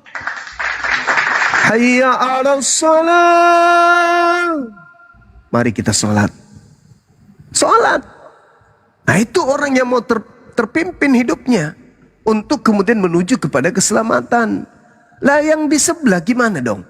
Sekali seminggu itu pun bukan ibadah. Mereka hanya melakukan prosesi-prosesi yang mereka buat-buat sendiri. Cuma datang nyanyi, mendengarkan, ya entah apa-apa yang didengarkan. Mengajak untuk perpuluhan, cuma gitu-gitu doang. Nyanyi-nyanyi. Padahal Yesus tidak pernah mengajarkan itu. Nah itu, kalau mau masuk surga, takut ke neraka, maka harus tunduk kepada perintah Allah, perintah Tuhan. Di mana perintah Tuhan itu? Al-Quran. Sedangkan di Bible mana perintah Tuhannya? Di Lukas ada nggak perintah Tuhan di situ? Masa Lukas adalah Tuhan? Masa Markus Tuhan? Masa Paulus Tuhan? Mereka mencatat itu bukan firman Tuhan. Itu adalah hasil penyelidikan mereka, karya tulis mereka sendiri, itu bukan firman Tuhan. Dan mereka tidak pernah mengakui bahwa yang ditulis itu adalah firman Tuhan. Cuman orang Kristen yang mengatakan itu firman Tuhan. Penulisnya enggak. Lukas tidak mengakui tulisannya adalah firman Tuhan. Markus juga demikian. Paulus juga mengatakan itu. Yang kutulis bukan firman Tuhan, tapi orang bodoh yang ingin bermegah. Yohanes juga tidak mengatakan tulisannya adalah firman Tuhan. Orang Kristen doang yang menganggap buku-buku itu adalah firman Tuhan. Itu. Jadi kalau mau masuk surga, tempatnya di Islam, bukan di tempat yang lain. Seperti itu Anandaku sayang. Silakan. Tepa kadang mulai bawa. Tepa. Wah, mana rendu ke klek?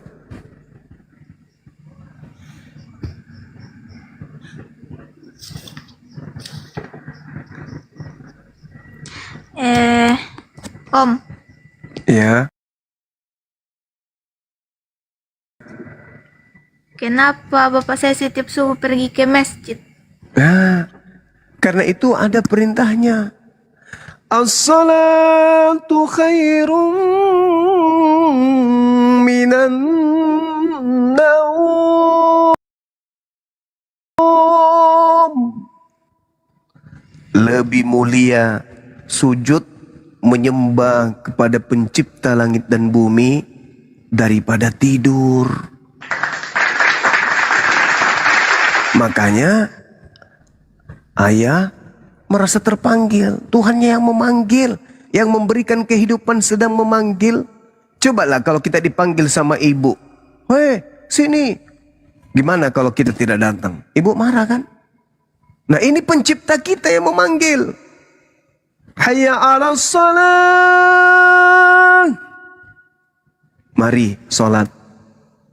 Pencipta kita yang memanggil, yang memberikan kita oksigen, yang memberikan kita mata, yang memberikan kita hidung, rongga dada, paru-paru, memanggil kita. Yang namanya hamba yang sujud, tunduk kepada aturan mainnya Tuhannya, yang kudu datang meskipun ngantuk. Kenapa? Karena kita harus menang. Menang dari mana? Menang dari iblis. Harus. Itu di Islam. Dan bukan cuman ayah, anak-anak kecil. Islam itu sudah diajarkan dari kecil. Mereka mendengarkan azan beranjak menuju rumah ibadah, masjid. Nah, kalau di gereja, Ananda ini ngapain? Di gereja? Mendengar khotbah, menyanyi, berdoa. Berdoa kepada Tuhan. Tuhannya siapa? Tuhan Yesus. Nah, sedangkan Yesus ketika turun ke bumi, justru dia berdoa kepada Tuhannya juga. Ini kesalahan fatal. Ini kesalahan fatal. Berdoa kepada manusia yang justru bertuhan kepada pencipta langit dan bumi. Kesalahan itu, Nanda. Itu salah besar. Yesus mempraktikkan apa? Beribadah, menyembah kepada pencipta langit dan bumi. Kok kita justru menyembah dia? Kan tidak nyambung. Begitu loh, Ananda. Jadi adalah jalan yang terbaik. Karena Bapak sudah masuk Islam, bersyukurlah kepada beliau. Wujud dia cinta, sayang pada kita. Maka beliau rela kemudian melepaskan akidahnya, agamanya yang lama demi untuk keselamatan anak-anaknya dan istrinya. Lawang disambut itu, disambut upaya orang tua kita. Salami, cium tangannya. Ya, tidak selamanya ayah kita itu ada. Esok hari yang ada tinggal kenangan. Ada masa di mana kita akan mengatakan, ayah, begitu banyak tempat sandaran di bumi ini, tapi tempat yang paling indah untuk bersandar adalah pundakmu. Tapi kalau ayah sudah tak ada, mau kayak mana? Ayah adalah manusia pertama yang ada di dalam hidup kita ini, yang rela mati untuk kita. Ayah di tempat kerja dibentak, dimaki-maki sama atasan, kadang dipermalukan di tempat kerja, dipermalukan. Terkadang air matanya keluar, nangis, emosi, kesal. Tapi ketika dia mengingat anak gadisnya di rumah, keringatnya itu tak ada artinya, air matanya itu tak ada artinya. Dimaki di hadapan orang, dicaci maki, dipermalukan di hadapan orang, demi anak gadisnya, semuanya itu bukan beban. Dia rela. Ketika dia pulang ke rumah senyum seakan-akan dia hebat. Tapi di luar sana dia mengais-ngais. Rela dia menahan lapar. Rela dia menahan kemudian malu, dipermalukan sama temannya. Demi untuk kita, anaknya di rumah. Itulah ayah. Dia tidak mampu kemudian mengurai kata. Dia tidak mampu kemudian menyusun kata-kata untuk melampiaskan kasih sayangnya kepada kita. Tak sanggup ayah itu untuk berpuisi, untuk berpujangga. Tetapi dalam hatinya, manusia yang paling sayang terhadap kita itu adalah ayah selain ibu. Itu ayah rela. Dia mau mati kayak di luar. Dia mau ngapain kayak dipukul, ditonjok demi untuk supaya anaknya bisa bertahan hidup. Ayah lakukan itu. Ayah lakukan apa saja untuk kita. Tidak ada yang kemudian ayah tidak lakukan demi untuk kita. Bahkan membunuh pun demi untuk menghidupi anak-anaknya. Seorang ayah itu berani. Nah, kalau dalam hal duniawi saja mereka berkorban sampai jiwa raga, apalagi tentang keselamatan anak di akhirat. Di akhirat. Itu saking pedulinya orang tua kita. Dulu,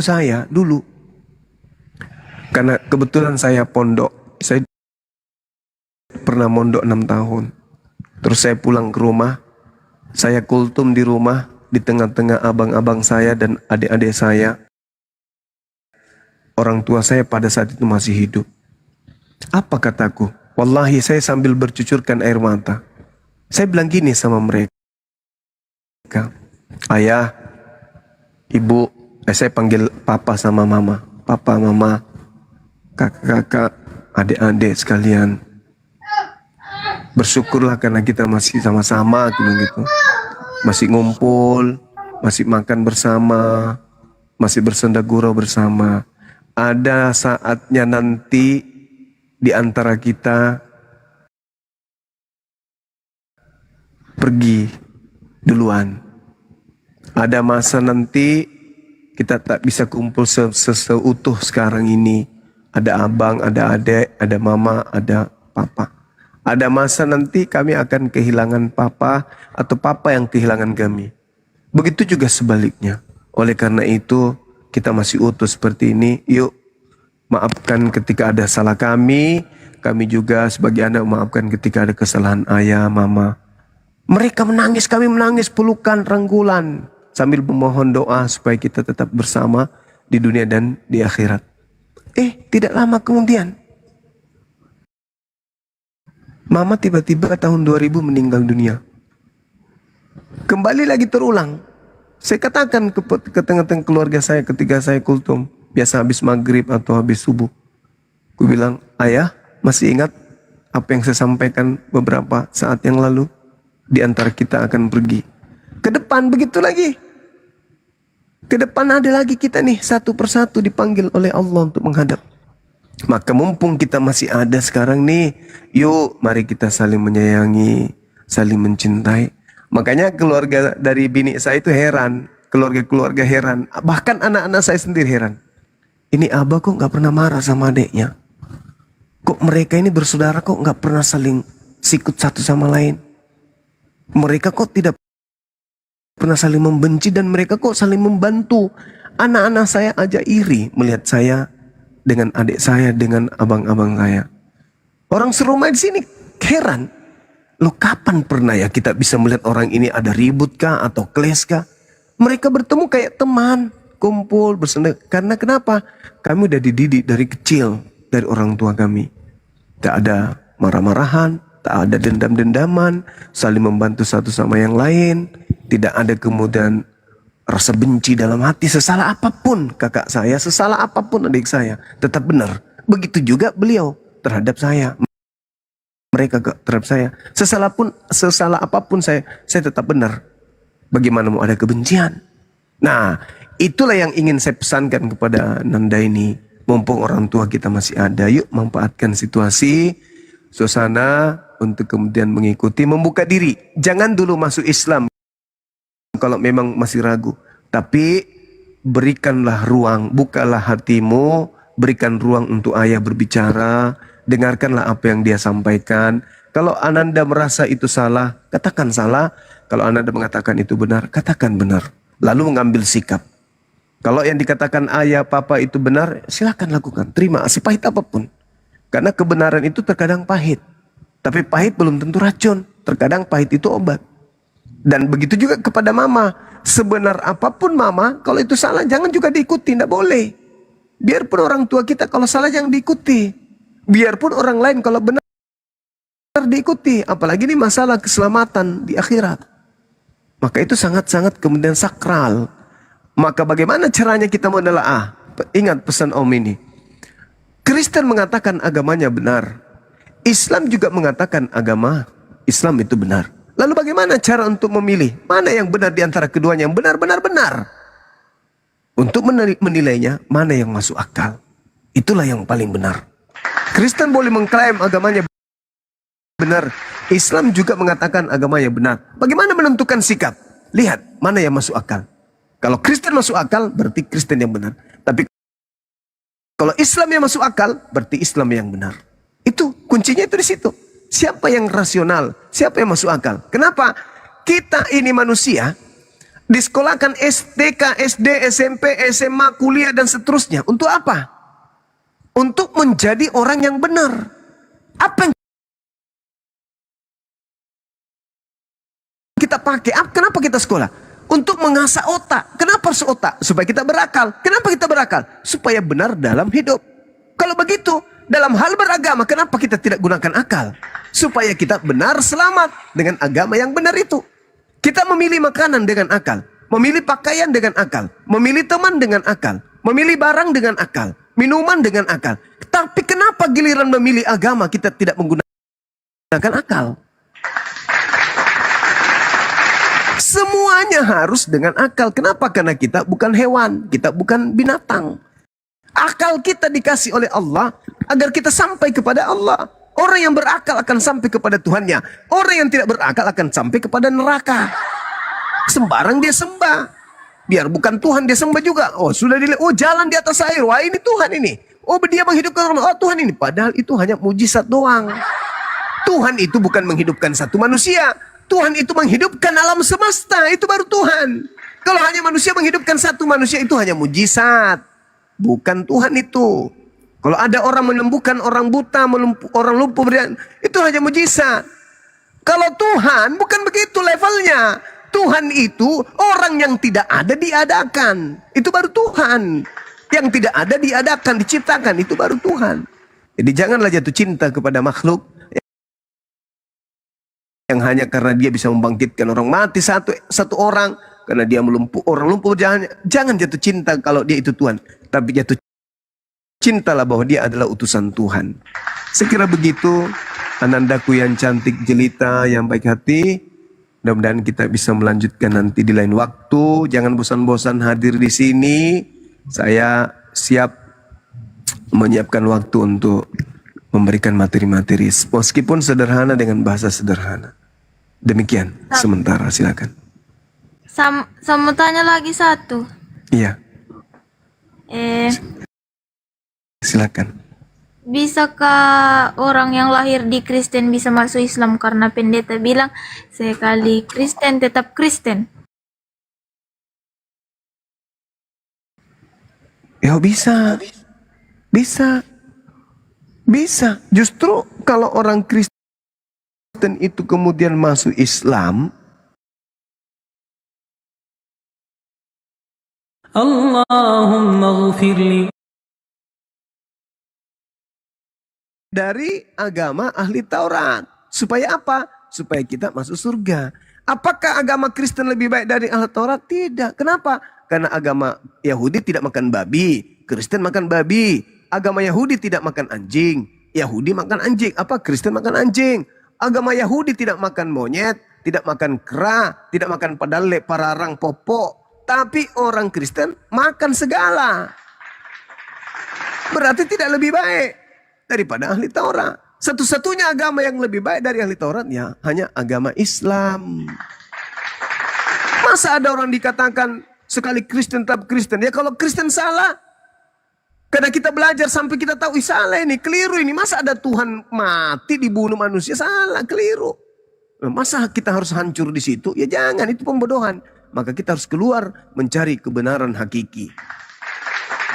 Begitu Ananda. Sampaikan salamku kepada pendeta. Katakan, Pak Pendeta, kata Bang Suma, kalau kita mengatakan sekali Kristen tetap Kristen, Yesus sendiri tidak Kristen kok.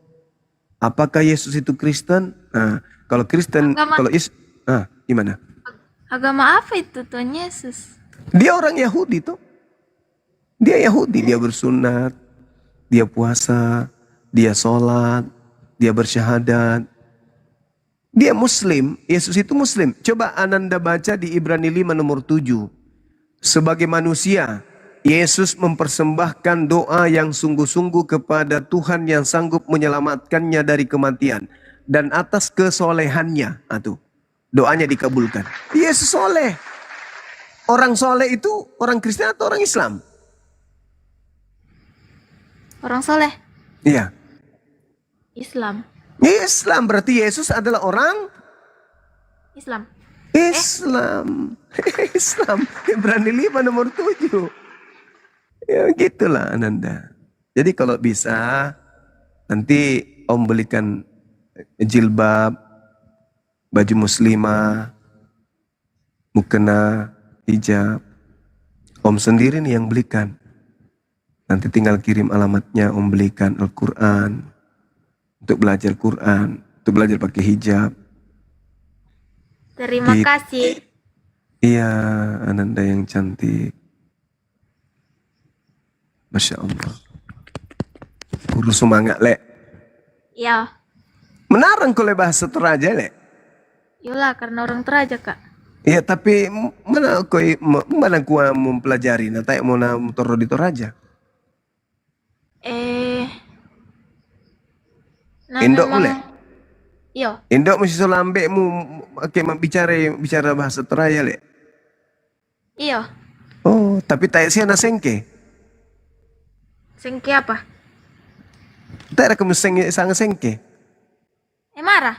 Oh iya, tak siana sengke ake bicara, tak lah. Tak. Baik. Alhamdulillah.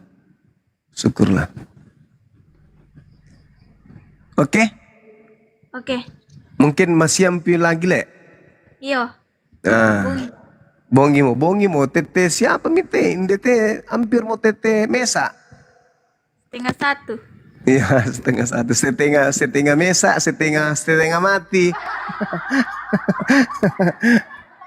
Allahu Akbar, Masya Allah. Om, terima kasih sudah menjawab semua pertanyaanku. Iya, sama-sama Anandaku. Bapakku. Ye, sama-sama. Om doakan Anandaku dilembutkan hatinya menuju kepada hidayah. Itu ya, amin. Ya. Iya. Mama mikiolo, matindo maki. Laman joki masikola masiang. Le. Iya. Ya, terus semangat. Oh, libur. Oh, di kana. Nyaman namoya. Oke, teman-teman. Itulah tadi Ananda kita yang mencoba untuk sedikit belajar tentang hal-hal dasar keislaman. Mudah-mudahan beliau bisa dapatkan hidayah. Kita doakan beliau nanti bisa menjadi tokoh yang besar untuk negara kita ini dan juga menjadi tokoh yang besar untuk agama Islam. Amin ya rabbal alamin. Saya kembalikan kepada host dan terima kasih kurus semangat ambe. Mudah-mudahan ya teh anak ta muraisia ta masalah ngake dilembutkan hatinya oleh Allah Subhanahu wa taala insyaallah. Terima kasih kur budak teh, Bang. Ya, sama-sama samune.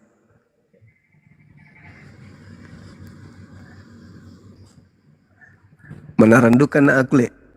Menarang. Waktu menatai nah. Ya teh darah aku teh din darah Toraja, din duka darah Bugis, din duka darah Makassar. Komplit sempurna. Karena memang saya itu sebenarnya kalau kita bicara silsilah ya, saya itu bukan orang Indonesia asli, tapi darah saya itu adalah darah ini pencampur antara Sudan dengan Dubai. Kenapa? Karena bapak saya orang Palopo, mama saya Bugis Bone, jadi Bone Palopo campur. gitu, jadi tidak asli gitu, campuran. Begini bang, mungkin apa namanya? Saya mau bertanya ini kan bang. Oh ya, kura bapakku Toraja, ibuku Makale. Jadi Singkam menjo. Singkam menjo. Ustaz Alif monitor.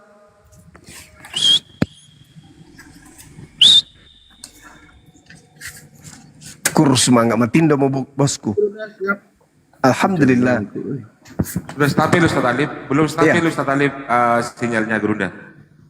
Ya, Dinda Alif monitor kah? Atau mau istirahat kah? Saya tinggal 1 watt ini. belum stabil sinyal beliau.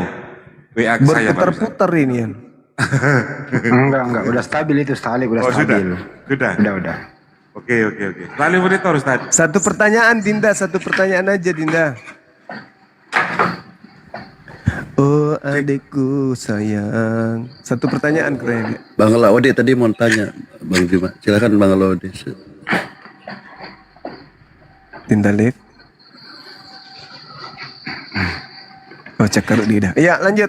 Silakan. Dinda Dito. Laode tadi mau tanya, tadi terputus tadi. Bang Laode mau bertanya apa? Yang terakhir, silakan. Saya cuma mau bertanya. Iya. Mungkin saya salah selama ini bang. Apa itu?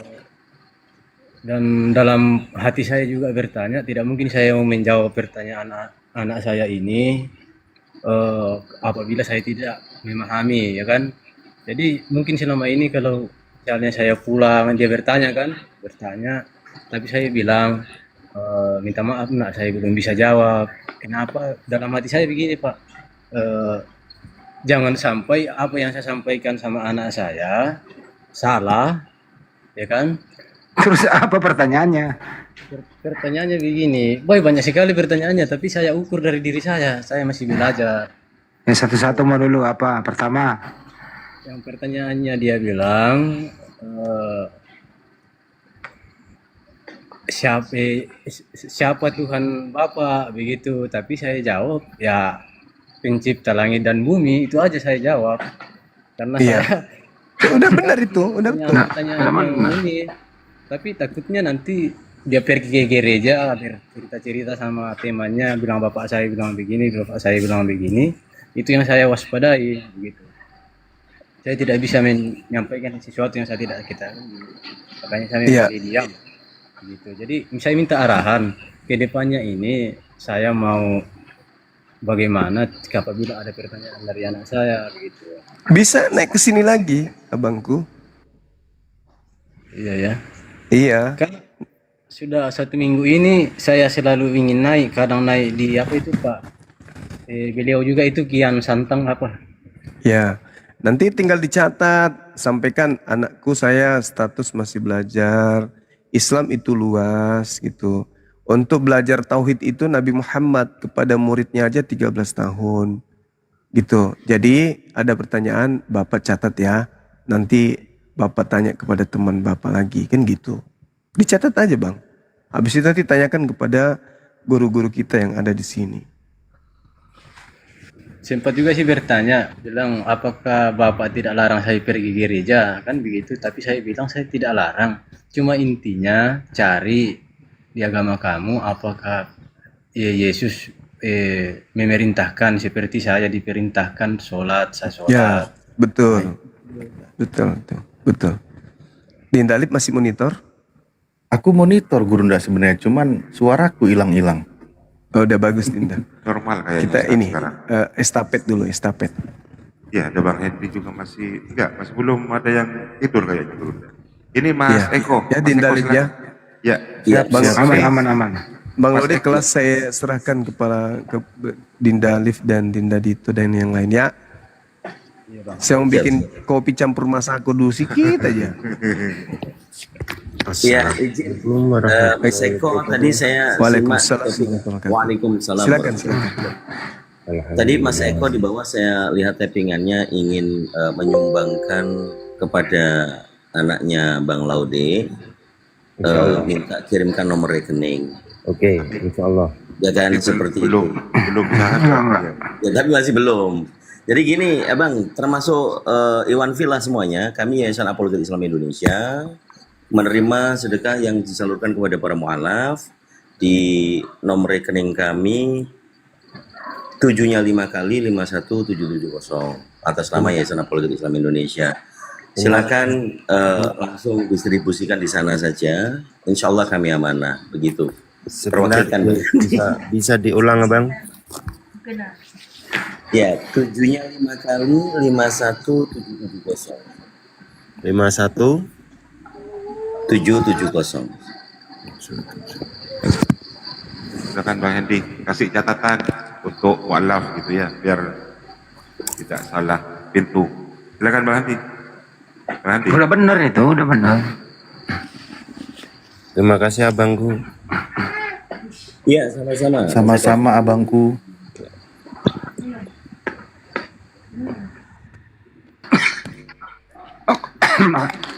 Makanya tadi aku heran kok, namanya Laude tapi dia Kristen. Gimana sih ceritanya ini? Aku nggak denger loh tadi semuanya. Pak Laude, kok bisa anak Kristen, Anda Muslim gitu? Kok bisa begitu?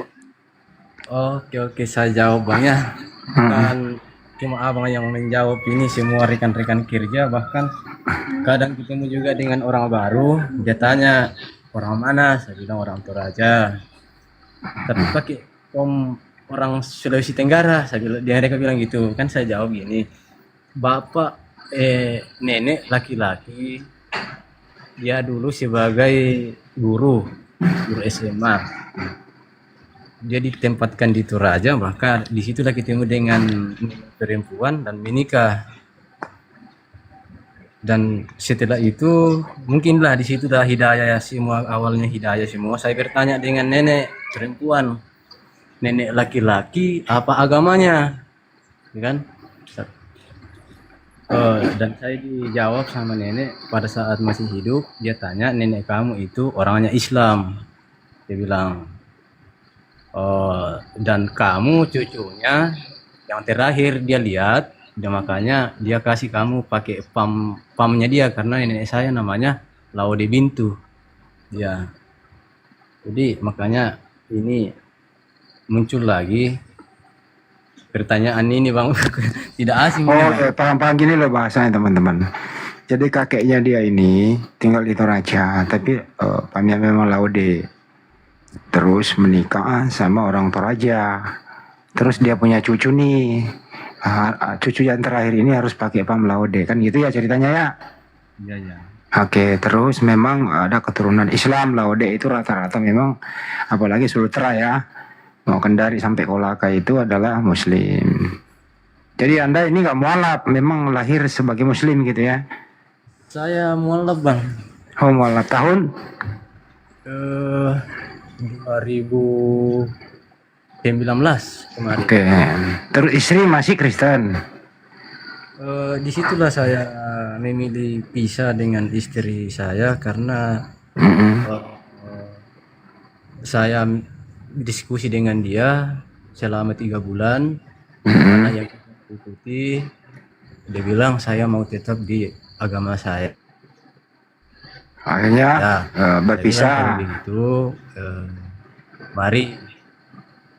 Ya dia nggak bisa, jadi saya bilang sekarang saya siap, mau saya tinggalkan semuanya, mau keluarga tinggalkan saya, mau apa, tetap intinya saya tidak bisa rubah, saya punya prinsip. Oke.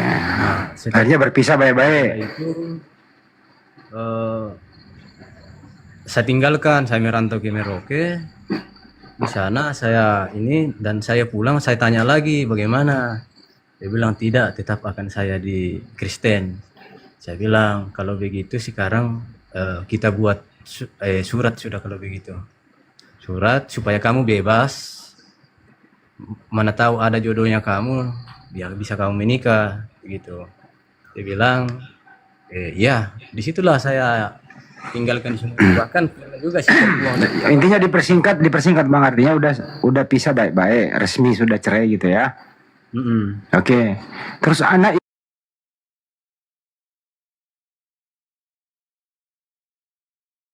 yang perempuan tadi itu ya Anaknya ini memilih agama apa? Ikut mamanya Kristen. Sampai sekarang? Sampai sekarang iya. Oke, baik. Nah, makanya tadi saya heran kok ada nama Laude kok Kristen, yang ternyata sejarahnya begitu teman-teman. Ini jelas ya. Nah sekarang kita lanjut nih. Kira-kira apa?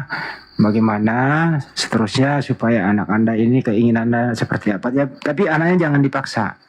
Jangan dipaksa memeluk Islam karena dia udah dewasa. Iya. Kira-kira sekarang ini Ustaz Alif yang bekerja nih kalau dalam hal ini sama yang lain. Silakan. Apa yang mau ditanyakan? Yang saya mau tanyakan ini Bang, karena ini ada kebetulan anak saya ada di samping saya ini kan. Saya bilang, saya mau bertanya, tapi ada sedikit ini yang saya mau ragukan sebenarnya sih. Apa ya? Abangku, Saya salah. biar Apakah yang saya menjawab yang pusing bang bertanyanya dibikin ringan aja. apakah salah Bang? Maaf ini guru-guru ini semua di dalam ini. Apakah saya salah kalau anak saya ajari pakai hijab? Tapi kadang memunculkan suatu kadang mamanya tahu di kampung dia telepon saya, dia maki-maki saya gitu. Apakah saya salah kalau misalnya Cukup. saya Boleh nggak Ustaz Alif, perempuan Kristen itu atau bapaknya yang Muslim ini mengajari anaknya pakai hijab atau menutup aurat? Silakan Ustaz. Baik, Bismillahirrahmanirrahim. Pada prinsipnya gini ya Pak Laude ya. Iya. Pertama itu kan yang perlu ditanamkan kepada anak itu adalah tentang prinsip iman, ketuhanan, akidah, dasar, fondasi, kan gitu. Nah memang kita mendidik seorang anak, itu kan kita yang paling paham terhadap kondisi psikologi seorang anak. Dan kita bisa tahu mulai dari mana kita mendidik dia. Itu seorang ayah kan, seperti itu. Nah, tugas kewajiban seorang ayah itu kan memang berada di jalan mengajak keluarganya, anaknya, istrinya itu ke jalan yang benar. Makanya kan perintah Al-Qur'annya, jagalah diri kamu dan juga keluargamu dari siksa api neraka. Nah, Islam itu dijelaskan ajaran Rasulullah bagaimana kita mendidik anak, mengajak kita dengan keluarga itu satu gerbong menuju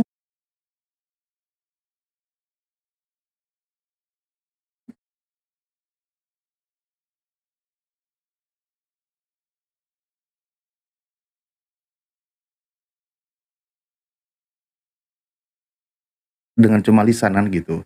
Jadi kita ajarkan, didik anak kita dengan cara yang terbaik,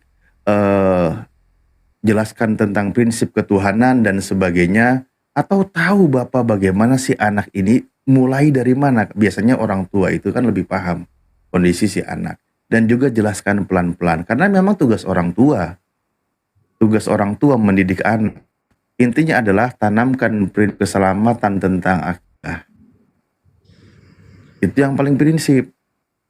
Ya jelaskan seperti tadi sudah ngobrol, Pak Laude juga sudah ngobrol kan gitu ya, sedikit pelan-pelan bagaimana ketika masalah membahas ke gereja dan sebagainya.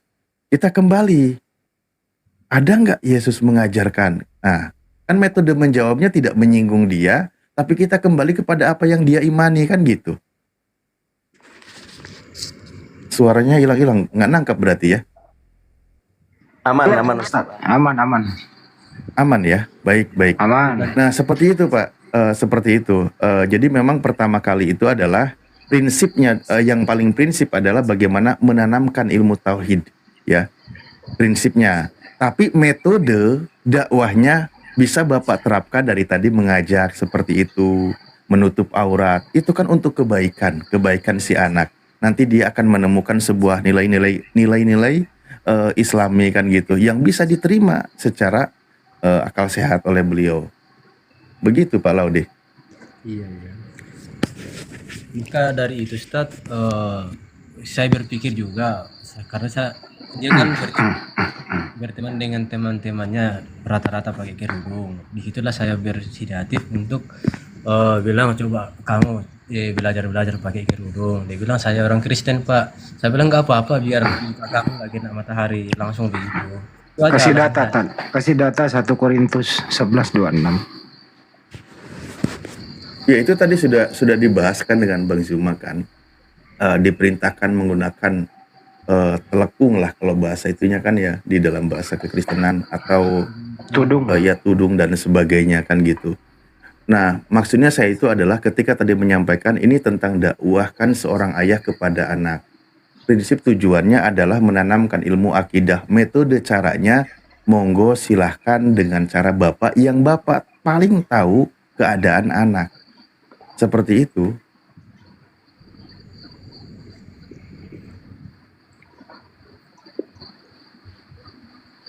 Kalau masalah dalil-dalilnya ke kitab mereka, yaitu ada seperti tadi yang disampaikan oleh Bang Handi di dalam kitabnya Teman Kristen. Cuma begini, kita ini kan punya tujuan. Kita sudah paham menjadi seorang mukmin dan bagaimana caranya orang-orang yang kita cintai itu berada di dalam keselamatan bersama dengan kita. Maka mulai terapkan ketika ada syariat di dalam Islam, jelaskan dalam perspektif Islam dan di mana penjelasan di dalam Islam itu bisa diterima gitu loh, bisa diterima oleh mereka kan gitu, oleh anaknya, oleh anak bapak. Ya contoh misalkan ya banyaklah contoh-contohnya gitu ya Pak ya, sudah dipahami ya. Saya tidak mau terlalu jauh masuk ke dalam kekristenannya. Iya. Cuma itu yang saya mau tanyakan tadi itu, Pak. Apakah salah kalau saya mengajarkan begitu? Sampai saya disorot dari gereja kah atau bagaimana kan? Itu yang saya ini sampaikan. Sebenarnya gini Pak ya, kalau kita pakai pendekatan logikanya, ini sekarang itu menjadi tren. Banyak wanita-wanita, teman-teman Kristen tampil dia pakai jilbab, pakai kerudung. Dia sekarang mengaku ada juga kok aturannya, katanya kan begitu. Itu pertama. Saya terinspirasi dari kalimat seorang wanita mu'alafah. Ini juga bisa juga sebagai sebuah argumentasi pendekatan logika. Ternyata yang mengikuti ajaran ibunya Yesus itu dari kalangan muslimah. Karena foto-foto Bunda Maria semuanya berjilbab. Semuanya menutupi kepalanya kan gitu. Nah, jadi bisa pendekatan-pendekatan seperti itu. Itulah kenapa ajaran yang ada di dalam Islam tidak berbeda dengan ajaran para nabi sebelumnya. Karena di kalangan bangsa Yahudi seperti Bunda Maria kan gitu, yang di kalangan hidup di tengah mengikuti syariat kehidupan bangsa Yahudi, itu kan aturannya memang menutup kepala kan gitu. Itulah ajaran Islam hadir lebih sempurna daripada ajaran para nabi sebelumnya kan gitu. Ya saya bilang tadi prinsipnya kan bapak itu paling paham kondisi anak, bagaimana memulai dakwahnya, namun prinsipnya adalah bagaimana si anak itu dalam hal keimanan itu tidak salah. Metodenya monggo silahkan bapak terapkan, bapak yang lebih tahu. Targetnya adalah tauhid, mengesahkan Allah, menuhankan Tuhan yang disembah oleh Nabi Yesus gitu Pak. Iya. Kadang juga ini ada keluarga bertanya, bilang kenapa kamu pakaikan kerudung anakmu? Cuma satu jawaban saya, Ustaz, bilang saya suruh pakai dia bukan berarti saya memaksakan masuk Islam. Saya cuma pengen lihat anak saya itu sehat, sebenarnya tidak langsung berkontak dengan matahari begitu. Dia bilang hanya tujuan itu. Saya bilang iya. Sempat sih dapat sorot dari keluarga juga sebenarnya mengenai ini. Saya arahkan saya punya anak pakai kerudung. Bahkan sempat saya dibilangi cukup saja kau yang jadi Yudas gitu. Tapi saya ketawa aja itu. Ini ngorok Rin. Nanti kalau alasan begitu sih Pak, alasannya bisa pakai dengan cara lain, kan gitu. Makanya itulah tadi aku sampaikan, poinnya adalah bagaimana mengajak si anak ini selamat dari prinsip keimanan. Karena kalau iman kuncinya itu sudah dipegang, insya Allah nanti ke depannya itu nanti bisa bertahap seperti itu. Seperti tadi sudah dipaparkan oleh guru kami di sini, menjelaskan tentang bagaimana posisi keimanannya, prinsip ketuhanannya yang melawan akal sehat. Itu dulu tanamkan. Ini kan anaknya mulai terbuka nih, mau belajar. Nah Bapak, Pak Laude ini kan sebagai orang tua itu terus edukasi, tapi bukan memaksa. Diajak berdiskusi baik-baik kan gitu, gunakan pendekatan logika, temukan ayat-ayat pengajaran Yesus di dalam Bible sehingga menghantarkan menjadi seorang muslim kan gitu. Karena kalau kita buka ajaran Yesus sendiri, ucapan Yesus itu sendiri kan merujuk dia itu sebagai seorang hamba Tuhan yang sedang mengajar di tengah kaumnya agar menyembah Tuhan yang Esa. Kan gitu. Itu aja dulu terus tanamkan. Itulah kenapa Islam hadir, umat Islam kita ini kan kita menyembah Tuhan sebagaimana yang disembah oleh para nabi. Semua para nabi menyembah Tuhan yang Esa, menyembah Tuhan yang sama. Bukan menyembah nabi tersebut, gitu.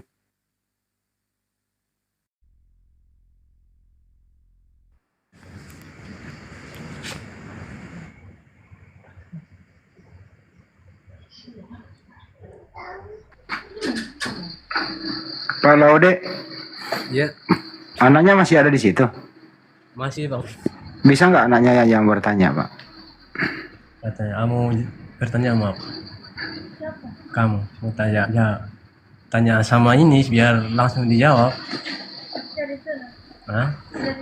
Oh, ada ini Pak Ustadz ini. Apa mau tanyakan? Iya, silakan. Coba. Mengenai kamu pergi gereja, apakah itu ini begitu, coba jangan kau tanya saya. Inilah gunanya saya masuk di sini.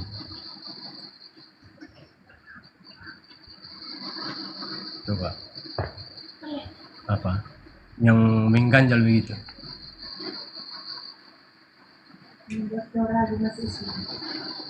Coba. Oh, yang terang. Iya memang. Kasih mic-nya dia yang bicara, kasih mic-nya biar jelas suaranya. Coba. Sini baru dekat ya. Sini. Coba aku tanya. Ini dalam ini orang berilmu semua ini. Tidak kayak saya, baru belajar. Tidak bisa dikasih lihat muka tak?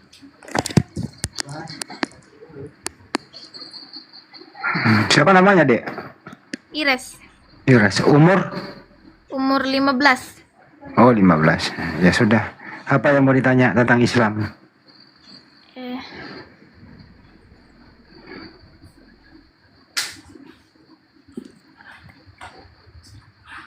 Mau tanya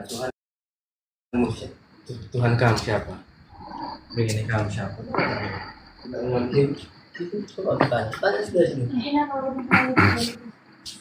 Dia manusia. Pusing mau aku. Iren, ini Ires apa Ires sih?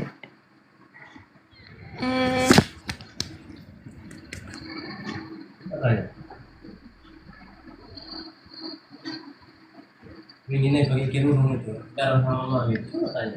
Iya. Ires apa? Ya malu-malu, kesempatan. Iya, saya baru berpikir ini. Kalau gitu kau percaya Yesus Tuhan kah? Percaya, karena saya Kristen. Tapi Yesus kan manusia. Gimana ceritanya manusia adalah Tuhan? Karena ada dalam Alkitab Tuhan sama Bapa sama Roh Kudus itu satu. Salib silakan. Ini benar-benar terdoktrin Ustaz. Baik, terima kasih. Gini ya, Kak Ires ya, Dek Ires.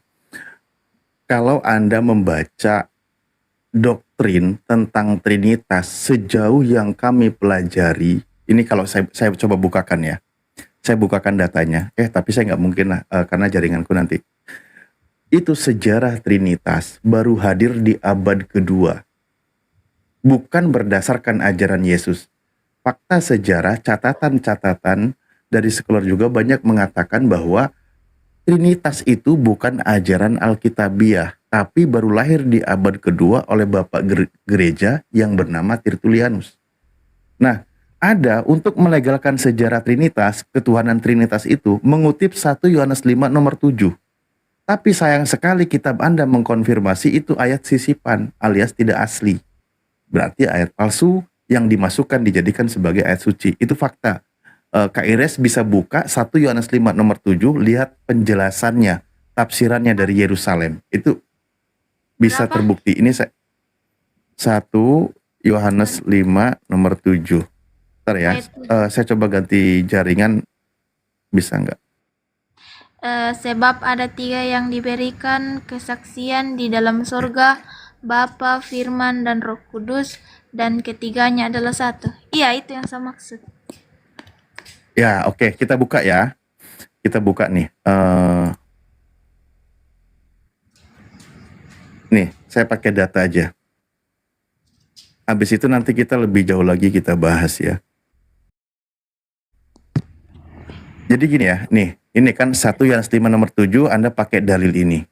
Nah ini kan punya kitabnya orang Kristen. Ini dijelaskan dalam penjelasannya Yerusalem, tafsir Yerusalem. Di sini dikonfirmasi bahwa, sebentar, aku pakai siwak. Bagian ayat ini tidak terdapat dalam naskah Yunani yang paling tua dan tidak pula dalam terjemahan-terjemahan kuno. Bahkan tidak dalam naskah-naskah paling baik dari Vulgata. Bagian ini kiranya aslinya sebuah catatan di pinggir halaman, salah satu naskah terjemahan Latin yang kemudian disisipkan ke dalam naskah-naskah oleh penyalin dan akhirnya bahkan disisipkan ke dalam beberapa naskah Yunani. Karenanya bagian ini pastinya tidak asli, ayat palsu. Akhirnya konsep Trinitas dari ayat yang tidak asli, catatan pinggir. Makanya di sini dijelaskan nih ya, sejarah singkat Trinitas ini sumbernya di sini. Ini data dan fakta. Ini juga sering saya sampaikan. Tapi ini memang faktanya, ini dari sumber Kristen sendiri. Trinitas adalah kata Latin berasal dari istilah Platonik trias, yang berarti 3. Kata ini hanya berdasarkan filsafat manusia, bukan berdasarkan konsep Alkitab. Diperkenalkan oleh Tertullian di abad kedua di abad kedua Masehi, seorang penyembah berhala yang kemudian menjadi seorang filsuf dan salah satu bapak gereja dari gereja Katolik. Ya ini, sejarah Trinitas itu dari sini. Dan ini bukan punya umat Islam ya datanya. Ini namanya ada, ini sumbernya. Nah, makanya ketika kita bahas teman-teman Kristen, kalau kita diskusi membahas tentang ketuhanannya, itu sumbernya itu hanya kekuatannya dari doktrin dan dogma yang diterapkan oleh Bapak Gereja. Karena penjelasan di sini mengatakan, di sini dijelaskan, memang ini tidak Alkitabiah, tidak ada ayatnya, tidak ada Yesus mengajarkan demikian. Orang baru lahirnya aja di abad kedua, berarti kan 200 tahun setelah Yesus. Katakanlah 100 tahun. Setelah Yesus tidak ada, Yesus sendiri tidak mengajarkan. Makanya Yesus sendiri bilang contoh begini ya. Ini saya bukakan. Di dalam Yohanes ini 8:40, misal begini. Ini yang kata Yesus. Sebenarnya banyak ayat. Ini saya kasih satu contoh aja. Ini Yesus ketika berusaha dibungkam dakwahnya kan oleh orang Yahudi. Yesus berkata, "Tetapi yang kamu kerjakan ialah berusaha membunuh aku," kata Yesus. "Aku," kata Yesus, "seorang yang mengatakan kebenaran kepadamu, yaitu kebenaran yang kudengar dari Allah, dari Tuhan." Nah, Yesus mengaku dirinya, "Aku seorang manusia yang mengatakan kebenaran kepadamu, yaitu kebenaran yang kudengar dari Tuhan." Jadi Yesus mengaku dirinya sebagai seorang utusan Tuhan yang menyampaikan kebenaran dari Tuhan. Ini pengakuannya. Jadi dia itu bukan mengaku dirinya sebagai Tuhan, tetapi mengaku dirinya seorang utusan Tuhan yang menyampaikan kebenaran dari Tuhan. Pengakuan dari Yesusnya itu sendiri.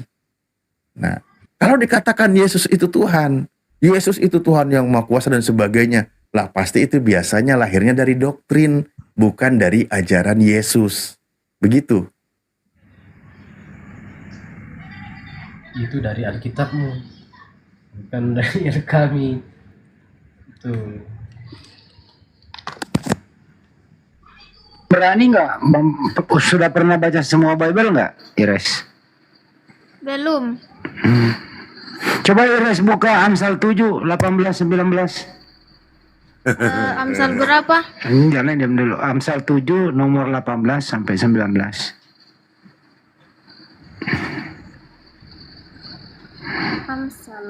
Amsal 7, 18, 19.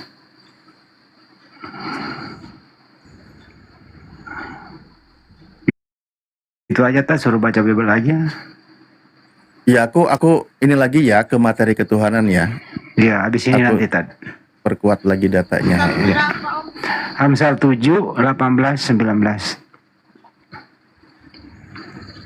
Ayat 18. Iya, sampai 19. Saya baca. Iya, baca. Marilah kita memuaskan berahi hingga pagi hari dan bersama-sama menikmati asmara karena suamiku tidak salah. Kok salah? Kan ada yang baca. Ayat 18 ayat 17 kah? Iya, 18 sampai 19. Oh. Marilah kita memuaskan berahi hingga pagi hari dan bersama-sama menikmati asmara karena suamiku tidak di rumah, ia sedang dalam perjalanan jauh. Ya sudah, cuma baca doang, nggak usah ditanggapi. Lanjut, Ustaz. Maksudnya apa itu? Saya lanjut ya. Gini, di situ sambil ada Bible-nya juga nggak, Kak Ires? Ires? Ada, baik. Saya buka tampilkan di Matius 12, ya. Kalau Anda ragu, boleh sambil dibuka ya, boleh sambil dibuka. Di sini kitab Anda yang mengatakan, Yesus hamba Tuhan, ini nama perikopnya. Matius 12, di ayat 15, sebelum bunyi ayat 15 ini, Anda boleh buka perikopnya, di situ dikatakan Yesus hamba Tuhan. Iya. Betul? Terkonfirmasi? Nah, oke. Kita buka bunyinya di 18 ini kan. Nih, Tuhan berfirman, lihatlah, itu hambaku di sini merujuk kepada Yesus. Yang kukasih, yang kupilih, yang kukasihi, yang kepadanya jiwaku berkenan. Nah, di sini jelas, tadi kan dikatakan Yesus menyampaikan firman Tuhan dari Bapa, dia seorang manusia, pengakuannya. Sementara Sang Pencipta yang mengutus Yesus berseru kepada Yesus, dia itu sebagai hamba, hambaku, hamba Tuhan. Permasalahan dan pertanyaannya sekarang, kenapa kau panggil Yesus sebagai Tuhan? Sementara Tuhan sendiri memanggil Yesus sebagai hambanya. Kan begitu logikanya. Ini kalau kita bahas data ya, bukan membahas doktrin gereja, bukan. Oke?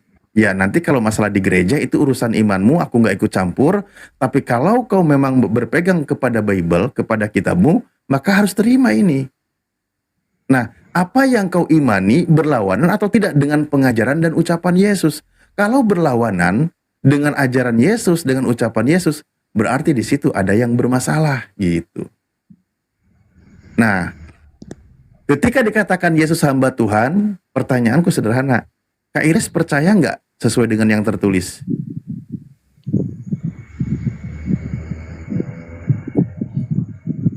Iya, Secara logikanya, hamba Tuhan dengan Tuhan sama atau beda? beda. Beda. Jelas beda kan? Nah, hamba Tuhan ini, seorang hamba ini, dia punya Tuhan. Atau dia bertuhan, atau dia menyembah Tuhan, kan gitu. Iya, Maka pertanyaan kita yang menggunakan akal sehat, kenapa hamba Tuhan ini dituhankan? Kenapa tidak menuhankan hamba dari hamba Tuhan ini? Tuhan dari hamba Tuhan ini yang dituhankan. Katanya mengikuti ajaran Yesus. Kan gitu sering klaimnya. Kalau mengikuti ajaran Yesus, ketika Yesus sebagai hamba Tuhan, dia mengabdi kepada Tuhan, kenapa kita tidak ikuti?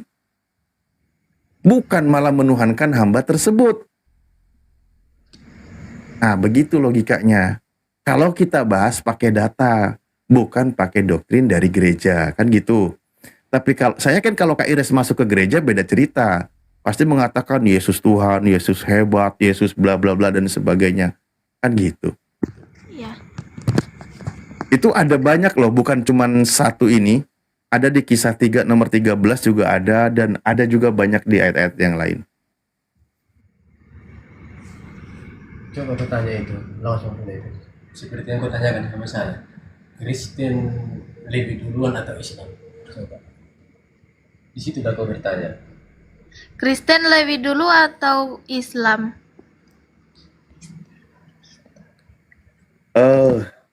Begini, kalau disebut Kristen, perbandingannya dengan Nabi kami, Nabi Muhammad Sallallahu Alaihi Wasallam, tentu kita melihat itu fakta yang ada, Kristen ada duluan. Ya kan?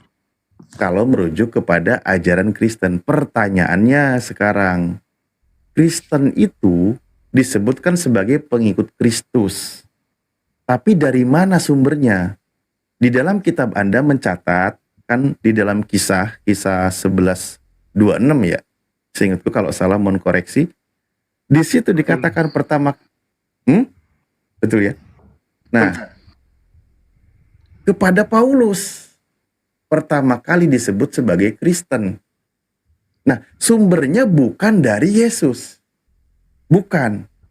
Tapi setelah Yesus tidak ada. Kan gitu. Cuman perlu diingat nanti materinya lebih jauh. Karena nanti akan ada pengajaran yang mengikuti Kristus. Tapi itu adalah penyesat. Itu kata Yesusnya, kan gitu. Nah, kalau secara esensi lebih dalam lagi, ajaran para nabi itu ajarannya tentang keselamatan. Ajaran para nabi semua mengajarkan berserah diri kepada Tuhan agar kita selamat. Contoh, tadi Kristen itu pertama kali disebut berkaitan dengan kisah Paulus di Antioquia. Itu Kristen. Nah, yang ditinggalkan oleh Yesus itu apa? Sekarang kita tanya ke Yesus. Yohanes 14 nomor 27. Yohanes, di situ ada kitabnya. Inilah yang Yohanes 14 nomor 27. Ini baru yang ditinggalkan oleh Yesus. Apa di situ dikatakan oleh Yesus? Damai sejahtera kutinggalkan bagimu. Yesus mewariskan kepada muridnya itu tentang damai sejahtera. Kalau dalam bahasa Arabnya disebutnya sebagai salam. Bahasa Ibraninya salom. Bukan Kristen kutinggalkan, tapi tentang damai sejahtera, tentang Islam. Itu yang diwariskan oleh Yesus. Makanya di dalam Al-Quran itu ada ayat, para pengikutnya, muridnya dikatakan, siapa yang membela agamaku setelah aku tidak ada? Maka mereka berkata, nahnu ansarullah, kamilah yang akan membela agama Allah. Wa nahnu lahu muslimun, dan kami orang yang berserah diri kepada Sang Pencipta. Mereka semuanya Muslim disebutnya. Gitu, Kak. Bukan Kristen, gitu.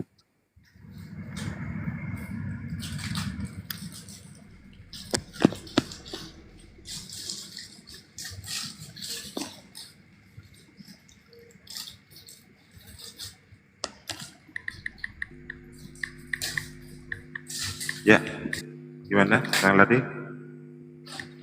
Kita sapa dulu ya tamu kita. Sikat, selamat malam menjelang dini hari. Sikat. Dibuka mute-nya. Bang Sikat.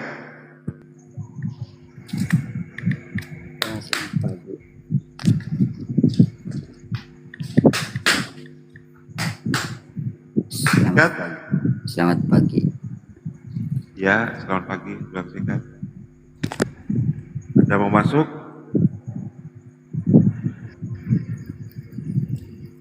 Mau membantah ayat-ayat tadi yang ditampilkan oleh Ustadz Alif?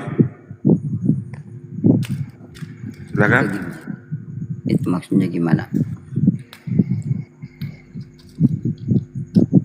Bahwa Yesus itu meninggalkan salam sejahtera. Iya. Damai sejahtera. Dia meninggalkan damai sejahtera kepada murid-muridnya, pengikutnya agar supaya mereka tidak lagi ragu tentang kepergiannya. Artinya bahwa damai itu tetap ada dalam kehidupan mereka begitu. Bukan meninggalkan Kristen ya? Kalau Muhammad tinggalkan apa? Ya, silakan Ustaz Alif, masuk Ustaz. Ya jelas. Kalau di dalam ajaran Rasulullah itu ada ayatnya, Al-Maidah ayat 3 juga ada. Kalau Muhammad Allah berfirman, Anda kan bertanya, dijawab kenapa Anda yang ngomong? Muhammad mati kan nggak tinggalkan apa-apa, dia mati dan dikuburkan dan kan apa sih? Daripada Yesus mati terkutuk Tuhanmu, gimana? Bangkit kan? Bangkit. Ya.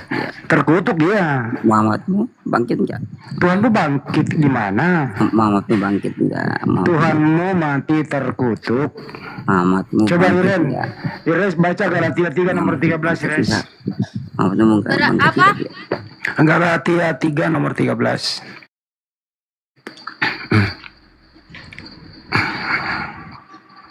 Galatia 3 nomor 13.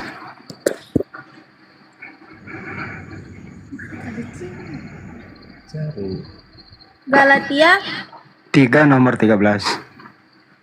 3 nomor 13. Ya.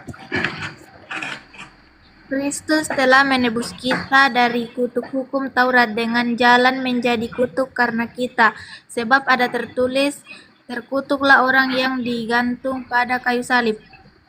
Siapa itu yang terkutuk? Yang digantung pada kayu salib, Ires?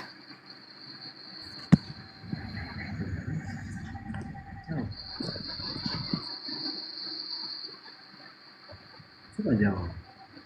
Jangan dijawab, nggak bisa jawab dia. Yesus tuh.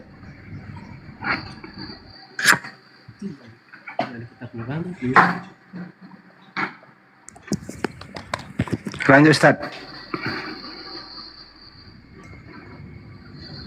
Ya, kalau merujuk kepada ayat itu, sebenarnya kalau kita bahas komparasi dari kedua keyakinan, Kristen versus Islam, maka Islam itu yang konsisten memuliakan Nabi Isa alaihissalam.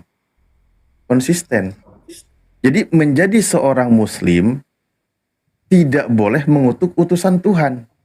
Seluruh utusan Tuhan itu mulia. Kami wajib memuliakannya. Makanya dikatakan la nufarriqu baina ahadim mir rusulih. Kami tidak membeda-bedakan salah satu di antara mereka. Mereka itu semua mulia.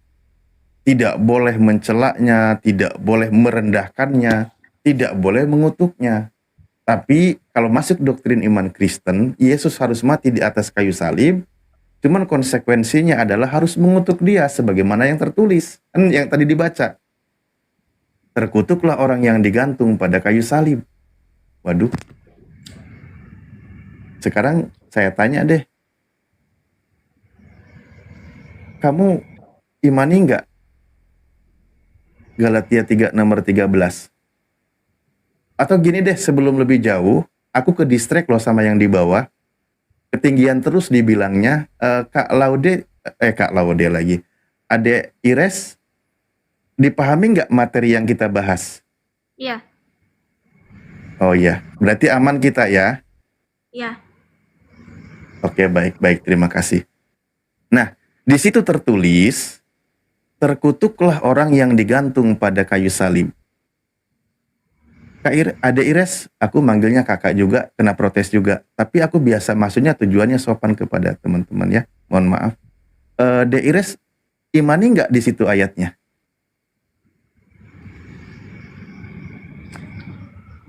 Iya. Berarti De Ires ini dalam imannya mengutuk Yesus.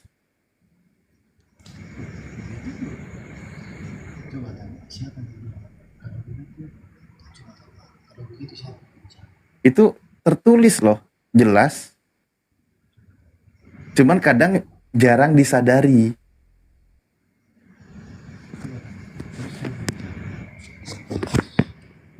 Kalau di dalam ajaran Islam, karena dikatakan tidak disalib dan tidak dibunuh, makanya kita berarti tidak mengutuk. Dia tetap mulia.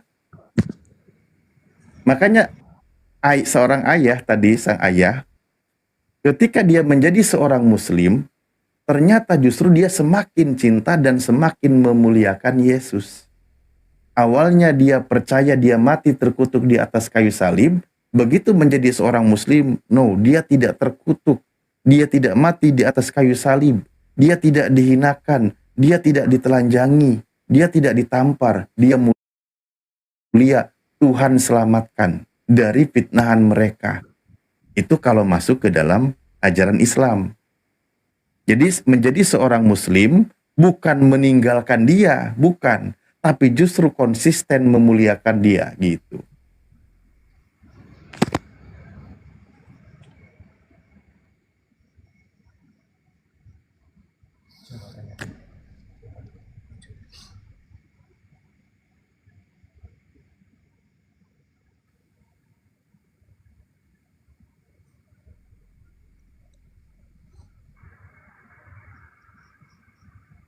Halo, Dek.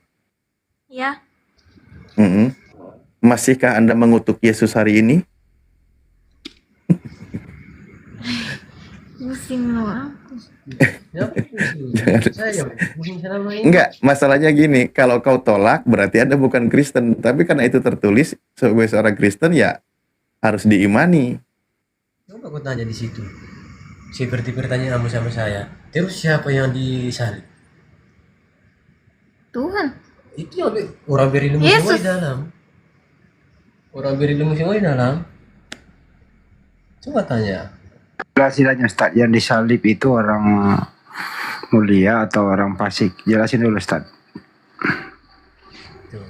Oke, pertama, merujuk kepada ayat Al-Quran, itu orang yang layak mati disalib, dihukum dengan cara disalib, itu kan hukuman hina ya.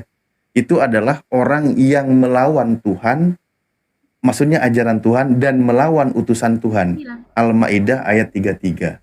Jadi itulah yang layak untuk dihukum dengan cara disalib. Nah, berarti pelaku penjahat atau yang membantah ajaran Tuhan. Nah, sekarang di dalam kitab Kak Ires juga, di situ dijelaskan orang yang layak disalib itu adalah orang yang melakukan kejahatan. Bukan orang yang baik, bukan orang yang benar. Bahkan justru yang terkutuk itu adalah mereka yang menjadi pengkhianat. Contoh, Yesus orang benar, Yesus orang baik. Maka kalau ada yang berusaha membunuh dia, orang itulah yang terkutuk. Makanya ada bunyi ayatnya, terkutuklah orang yang menerima suap untuk membunuh orang yang tidak bersalah. Kan gitu. Nah, berarti yang terkutuk, yang salah itu adalah yang punya rencana jahat. Nah, bagaimana sekarang kita melihatnya? Kenapa teman-teman Kristen kok maksa sekali harus Yesus yang anak Maria, yang utusan Tuhan untuk Bani Israel itu harus mati di atas kayu salib? Itulah terjadi. Aduh, sorry. Ini ya, HP ku jauh. Bang Andi, lanjut dulu bentar. Jatuh HP ku.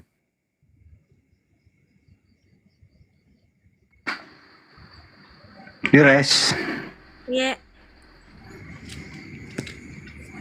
Yesus itu kan manusia, Ires. Dia bukan Tuhan. Setuju nggak? Iya. Yesus itu waktu pernah di dunia, dia berdoa. Setuju nggak? Pernah baca nggak dia berdoa? Pernah. Berdoa kepada siapa? Bapak. Yang mana yang Tuhan? Yesus atau Bapa? Dua-duanya. Berarti Tuhan dua. Tidak, satu mie itu. Yang mana kalau satu? Kan Bapak lain, Yesus lain. Ya Tuhan itu yang Bapa karena Yesus berdoa kepada Bapa.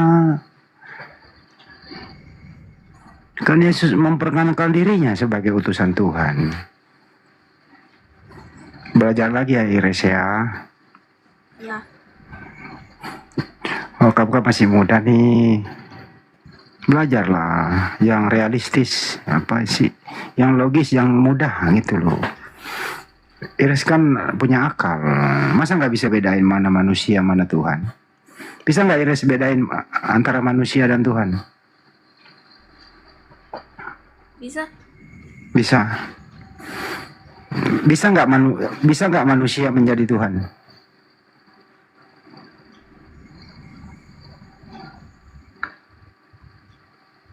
Tidak. Tidak. Bisa nggak Tuhan menjadi manusia?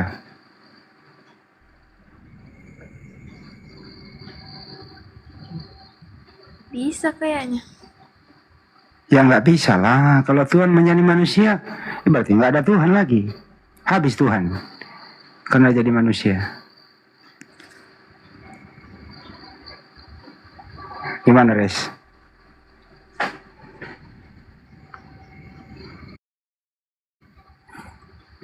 Yesus itu manusia mulia, orang soleh, dia bertuhan. Bukan Yesusnya yang Tuhan. Itu Ires. Belajar lagi anak ya. Ya. Ya udah, saya serahin ke Kandito lagi nih, Kandito, monggo.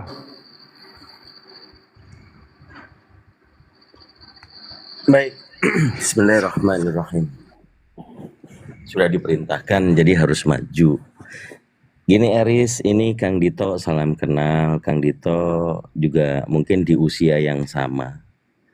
Usia 15 tahun kemudian dengan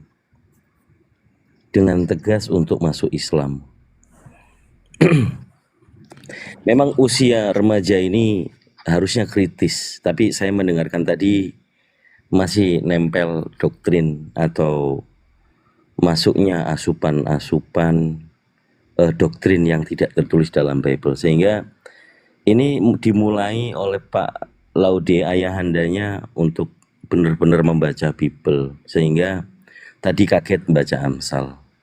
Tapi memang mau tidak mau kita memperlihatkan bahwa Bible itu yang dibacakan di Amsal adalah kitabnya orang Yahudi, kemudian dipaksa dikanon menjadi kitabnya orang Kristen. Begini Eris, di usia 15 tahun sudah pelayanan atau masih sekolah minggu? Biasa jadi pelayan. Oke, sudah masuk pelayanan. Ya. Ini udah berat, jadi masuk doktrinnya sudah kuat, cuman belum terdoktrin tentang Islamofobia.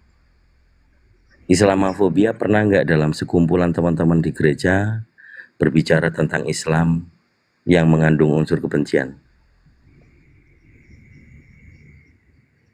Pernah nggak bahas Islam, kemudian tidak seperti umat Islam yang lakukan, tetapi kok bisa sih orang Islam begitu? Pernah nggak Pak Cid? Belum.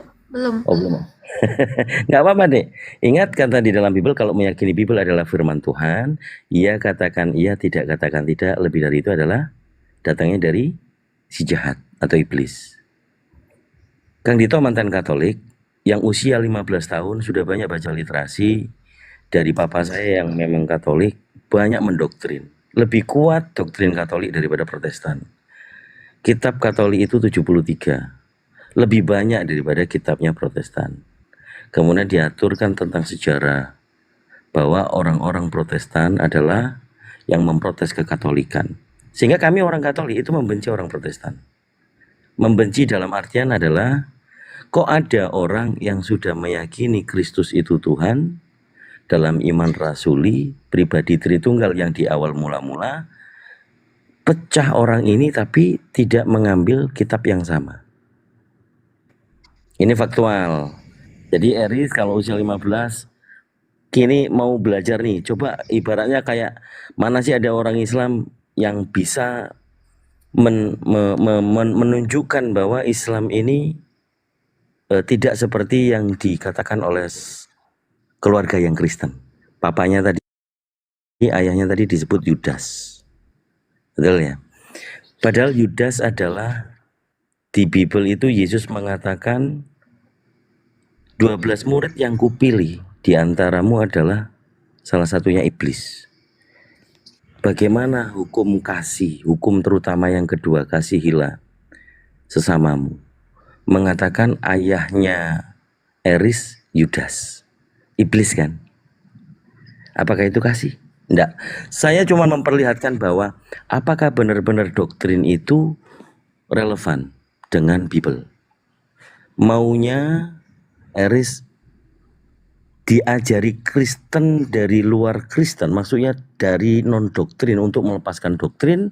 Apa yang Eris tanyakan tentang kekristenan sama saya, yang menurut Eris tadi sudah menjawab pertanyaannya Gurunda Bang Zuma. Yesus itu manusia, kan gitu. Sudah tahu manusia, kenapa kok masih disebut Tuhan? Kan Tuhan itu kan tidak mati. Tadi dibilangin bilangan 39. Kita sama-sama mengetahui ternyata orang Yahudi itu meyakini bahwa Tuhan itu maha kekal, tidak mati. Kalau manusia mati, ya itu kan tadi sudah agak tercerahkan kalau manusia itu bukan Tuhan. Manusia dan Tuhan tidak bisa dicampurkan. Akhirnya menjadi manusia Tuhan atau Tuhan manusia. Yang disalib, oh itu kemanusiaannya, itu yang sering terjadi di dalam doktrin. Nah, silakan Eris, tanyakan tentang kekristenan yang menurut Eris memang menjanggal.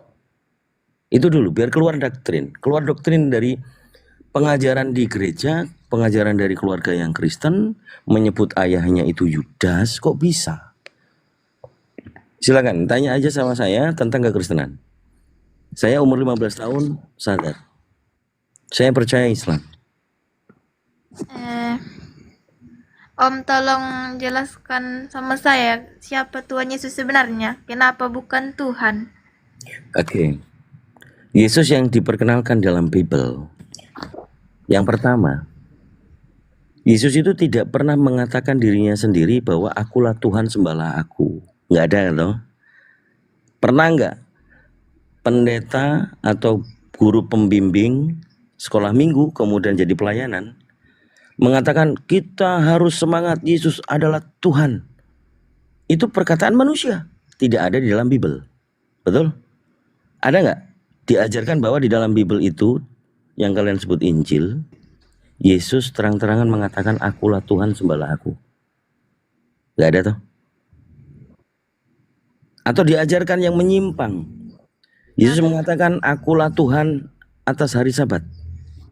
Ini doktrin ini. Saudara-saudara Muslim nggak tahu kalau di gereja itu yang dikutip akulah Tuhan atas hari Sabat, betul ya? Itu perkataan. Tapi yang terjadi di Matius 12 nomor 8, Yesus berkata apa? Sebab anak manusia adalah Tuhan. Apakah benar Yesus berkata seperti itu? Aslinya dia mengatakan sebab anak manusia adalah Tuhan, Matius 12 nomor 8.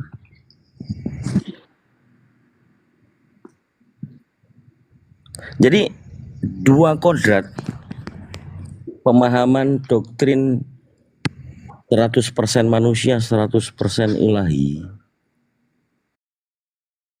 Saya menunjukkan dulu bahwa ini terjadi doktrin yang menyimpang dari Bible. Di Bible-nya mengatakan manusia itu Tuhan. Betul ya?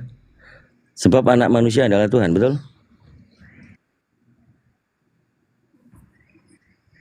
Silakan dibaca, Dik. Matius 12 ayat 8. Iya. Karena anak manusia adalah Tuhan atas hari Sabat. Anak manusia itu siapa?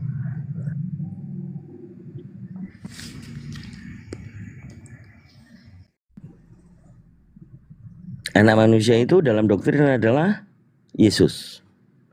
Yang berbicara Yesus. Kenapa nggak dia bilang akulah Tuhan atas hari Sabat. Yang dikatakan oleh pendeta sama pembimbing sekolah minggu.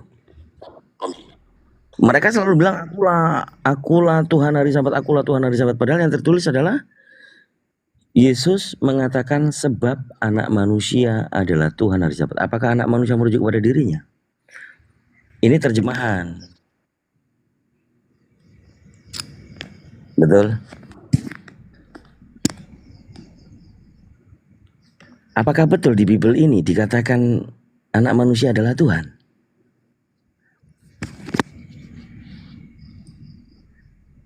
Jadi memang akan menguras tenaga. Memang nggak bisa Eris memaksakan Kristen benar. Tapi kalau ditunjukkan ternyata manusia ini Tuhan. Masuk di akal nggak?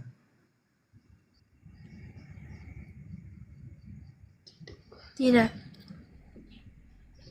Jangan biarkan Eris sendiri, Pak Laude. Biar Eris sendiri yang menjawab. Karena saya membaca psikisnya, membaca psikisnya kita nggak bisa paksakan karena karakteristik yang dibangun sejak kecil itu sudah terdoktrin.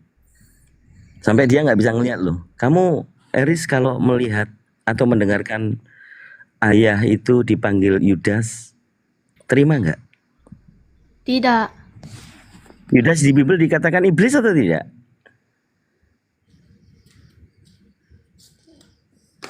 Yohanes pasal 6 nomor 70. Yesus mengatakan Yudas iblis bukan? Tunggu dulu. Yohanes 6 ayat berapa? 70.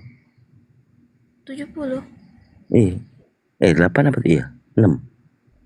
Jawab Yesus kepada mereka, bukan aku sendiri yang telah memilih kamu. Dan ke-12 ini, namun seorang di antara kamu adalah iblis. 71-nya? 71 yang dimaksudnya ialah Yudas anak Simon Iskariot, sebab dialah yang akan menyerahkan Yesus dia seorang di antara ke-12 murid itu. Oke, coba sekarang Eris lihat, ayah itu iblis atau bukan? Bukan. Lalu apakah keluarga dari mamanya Eris mengatakan bapaknya Eris ini iblis? Yudas. Tidak. Mereka mengucapkan nggak kalau ayahnya Eris ini Yudas? Tidak. Pak Laude, monitor Pak Laude, boleh saya pinjam mic-nya sebentar. Pak Laude disebut Yudas nggak? Sama keluarga istrinya.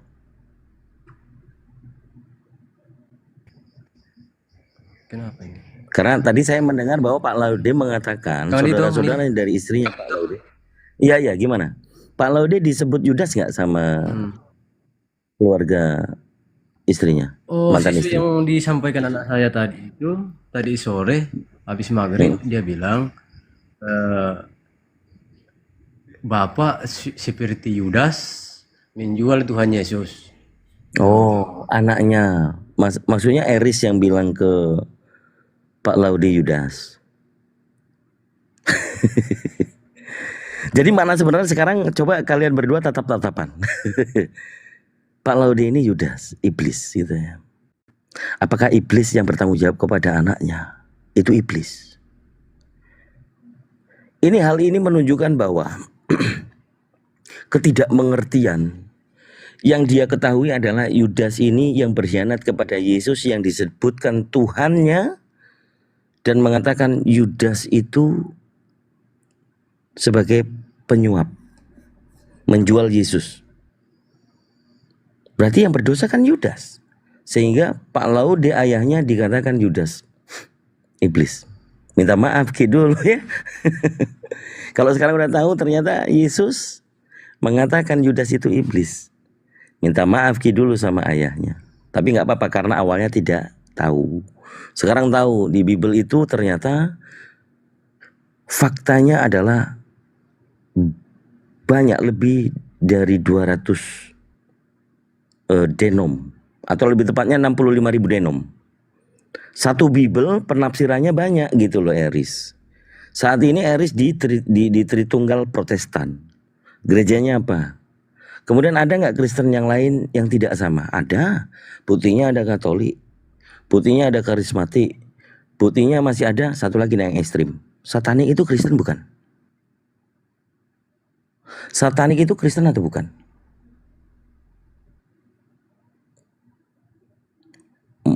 Naikkan ulang. Oh, turun dia. Kenapa bisa? Oke. Satanik itu menurut Eris ada pengetahuan nggak tentang satanik? Satanik itu Kristen atau bukan?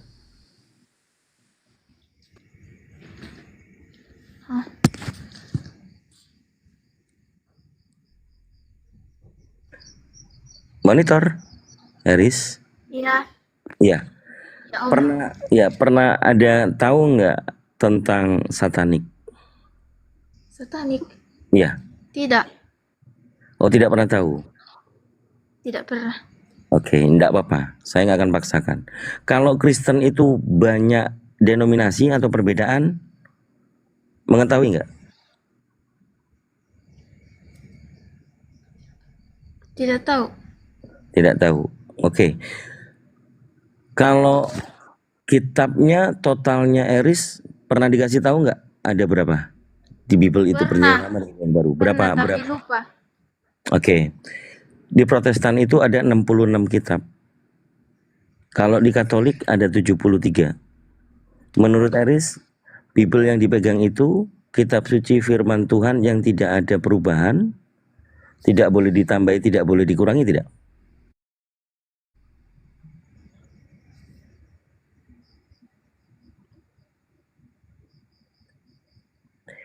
Yang disebut kitab suci itu boleh ditambahi atau dikurangi, tidak? Tidak. Tidak boleh. Tidak boleh. Kalau tidak boleh, Katolik itu jumlahnya 73. Protestan yang Bible saat ini Eris pegang itu 66. Menurut Eris yang benar yang mana? Yang 73 atau yang 66? Belum lagi satu lagi, Ortodok itu 78. Yang mana yang Kristen? Nah, belum tahu. Memang banyak belum tahu. Iya. Jadi setelah saya mencermati minimal adik Eris, ya, lihat dulu setelah papa atau ayah ini masuk Islam, lebih sayang nggak sama Eris? Itu aja. Yang kedua, apakah ayah ini melihat Eris ingin nggak menjadi anak yang baik, menjadi anak yang ingin dididik itu sampai dengan tujuan mempertanggungjawabkan nanti sampai Eris besar, menikah, kemudian dilepaskan kepada suami yang nantinya kalau waktu berumah tangga. Lihat nanti mungkin Pak Laude bagusnya memang harus sering tektokan berdua, berbicara yang santai tentang kekristenan saja dulu. Kayaknya ini di Kristen yang perlu kita tanya ini sama Apologet Islam Indonesia. Kami berfaham kristologi dan teolog, tentunya juga tentang sejarah. Bahwa faktanya Kristen itu terpecah-pecah, banyak denominasi. Kemudian yang fundamental, Yesus itu, Eris ya, dalam Bible yang dianggap firman Tuhan dan kitab suci ini, tidak pernah berbicara kepada orang Kristen. Eris, masih mendengarkan saya? Iya. Yesus itu tidak pernah berbicara kepada orang Kristen. Yesus berbicara kepada bangsa Yahudi, murid-muridnya. Ini dulu, 4 Injil itu tidak pernah Yesus sebutkan dan berbicara langsung kepada orang Kristen. Kenapa? Karena orang Kristennya belum ada. Orang Kristen itu baru ada disebutkan dalam Bible, Kisah Para Rasul pasal 11 ayat 26. Coba dibacain, Dek. Berapa? Kisah Para Rasul pasal 11 nomor 26. Mana ini? Kisah Para Rasul pasal 11 ayat 26. Firman Tuhan, mereka tinggal bersama-sama dengan jemaat itu 1 tahun lamanya sambil mengajar banyak orang di Antioquia. Di Antioquia lah murid-murid itu untuk pertama kalinya disebut Kristen. Oke, jadi Kristen disebut itu untuk murid-murid. Menurut Eris, murid-murid itu siapa? Murid-murid Yesus atau murid-murid siapa? Murid-murid Yesus. Oke, coba baca 25-nya. Mundur 1 ayat. 25. Lalu pergilah Barnabas ke Tarsus untuk mencari Saulus, dan setelah bertemu dengan dia, ia membawanya ke Antioquia. Jadi yang mengajari mereka murid-murid itu siapa? Barnabas dan Saulus. Paulus. Berarti murid-murid ini muridnya siapa? Murid Paulus dan Barnabas atau muridnya Yesus?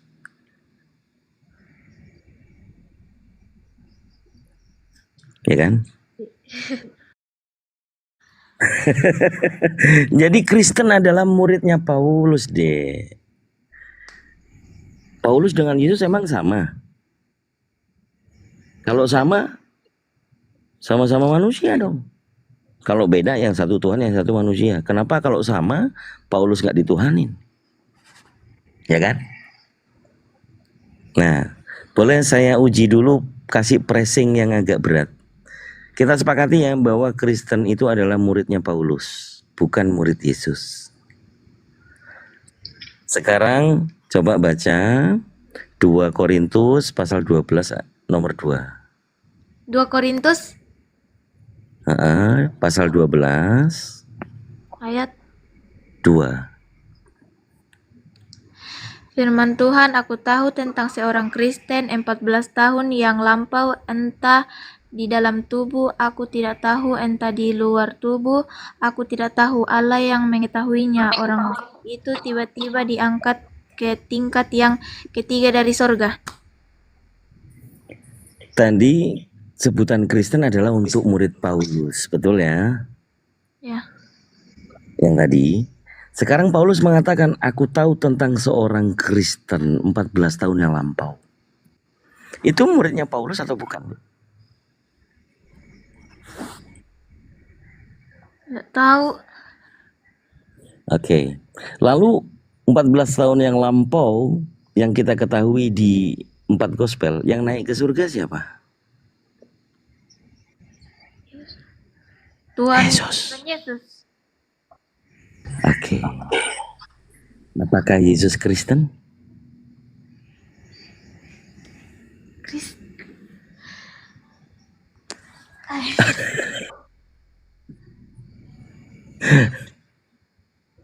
Aneh ya? Iya. Paulus mengatakan, aku tahu tentang seorang Kristen. Ternyata itu Yesus katanya. Apakah Yesus Kristen? Kalau Yesus Kristen, apakah Yesus murid Paulus? Bukan. Nah, lalu 14 tahun yang lampau menurutnya Paulus ini deh, Yesus atau bukan? Kalau bukan Yesus, lalu siapa orang Kristen yang naik ke surga? Yesus. Nah, kalau itu Yesus, apakah Yesus muridnya Paulus? Bukan. Kalau bukan, kenapa jadi Yesus yang naik ke surga di situ? Jadi pusing mi dek. Sama Kika dulu. Jadi ini pemahaman bahwa Bible itu begitu dibuka, dibaca semuanya. Kalau kita hikmat, tanpa doktrin, jelas-jelas yang terangkat ke surga 14 tahun yang lampau, kata Paulus, adalah Yesus. Tetapi bukan Yesus yang dituhankan oleh dia. Yang diajarkan oleh Paulus adalah Kristus yang lain. 1 Korintus pasal 1 nomor 25 dek. 1 Korintus pasal 1 nomor 25. Sebab yang bodoh dari Allah lebih besar hikmahnya daripada manusia dan yang lemah dari Allah lebih kuat daripada manusia. Ngerti nggak maksud pembicaraan itu? Enggak kan? Enggak. Oke, nomor 23-nya coba baca. 23. Tetapi kami memberitakan Kristus yang disalibkan untuk orang-orang Yahudi suatu batu sandungan dan untuk orang-orang bukan Yahudi suatu kebodohan. Untuk yang bukan orang Yahudi itu, non Yahudi itu Kristen atau bukan? Bukan. Ya, kok bukan? Orang Yahudi kan bersunat, non Yahudi kan Kristen. Kan muridnya Paulus yang nggak bersunat. Maksudnya non Yahudi itu kan muridnya Paulus kan. Ya. Kalau yang Yahudi kan muridnya Petrus. Muridnya Paulus tadi disebut apa? Muridnya Paulus tadi disebutnya apa? Kristen. Jadi di situ menurut Kristen penyaliban itu adalah suatu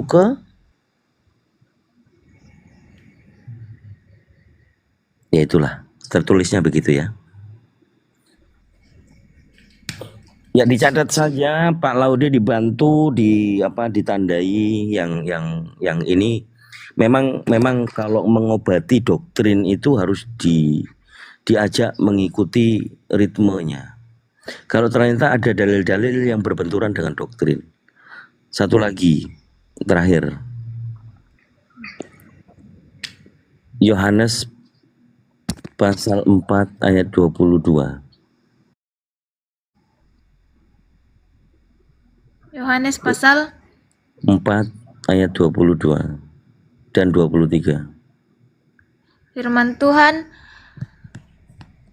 kamu menyembah apa yang tidak kamu kenal, kami menyembah apa yang kami kenal, sebab keselamatan datang dari bangsa Yahudi, tetapi saat kami datang dan sudah tiba sekarang bahwa penyembah-penyembah benar akan menyembah Bapa dalam roh dan kebenaran, sebab Bapa menghendaki penyembah-penyembah demikian. Oke. Yesus mengatakan yang pertama konteksnya mengatakan kepada orang Samaria, kamu menyembah apa yang tidak kamu kenal. Kami menyembah apa yang kami kenal. Kami di situ termasuk Yesus. Jadi Yesus ini menyembah yang Yesus kenal bersama murid-murid. Sebab keselamatan datangnya dari bangsa Yahudi. Kemudian diganti menjadi penyembah yang benar itu adalah menyembah Bapa. Sudah tidak lagi dikatakan keselamatan datangnya dari bangsa Yahudi. Begitu poin intinya ya, pemahaman kita membaca tanpa doktrin. Lalu datangnya Paulus, kemungkinan dia sudah paham dalil ini bahwa keselamatan datangnya dari bangsa Yahudi. Tetapi dia tidak mengambil bahwa penyembah yang benar adalah menyembah Bapa. Sehingga yang dikabarkan Paulus adalah menyembah Yesus, menyembah anak. Untuk menyembah Bapa dia harus melewati anak. Anak ini yang kemudian dikatakan Tuhan yang bukan manusia. Roma pasal 2 nomor 28. Roma pasal 2 nomor 28. Pasal 2 nomor 28. Firman Tuhan, sebab yang disebut Yahudi bukanlah orang yang lahiriah Yahudi, yang lahir apakah ini? Yang lahiriah atau rohani. Ya, Yahudi, dan yang disebut sunat bukanlah sunat yang dilangsungkan secara lahiriah. Oke, jadi Paulus di situ mengajarkan tentang rohani dan rohani. Dia menyadurkan untuk non-Yahudi tadi, yang bukan Yahudi asli, dia memberikan pengajaran bahwa untuk menjadi orang Yahudi mendapatkan keselamatan itu ya menjadi Yahudi rohani. Dan sunat itu makanya kenapa orang Kristen tidak sunat? Ya dia mengikuti Paulus karena murid-murid Paulus kan Kristen disebutnya. Sunatnya bukan sunat kerat khulit khatan seperti orang Yahudi yang mendapatkan perjanjian kekal mulai dari kakek moyangnya yaitu Abraham. Jadi Paulus ini udah menyimpang. Kemudian dia pernah mengatakan di Filipi 3 nomor 5, dia adalah keturunan Binyamin. Dia adalah seorang Farisi. Dicatat nanti aja dibacanya, biar cepet nggak ngantuk gitu kan udah pagi. Filipi 3 nomor 5, dia mengatakan aku keturunan Binyamin gitu ya. Untuk jemaat Filipi pasal 3. Tetapi di 1 Korintus pasal 9 nomor 20, dia jujur kepada kita pembaca. Demikianlah aku kepada bangsa Yahudi, aku seperti orang Yahudi. Nyamar gak dia?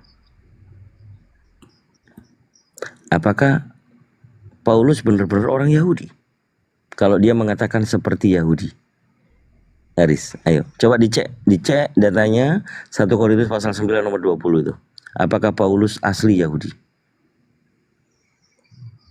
1 Korintus ayat Pasal 9 nomor 20.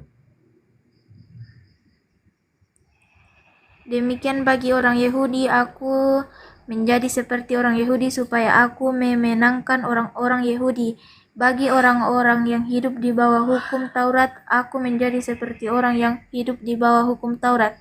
Sekalipun aku sendiri tidak hidup di bawah hukum Taurat, supaya aku dapat memenangkan mereka yang hidup di bawah hukum Taurat. Jadi makna itu apakah Paulus menyamar atau dia asli Yahudi? Asli Yahudi. Kalau asli kenapa dia bilang seperti Yahudi? Nyamar. Ya kan, kalau seperti kan berarti bukan asli dong. Ya kan? Kemudian Yesus mengatakan, ini terakhir nih. Yesus mengatakan di kitab Wahyu pasal 3 nomor 9. Yesus mengatakan di situ, sambil dicek ya. Yesus Wahyu pasal 3 nomor 9. Yesus mengatakan di situ, lihatlah, coba dibaca aja lah, nggak tega aku baca ini. Wahyu 3 ayat 9. Lihatlah beberapa orang dari jemaah iblis, yaitu mereka yang menyebut dirinya seorang Yahudi, tetapi yang sebenarnya tidak demikian, melainkan berdusta akan kuserahkan kepadamu. Sesungguhnya aku akan menyuruh mereka datang dan tersungkur di depan kakimu dan mengaku bahwa aku mengasihi engkau. Jadi jemaat iblis itu orang yang menyamar sebagai Yahudi, betul ya? Ya. Siapa tadi yang menyamar sebagai Yahudi? Paulus. Murid-muridnya Paulus disebut jemaat bukan? Jemaat. Jemaat yang murid-muridnya Yesus itu Kristen atau Yahudi deh? Kenapa?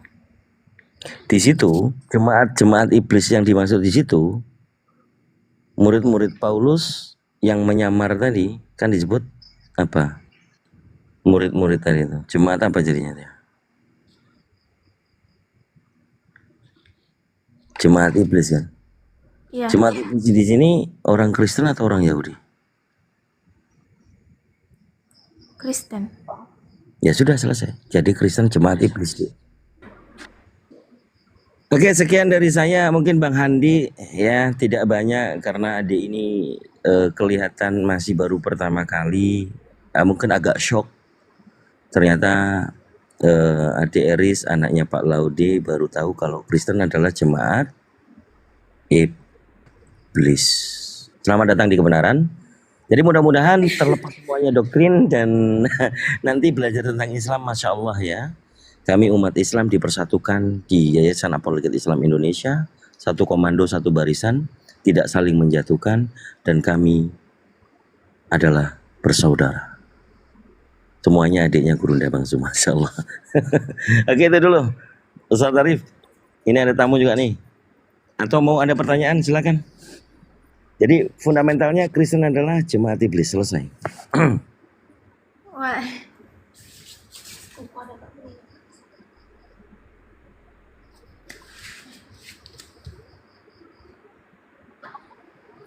Kalau nanti dibawa ke gereja, ya Pak Laude siap-siap aja Pak. Masuk semua pendeta ke komalnya Ustaz Arif.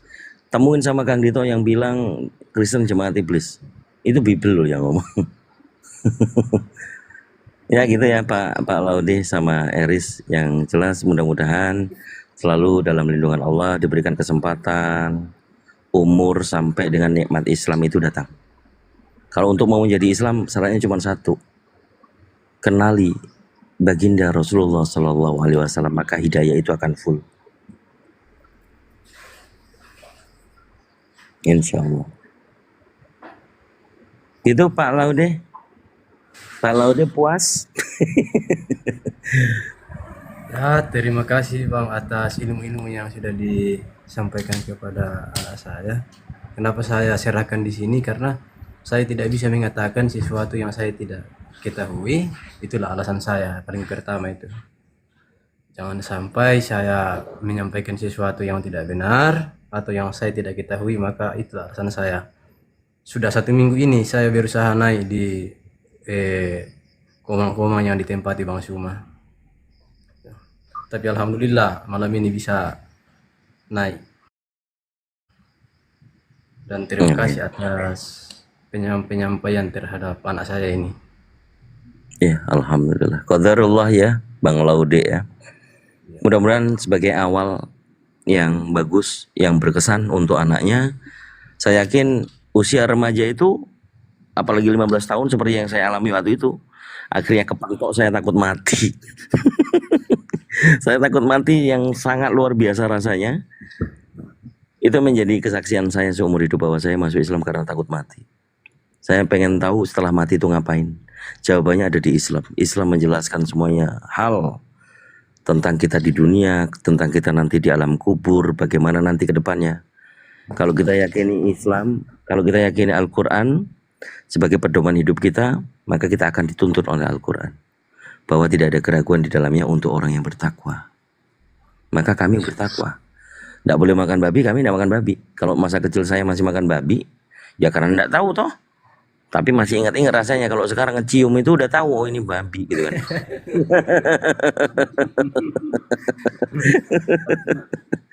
Bisa jawab pertanyaan izin Bang ya, saya tanya. Boleh, Saya jawab boleh. untuk pertanyaan teman-teman di bawah ini, apakah Pak Laude kerja di Morowali? Iya, saya kerja di Morowali, saya kerja di PT DSI. Mana tahu teman-teman saudara yang mau silaturahmi dengan saya, teman-teman muslim, atas keterbatasan saya ini, tolong ini saja, nanti saya hadir kalau misalnya ada undangan ke masjid atau di mana, saya akan hadir.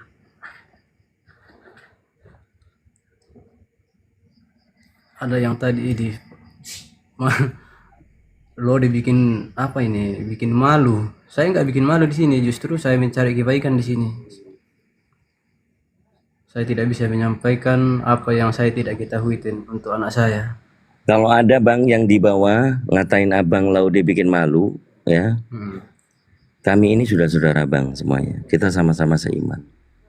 Serahkan sama saya, suruh naik ke atas untuk kita diskusi. Ya itu aja. Naik aja yang bikin malu. Siapa yang bikin malu? Naik aja enggak berani. Intinya saya di sini saya tidak naik untuk menghujat seperti yang saya nonton kemarin-kemarin. Intinya saya tidak menghujat, saya tidak menyinggung. Saya naik di sini hanya satu tujuan, untuk kebaikan anak saya. Allahu Akbar. Ya, ada lagi mungkin yang mau ditanyakan Bang Laude? Itu aja Bang, karena ini saja sudah banyak inbox masuk ini.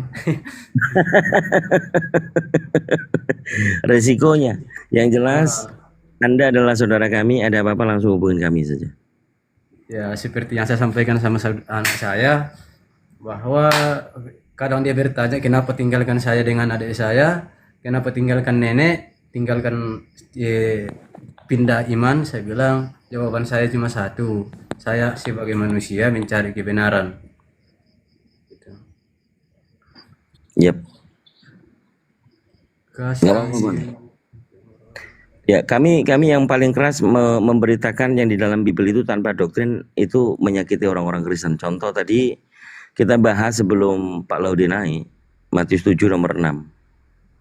Kami mengetahui bahwa perkataan Yesus itu kepada murid-muridnya yang bangsa Yahudi untuk tidak memberikan barang yang kudus kepada anjing.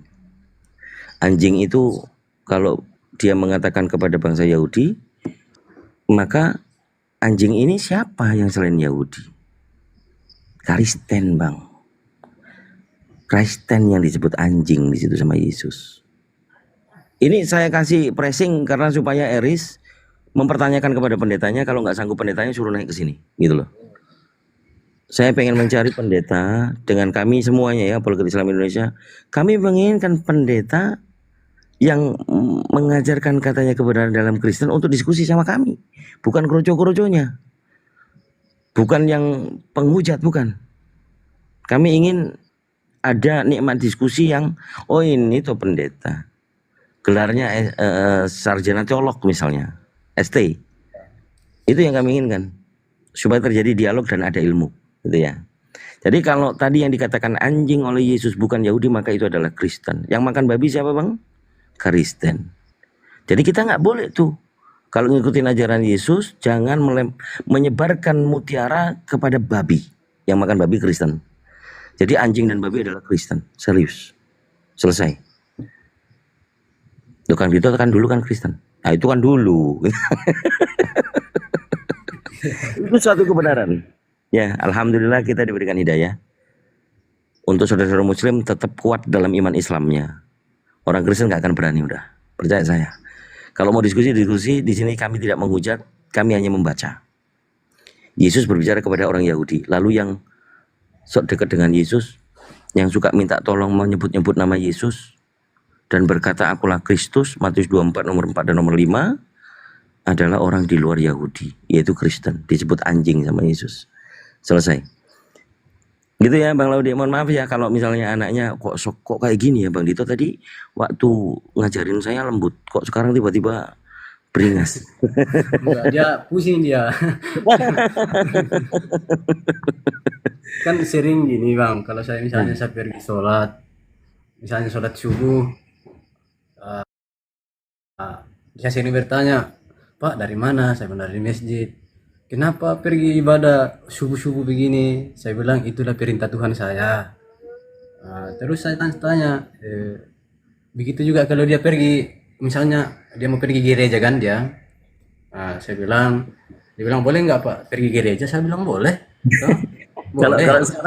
Kalau sekarang udah tahu, kalau pergi ke gereja jadi jemaat siapa? Jemaat iblis. Bukan kan gitu yang bilang, tapi Bible-nya ya kan? Oke. Itu sih. Alhamdulillah, mudah-mudahan. Kalau hidayah itu saya rasa masih jauh, insya Allah ya. Tapi kita juga nggak bisa menjangkau kekuasaan Allah. Allah itu yang maha membolak-balikkan hati. Allah yang memberi hidayah, apapun kondisinya. Tanpa mengenal Nabi Muhammad, kemudian yakin kepada Allah, la ilaha illallah, maka mengikuti ayahnya menjadi lebih baik. Taat beribadah, bukan jemaat iblis lagi gitu kan. Kemudian masuk di Islam, siapakah Nabi Muhammad? Pasti akan bertanya. Karena Islam dibawa oleh Nabi Muhammad yang dirahmati oleh Allah. Insya Allah menjadi iman Islam sampai nanti di akhir hayat. Dan kita akan dikumpulkan di jannahnya Allah. Amin ya rabbal alamin. Oke Pak Laude, cakoruduk juga nih. Iya. Cuma saya sampaikan sama teman-teman di sini, mungkin besok ada yang ketemu dengan saya di tempat kerja, perlu saya tegaskan di sini. Kenapa saya berusaha naik di Komang ini? Karena ada Bang Suma di sini. Jadi saya berterima kasih dengan semuanya sudah memberikan ilmu, memberi pemahaman terhadap anak saya, karena saya jujur hanya terbatas. Saya juga masih belajar. Jadi kenapa anak saya sebelum saya naik tadi bertanya, kenapa di TikTok saya lihat ada siksaan kubur, ya kan? Terus saya tanya, coba buka, tapi dia bilang takut lihatnya, katanya takut. Saya bilang, kenapa anak saya selalu menyampaikan sesuatu itu meskipun itu bukan dari Al-Quran, karena saya takut. Yang saya takutkan pertama, saya tidak bisa mempertanggungjawabkan nanti kalau saya mati, baru saya ditanya sesuai yang kau nonton, siapa saudaramu, berapa saudaramu, siapa Tuhanmu. apakah kamu pernah mengajarkan kepada anakmu tentang menyampaikan tentang ajaran-ajaran Islam? Pernah kami memperkenalkan Tuhan orang Islam? Pernah kami memperkenalkan Nabi Islam? Nah, itu yang saya tanggapi tadi, makanya saya langsung sempat kasih juga tadi waktu saya ditanya saya punya anak begitu, saya bilang dalam hati saya, ya semoga aja saya naik di Komang ini supaya terjawab semua. Tapi alhamdulillah besok nanti saya suruh anak saya lagi naik di sini. Ya, nggak apa-apa, Pak Laude. Diikutin aja hostnya. Nanti kita undang atau standby di sini untuk mengajak anaknya diskusi atau menyimak di sini. Gitu. Ya. Sampai-sampai Ini ini sudah 1 minggu ini, kenapa saya berupaya saya masukkan wifi di sini sesuai yang saya sampaikan sama aku. Saya punya anak, saya masukkan kamu wifi supaya kamu nonton. Ya, kamu cari kebenaran sendiri karena kamu sudah mulai dewasa, sudah kelas 3 SD, SMP, gitu. Oke lah kalau begitu Pak Laude. Intinya Pak Laude, anak jangan dipaksa. Iya. Yang paling penting itu kalau serumah terus, ya tunjukkan sikap Islam. Sebagai orang tua, ya islamilah dalam rumah itu. Sampaikan saja yang baik-baik, jangan dipaksa dia. Ya, siswa yang saya sampaikan itu yang bilang, saya tidak memaksa kamu masuk Islam, tapi kamu harus belajar. Gitu. Semakin hari semakin dewasa. Gitu. Karena di dalam Islam tidak ada yang namanya menanggung dosa. Siapapun itu tidak bisa kita tanggung dosanya. Gitu. Dosa ditanggung masing-masing Pak. Ya, itu yang saya sampaikan dengan anak saya itu Bang. Dosa itu ditanggung masing-masing. Tidak ada namanya tumbal untuk menghapus dosa. Itu pagan itu. Jadi sekarang Pak Laude di mana ini Pak? Masih di Tanah Toraja apa di Maluku? Saya di Morowali Pak, Sulawesi Tengah. Oh udah di Sulawesi Tengah situ Morowali. Ya. Insya Allah suatu waktu kita bisa ketemu Pak Laude ya. Iya Pak, nanti iya. Nah, kalau misalnya ada kunjungan ke Bahodopi, ya nanti info saja. Tapi udah punya istri baru? Ya alhamdulillah sudah Pak. Udah punya adik tuh si Ires. Udah. Oh, oke. 3 tahun, cukup ini hari 3 tahun. Jadi Iris masih mau sering ke gereja dia? Iya. Masih ada campur tangan kah dari keluarga lain? Itu kan haknya Pak Laude sebenarnya mengasuh anak. Nggak ada yang boleh ganggu. Sebenarnya gini, kalau saya Bang, saya itu merendah saja. Saya tidak melarang keluarga ini. Saya bilang, makanya saya punya anak, saya bilang, kamu libur, kamu mau pulang ketemu dengan mamamu, nenekmu, saya tidak jadi masalah. Tapi dia bilang nggak mau dia. Kamu pulang. Kan neneknya di Tator, kan jauh juga. Iya. Karena kebetulan lagi libur orang, jadi dia juga tidak mau pulang. Ya mudah-mudahan hasil diskusi tanya jawab kita malam hari ini ya. Dia kan juga masih labil anaknya ya. Iya. Ya menunggu sampai dia bisa dewasa. Belum punya KTP juga kan. Iya. Nah, seiring dengan waktu lah. Cakrawala berpikirnya belum terbuka. Dia masih sepertinya tadi bicaranya kan doktrin. Kita juga boleh maksa dia mengikuti diskusi ilmiah begitu. Dia masih standar-standar biasa saja. Yang jelas itu doktrin semua yang dia bawa tadi itu. Tapi setelah dia baca kan dia akui juga tadi. Oh bahwa Yesus itu hamba, Yesus berdoa, Yesus manusia. Nah itu kan mulai di situ sih sebenarnya dibuka doktrinnya di situ bahwa Yesus itu bukan Tuhan. Disederhanakan Pak diskusi sama anak kecil, jangan terlalu tinggi ilmunya gitu, nggak masuk nanti barang. Itu sih Pak, makasih ya.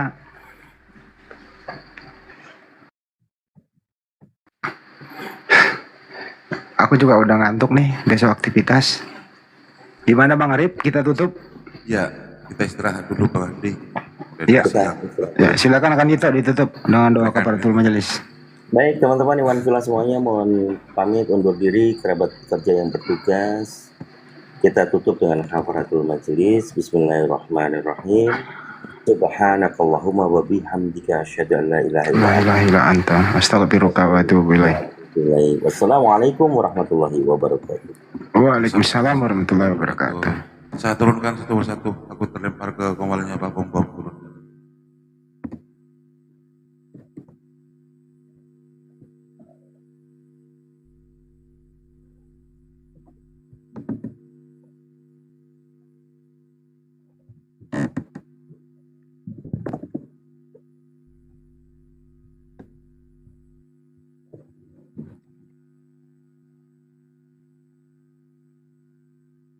Ya, dari saya sebagai host mengucapkan banyak-banyak terima kasih kepada support Komal ini, kepada seluruh penonton.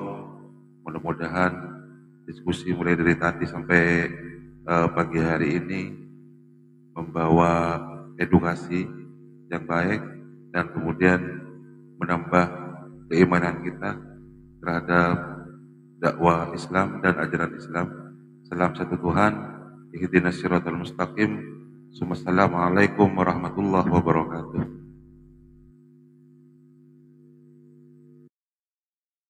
Bagian mananya Sumatera? Itu di apa ya, dekat Mentawai. Kami itu dekat dengan Mentawai itu. Dari Sibolga ke Nias itu satu malam itu, berangkat jam 8 kalau naik kapal, besok pagi nyampe jam 6. Berarti kabupaten ya, Kabupaten Nias, kepulauan. Iya, sekarang sudah ada kota Madianya, Bunda. Gunung Stoli. Oh, berarti rame ya? Rame sekarang. Bang Jimen kan dulu aktivis gereja ya, bisa dibilang seorang misionaris di gereja, yang tentunya gajinya sangat besar ya kalau seorang misionaris, apalagi udah pernah memurtadkan orang. Nah, saya pengen tahu sekali murtadkan orang itu biayanya dikasih berapa Bang Jimen? Sebenarnya bukan digaji ya, kalau kami itu kayak satu itu kebanggaan. Suaranya kecil, bukan lebih ke gaji gitu ya, bukan lebih ke gaji, ibarat kata bonus lah ya, bonus gitu. Dan lagian kan itu kan kebanggaan kami, kalau secara pribadi ya saya bangga ya ada yang masuk di dalam kekristenan kan dari Islam. Dulu saya masih ingat waktu kita dulu berdebat itu, yang Bang Jimen masih kafir itu, Bang Jimen itu bilang pernah memurtadkan beberapa orang. Itu berapa orang itu? 5 orang. Tapi rata-rata kondisinya gimana yang 5 orang ini? Ya kondisinya menikah kepada orang Kristen saat ini. Masih Kristen berarti ya? Masih Kristen. Dan yang memurtadkannya malah masuk Islam. Kang, sebenarnya yang multi saya atau seperti apa sih Kang ini?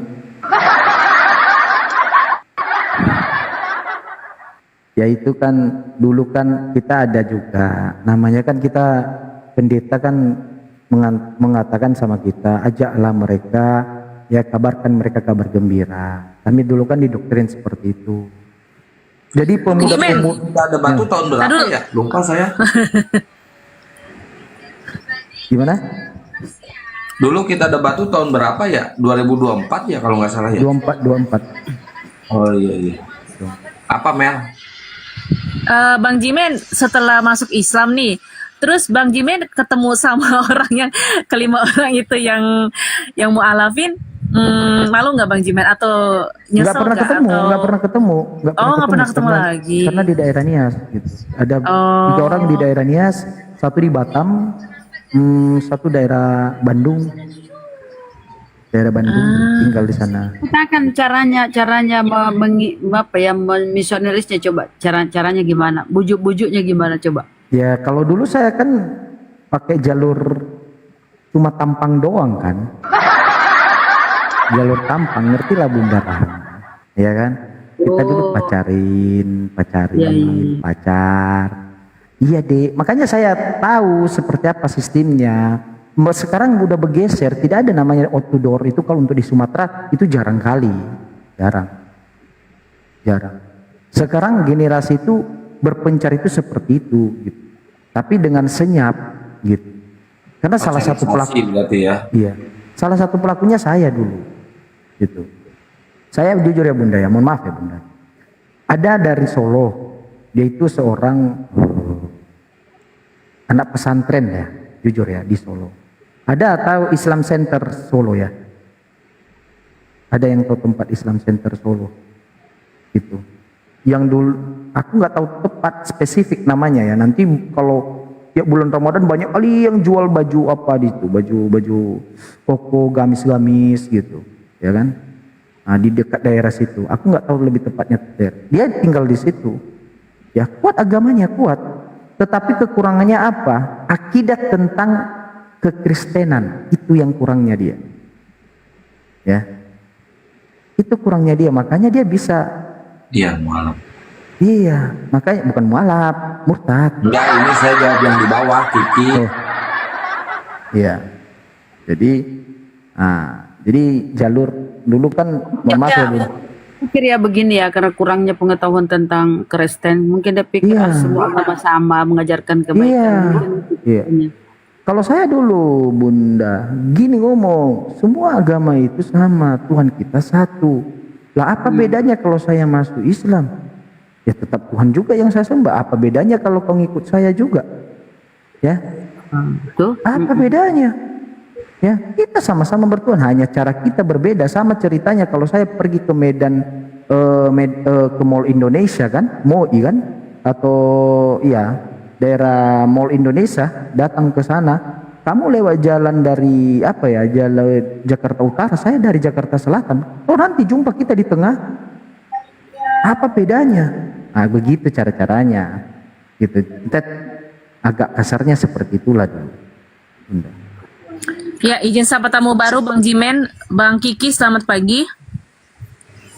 Aduh, kepijit. Maaf. Oh, kepijit. Oke, saya izin turunkan. Bang Sapro. Kepencet itu beda lagi. Bang Sapro, selamat pagi. Turun dia. Tuh. Ya lanjut. Iya. Jadi udah habis jalur sekali ya. Ngejajar berapa orang, Oten? Ada 10 orang ya? Tiga.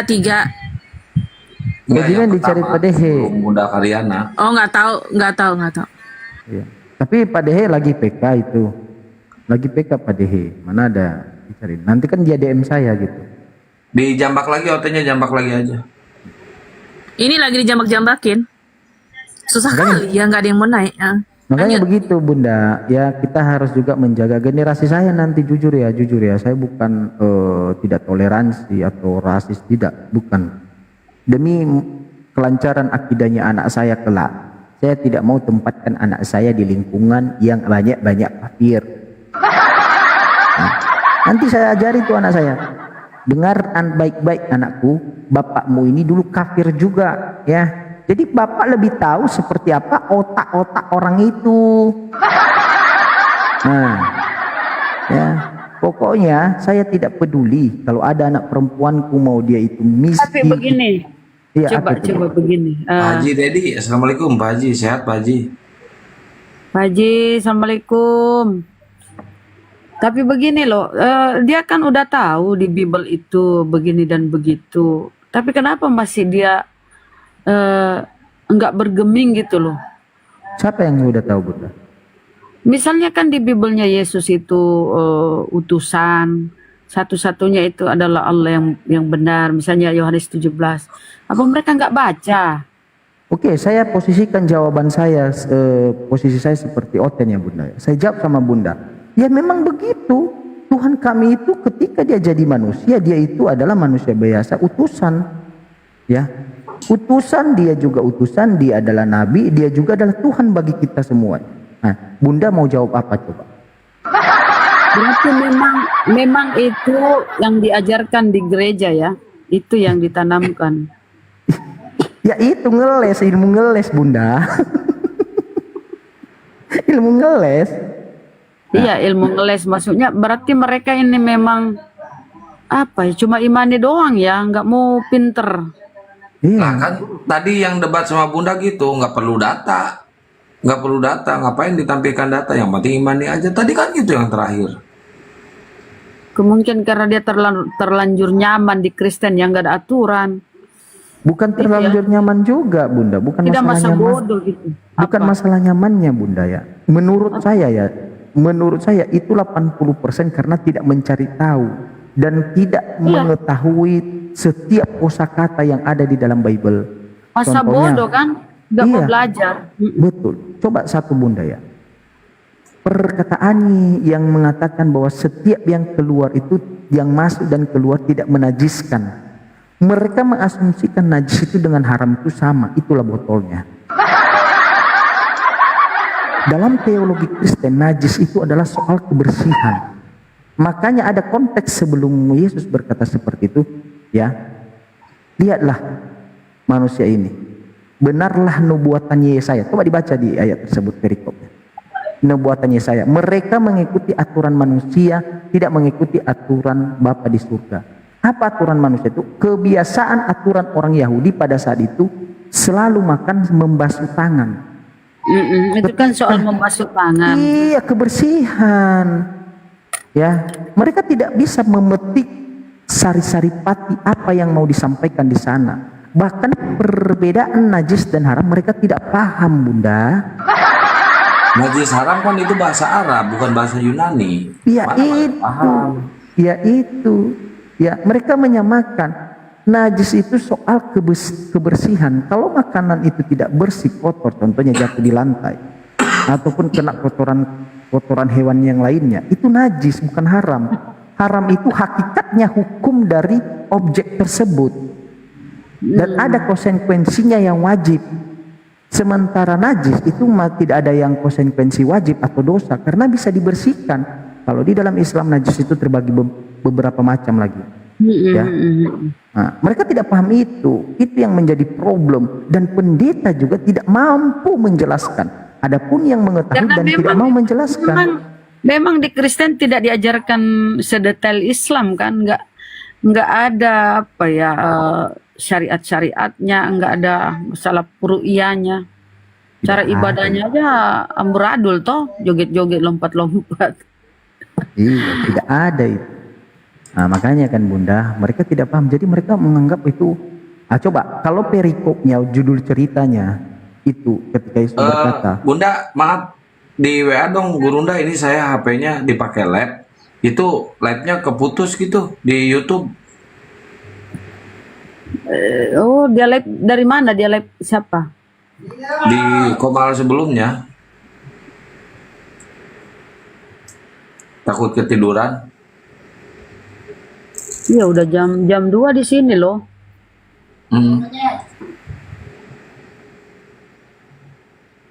Begitulah kira-kira ya. Maka intinya dari pembicaraan tadi dijaga ya akidah kita. Kalau udah Muslim, Islam udahlah. Mau dia menjanjikan abang setia samamu, udah nggak usah pacaran. Lebih baik nggak usah pacaran lah sama orang-orang tersebut. Ya, lebih baik. Ya, kalau saya Bunda ya, prinsip saya, mohon maaf ya Bunda. Ini kata kasarnya. Kalau saya sudah terlanjur berzina, lebih baik saya mohon ampun daripada saya murtad, gitu aja. Kalau saya murtad, ya karena Allah itu kan Maha Pengampun. Iya, bertobat kita. Iya, bertobat, mohon ampun. Mandi taubat. Kalau memang sudah terjadi, mandi taubat. Dirikan sholat, niatkan niat sholat taubat. Udah selesai dan jangan mengulangnya lagi. Lah, kalau kau harus murtad, banyak tuh keluarga yang menentangmu, banyak tuh lingkunganmu, banyak tuh pekerjaanmu yang masih kau terputus, hadapi. Akang. Izin sahabat tamu baru, Bang Sofian nih Islam ya. Assalamualaikum warahmatullahi wabarakatuh, Bang Sofian. Waalaikumsalam warahmatullahi wabarakatuh. Assalamualaikum. Salam dari Malaysia. Iya, ada yang mau ditanya, Bang? Iya. Naik ke atas mau apa? Melani, tajam kali suaranya Melani, mundurin dikit. Bunda Maria? Bunda Maria kah? Hah? Iya. Apa? Kenapa? Bunda Rahma. Bunda Rahma. Iya bang. Kenapa? Apa nih dari Malaysia kirim salam, aku sampaikan saja. Oh, salam Ya, kembali. semualah dalam nih. Oke, Kirim salam terima orang kasih Malaysia. Bang. Assalamualaikum Iya. Nah, kami selalu tinggal Waalaikumsalam ramai-ramai, dari Bang. Indonesia. Perjuangkan Waalaikumsalam Islam nih. dari Indonesia. Dari Malaysia bang. Waalaikumsalam. Saya dari Garut. Bang. Ya, Saya dari Garut. Gimana kami kan kabarnya? selalu tinggal ramai-ramai live debat agama nih. Masya Allah. Iya, Masya Allah. Kami sokong saya dari Coba. belakang. Kalau mau datang-datang di Malaysia, Jangan lupa koleng-koleng ya. kirim singa ya. Jangan lupa kirim-kirim singa ya. Paus. Boleh. Bukan jauh Bunda. Indonesia sama Malaysia berseberang sih. Iyo, tetangga tuh. Iya, kalau mau pergi Sabah, nah koleng-koleng sih. Oh, Masya Allah. Insya Allah bang. Di Sabah ya. Oh, Masya Ya, Allah. Sabah. Tiap. Iya bang. Mana iya. tahu mau udang kering kah, ikan masin kah, ikan bilis kah. Boleh, Masya Allah. Wes, Boleh, mantap. boleh bang, kirim bang. Iya. Aku Mas- Bang Sofyan. boleh kirim, tapi saya tidak pandai kirim. Oh, enggak pandai Tapi kirim. tapi saya minta tolonglah dengan kawan saya, nanti PM saya lah. Siap. Oke, kita follow Nah. dia. Bunda. Kita Nggak follow jual dia. nggak jual satu pelet, tapi boleh lah kata orang. Boleh bang. Terima kasih. Tapi dalam dalam grup nih. Terima kasih Di dalam sebelumnya. dalam lab nih, nanti PM saya lah. Nanti saya Oke. kirim lah, nggak banyak lah.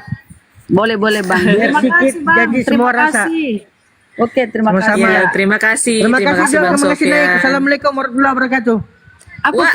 Waalaikumsalam warahmatullahi wabarakatuh. Iya, follow lah Bunda Rahma, follow lah.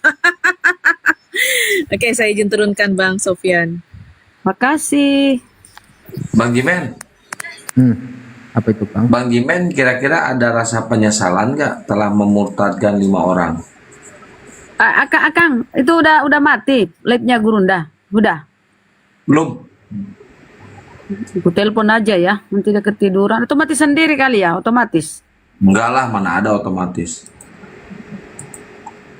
Kalau saat ini adalah karena kita sudah sadar, tapi dulu enggak lah, bangga lah. Dulu bangga. Karena kan kita dulu ya ada pengikut ada anak Tuhan Yesus kan. Ada anak Tuhan Yesus yang baru. Ya. Dulu mohon maaf ya, begitu hinanya ya ucapan lidah ini, mulut ini. Kang dulu ada guyonan sama kami. Ini. Ada nih anak umat Muhammad, anak pengikut Muhammad gitu. Ya, ingin jadi anak Tuhan Yesus. Guyonan kayak gitu dulu, Kang. Serius. Ya, begitu hinanya mulut ini dulu. Tapi sekarang kadang merenung. Gimana gitu. Dan beberapa orang yang saya pindahkan itu Kang, tahu saya sudah pindah, tahu karena pernah sempat DM dulu di Messenger ya. Lah, kau pindah ya, kau mualaf ya, kau masuk Islam ya? Iya, bilang. Dia jawab seperti ini, lah dulu kau bela-bela Kristen. Lah, saya jawab, kenapa masih Kristen?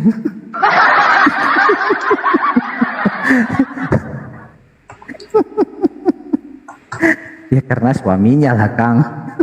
Ya, Suaminya tapi OT. harusnya dijelasin sama Bang Jimen. Kenapa saya masuk Islam itu karena bla bla bla bla bla bla bla. Sudah dia tahu Kang. Dia sering nonton Kang. Dia sering nonton. Jadi dia kalau membahas tentang agama dia netral. Karena di sisi lain dia agama yang dia tempati. Di sisi lain hatinya masih ada tertinggal. Ya apalagi karena saya sudah pindah lagi ke sebelah ini. Validasinya kan dalam hatinya lebih kuat lagi Kang.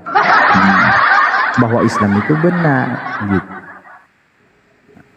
Dulu ngerayunya itu luar biasa itu. Udahlah Dek, dunia ini sama ajanya. Udah tenang aja Dek ya. Dosa Adek ditebus. Lihat di sana tidak ada penebusan dosa. Masa kau sendiri yang menanggung dosa? Kita sudah ditebus. Ya, kau lahir itu. Akal bulus ya itu ya. Iya. Dan lucunya bukan hanya itu, Kang. Kita, mohon maaf, bukan hanya itu, kita juga melakukan dosa yang dimana dosa itu pribadi dirinya sendiri yang merusak dirinya gitu, Kang. Jadi sambil menyelam minum air, dapat dua-dua. Wah, hebat Bang Jimen dulu. Tapi insya Allah dosa Bang Jimen ini insya Allah akan dihapus. Ya, belum tentu. Itu ridho Allah lah. Kita manusia itu kan mengharapkan tapi kembali kepada ridho Allah. Betul. Kalau penyesalan pasti ada penyesalan, tapi kalau Bang Jimen udah menghubungi orang-orang tersebut, baik melalui WA atau disamperin, insya Allah Allah akan menghapus dosa Bang Jimen. Ya, sudah Kang. Beberapa ada, tinggal satu lagi karena saya sulit mengkonfirmasikan nomor handphonenya karena dia sudah benci melihat saya. Dia sedang senang dengan kehidupannya dan suaminya.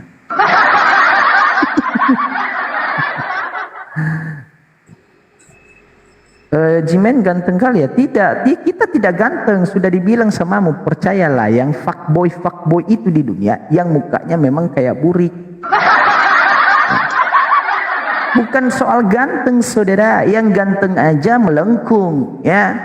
Tetapi ini soal bagaimana kau punya strategi, tata cara, mulutmu semanis madu dan caramu halus. Tetapi kalau ada orang yang pernah komunikasi intens seperti saya, Bang Jay, sudah tahulah seperti apa rupa saya. Banyak Sarah itu kan intens komunikasi kepada saya. Beberapa apologet ada yang intens komunikasi sama saya. Unyirifa. Nah, perbandingannya ya dulu di Kristen dengan sekarang Islam tuh perbandingannya bagaimana? Penilaiannya dan ketenangan jiwanya gitu loh, coba. Oh, saya lebih tenang ini, Bunda. Saya tidak mau. Saya sudah bilang Bang Jay. Gini Bang Jay ya, kenapa saya masih tetap di sini?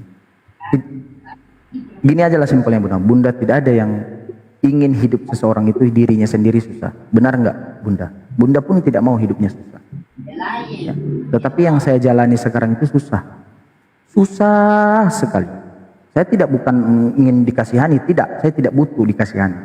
Ya, saya tidak butuh. Banyak yang DM saya, kirim nomor rekening, banyak saya tolak. Itu banyak. Tanya tuh sama beberapa donatur, tanya.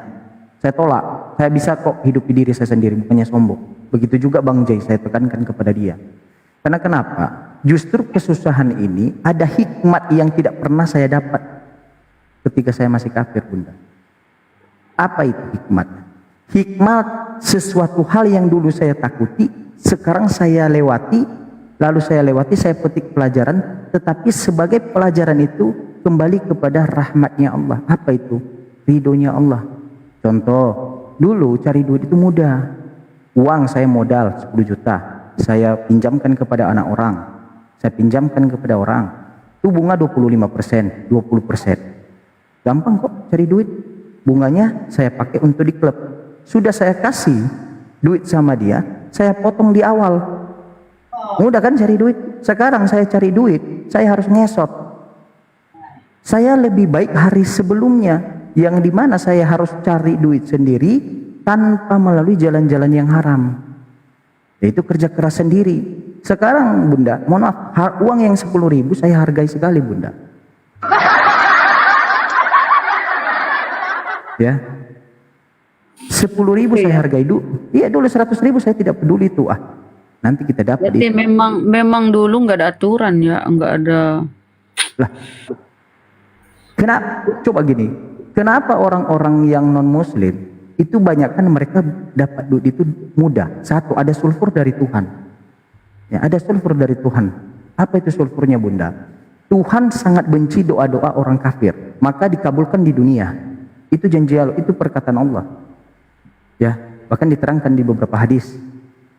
Ya.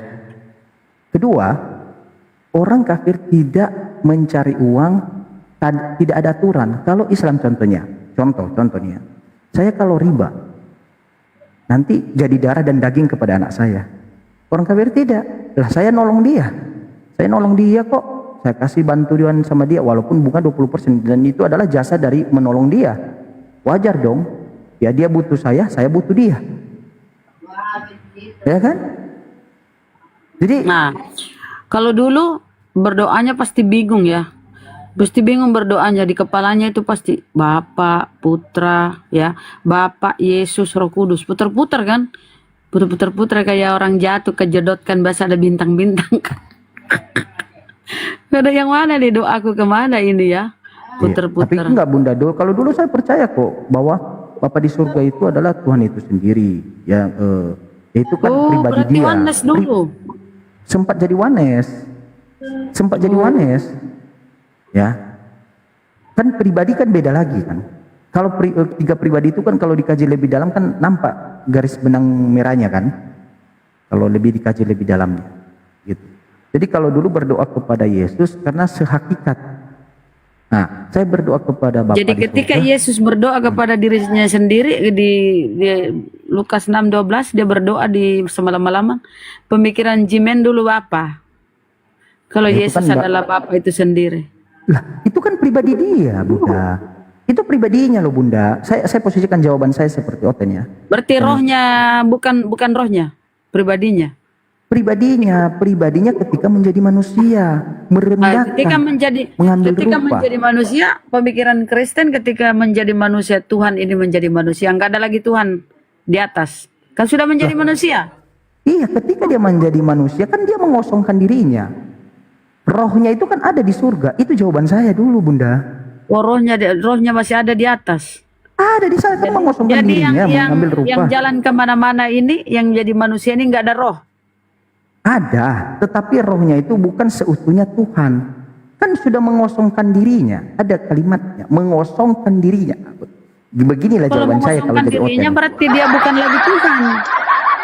Berarti dia pure-nya 100% manusia. Kalau sudah mengosongkan diri.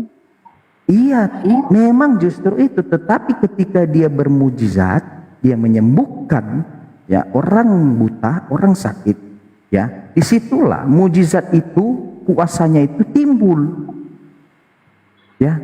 Sebab tidak Memang dikatakan bego ya bahwa- mereka ya. Bisa kalau bisa gila orang kalau kalau Sebab gini, kalau Bunda. kita pakai akal, kalau kita pakai akal untuk memahami itu bisa stres orang ya.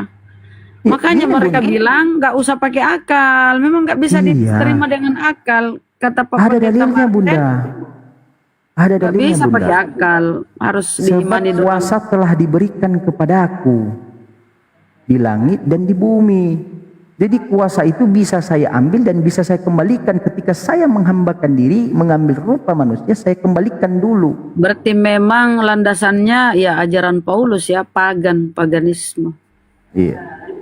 Milo Peng ini tidak tahu kalau saya ini sedang memparodikan diri saya yang dulu. Saya memparodikan diri saya sendiri, si Peng ini. Ini Milo kita Peng. lagi. Iya, ini Kira kita kita lagi debat. Iya, dan memang betul Bunda, ketika saya mengosongkan diri dan saya tidak punya mujizat kuasa di saat itu, saya tidak bisa melakukan sesuatu hal yang di luar nalar manusia. Tapi kan ada lagi datanya kedagingannya penuh dengan kealahan. Iya, dagingnya itu kepenuhan dengan kealahan ketika dia itu menyembuhkan orang mati, menyembuhkan orang buta. Kampret. Memang nggak bisa pakai akal ya. Pusing kalau kita. Coba bantahlah pakai Bunda, nalar. cobalah bantah. Pakai Ini kan akal kita mainkan pusing memang ya nggak bisa kata. Iya. Makanya kata mereka jangan pakai akal. Karena Nanti Bunda kan mereka tidak pakai akal paham. stres ya, orang-orang Kristen stres. Inilah Ya iman kami nih Bunda ya. Mohon maaf ya Bunda. Begitulah jawabannya dulu ya. Aduh. Gitu. Benar-benar. Jangan menolok. Iya, jangan menolak, Bang. Tidak menolak. Kan ini kan dipertanyakan seperti apa jawaban Anda. Saya tidak menolak karena ada yang bertanya, ada yang menjawab. Ya kan saya diminta Gak kesaksian. apa-apa itu monolog menolak. juga, yang penting berdata. Ada ayatnya di Bible. Ada kok, tulis. ada. Gak apa-apa. Gak bakal kena delik kok. Monolog itu beda ya. Nah, ini kan kesaksian kan. Rasid, Oten, nggak ada Rasid nama Oten ya. Rasid, Rasid Oten. Habis umroh langsung jadi Oten ya. Inkarnasi lah itu yang mereka pahami ya. Padahal itu nggak diajarkan.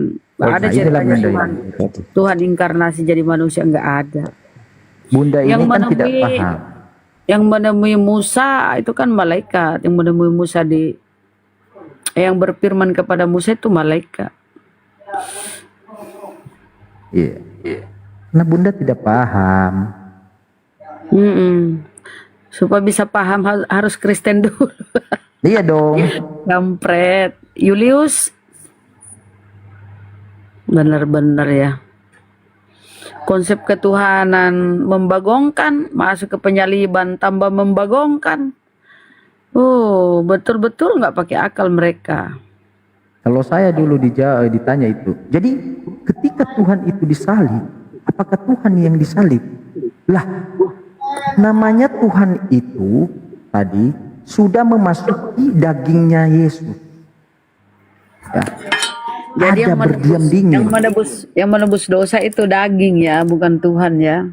Ya, kalau contohnya dia nanti ditembakkan di ayat nanti Tuhan telah menebus dosa, kan ada ayatnya nanti kan. Nah, saya katakan karena rohnya ada di dalam daging. Ayo. Rohnya ada di dalam daging. Kenapa ketika disalib dia teriak-teriak?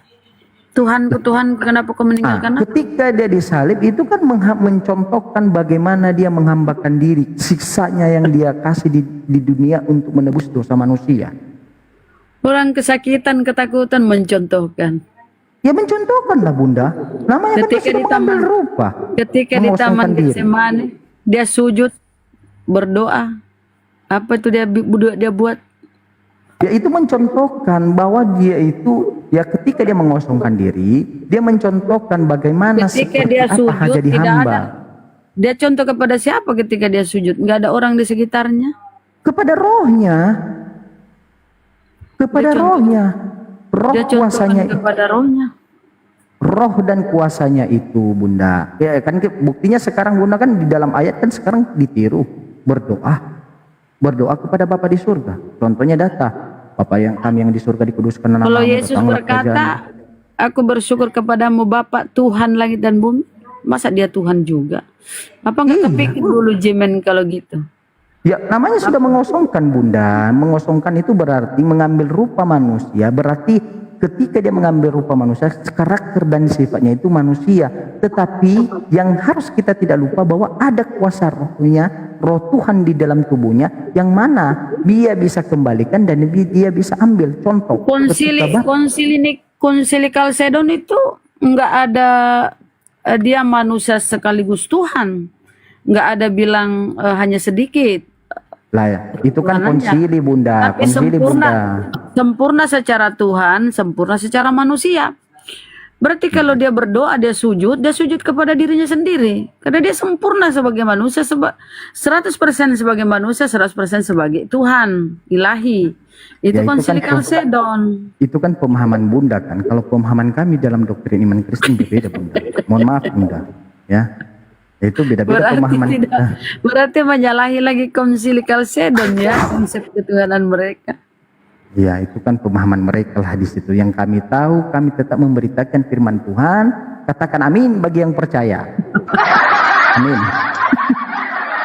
Ya Allah, pantesan tadi dia bilang ngapain pakai dalil. Aduh, ya Allah ya Rabbi. Eros.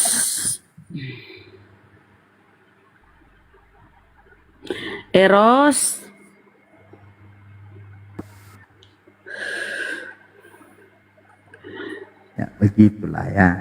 Contoh dulu. Saya dulu ada pakai. Masa aku ribut? Perasaan aku lembut, ribut. Nih kenapa ya netizen ini selalu kalau ada Bunda Rama ini selalu disenggol-senggol. Bang Jimen dulu di STT bagian apa Bang Jimen? Itu tetanggaku, tetanggaku idolaku. Oh iya. Bagian BNN Kang. BNN itu apa? Bagian nengok-nengok, habis itu memurtadkan. Oh. Ya, betul apa Bang Eros? Aduh. Kemana oten-oten? Masih ada ini 600, masa nggak ada oten sih? Nggak berani. teman-teman Kristen. Aduh, udah capek-jabakin masih belum Iya, ada aja. teman Kristen, ikutilah Jemen itu. Masa kalian abad 21 masih menuhankan anak orang? Iya benar. Suka-suka kami lah bunda. Itu iman kami kok. Iya, cuma modal iman yang nggak pakai akal. Akal jangan ditinggal dong. Kan cuma modal iman itu doang. Nah, kebenaran itu ya diterimanya sebuah data oleh akal. Berkesesuaiannya data dalil dengan penerimaan akal, itu kebenaran. Iya. Jadi akal ikut main. Iya, seharusnya bunda. Seharusnya. Tetapi kan kami kan tidak seharusnya. Ya, pokoknya. Pokoknya. Bang Jimen udah islamin orang belum? Islamin belum ya, tapi mau tadi. Belum ya. Oke. Saya tidak mengharapkan Islami. Yang menyebarkan Kristen kan mayoritas Kristen di Nias ya, iya. Iya. Yang menyebarkan Kristen tuh siapa di sana? Penjajah. No mention. Penjajah. Iya, penjajah. Iya. Kayak di Batak kan, di Iya, Batak no kan mention di Batak. Iya. Kalau di situ? Ya kan itu pertama kali yang memperkenalkan kami mata uang, nominal, agama itu kan penjajah. Bunda. Belanda berarti ya? Iya. Berarti mayoritas Kristen di situ. Iya. Kasihan ya.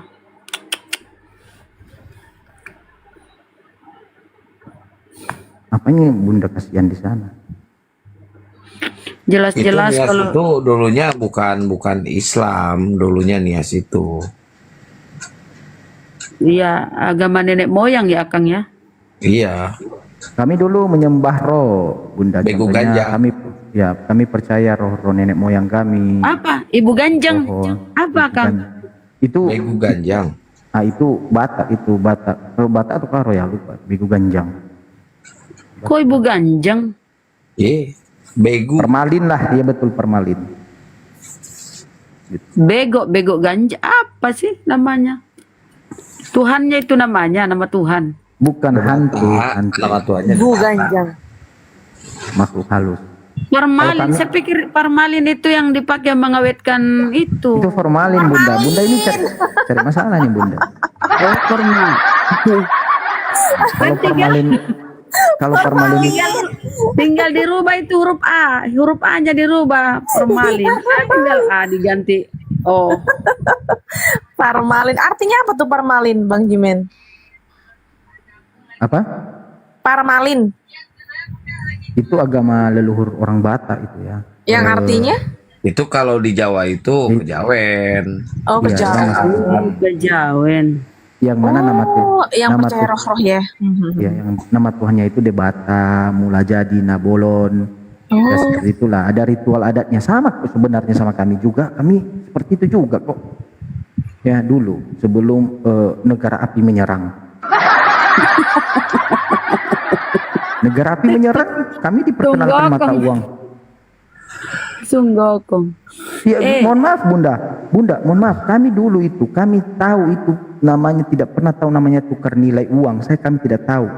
Ya, kami hanya tahu itu barter. Saya punya telur, kau punya beras, kita bertukar. Nah, itu berarti sistem sana transaksi. ini ya pedalaman ya, pedalaman Ya, barter. ya dulu, ya dulu. Datang Belanda, datang orang Jerman, datang Inggris, datang Portugis, memperkenalkan kepada kami. Kalau kita lihat sejarah, yang pertama kali yang datang ke Nias itu, yaitu orang Jerman, ya namanya Ernest Ludwig de Wingeorg. Itu tahun 1865. Ya. Siapa tahu itu nenek moyangnya di sana. Tidak ada nenek moyang seperti itu, Bunda Rahma. Kami sudah bilang kami itu keturunan ada darahnya dari Filipina, Vietnam. Bunda coba lihat itu wajah-wajah orang Nias itu kalau di daerah Makassar, Ji. Nah, coba dilihat itu, Ji. Kita lihat nih Iya ya. itu wajah-wajah. kalau orang Jerman itu kan hidungnya kayak pacuan apa tanjakan ya, mancung kalik toh. Ini Bunda ini belum tahu ada orang Enggak, kalau Nias kan apa ya hidungnya enggak ya kayak Jimen aja kayak siapa? Kayak Jimen, enggak terlalu kayak orang barat. Jerman tuh kan mancung. apa ya, semua bulu-bulunya putih kan.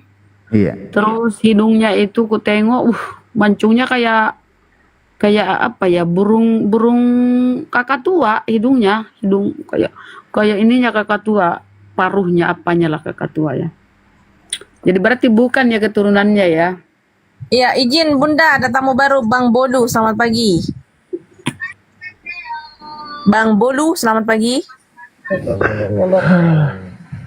Bang Bolu?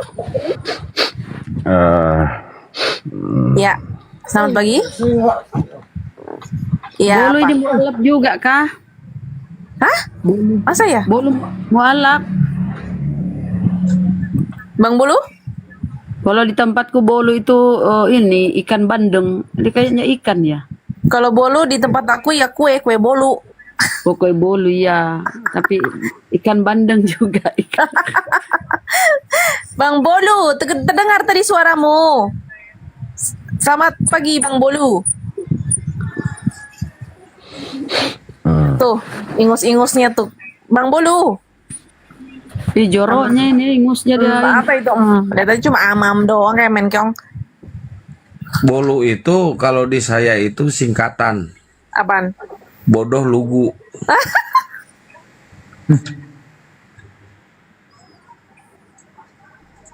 Disangkanya Bang Jimen Kristen tahu pas lagi mau menjabarkan kalau Bang Jimen jadi Kristen. Jadi bilang saya lagi parodikan saya dulu. Masih pansus sih. Ya makanya itu Bunda, kami yang diperkenalkan itu dulu. Dulu orang-orang Batak kita juga, orang Batak Toba itu yang menjadi prioritasnya itu menjadi persembahan dalam acara-acara besar itu bukan babi.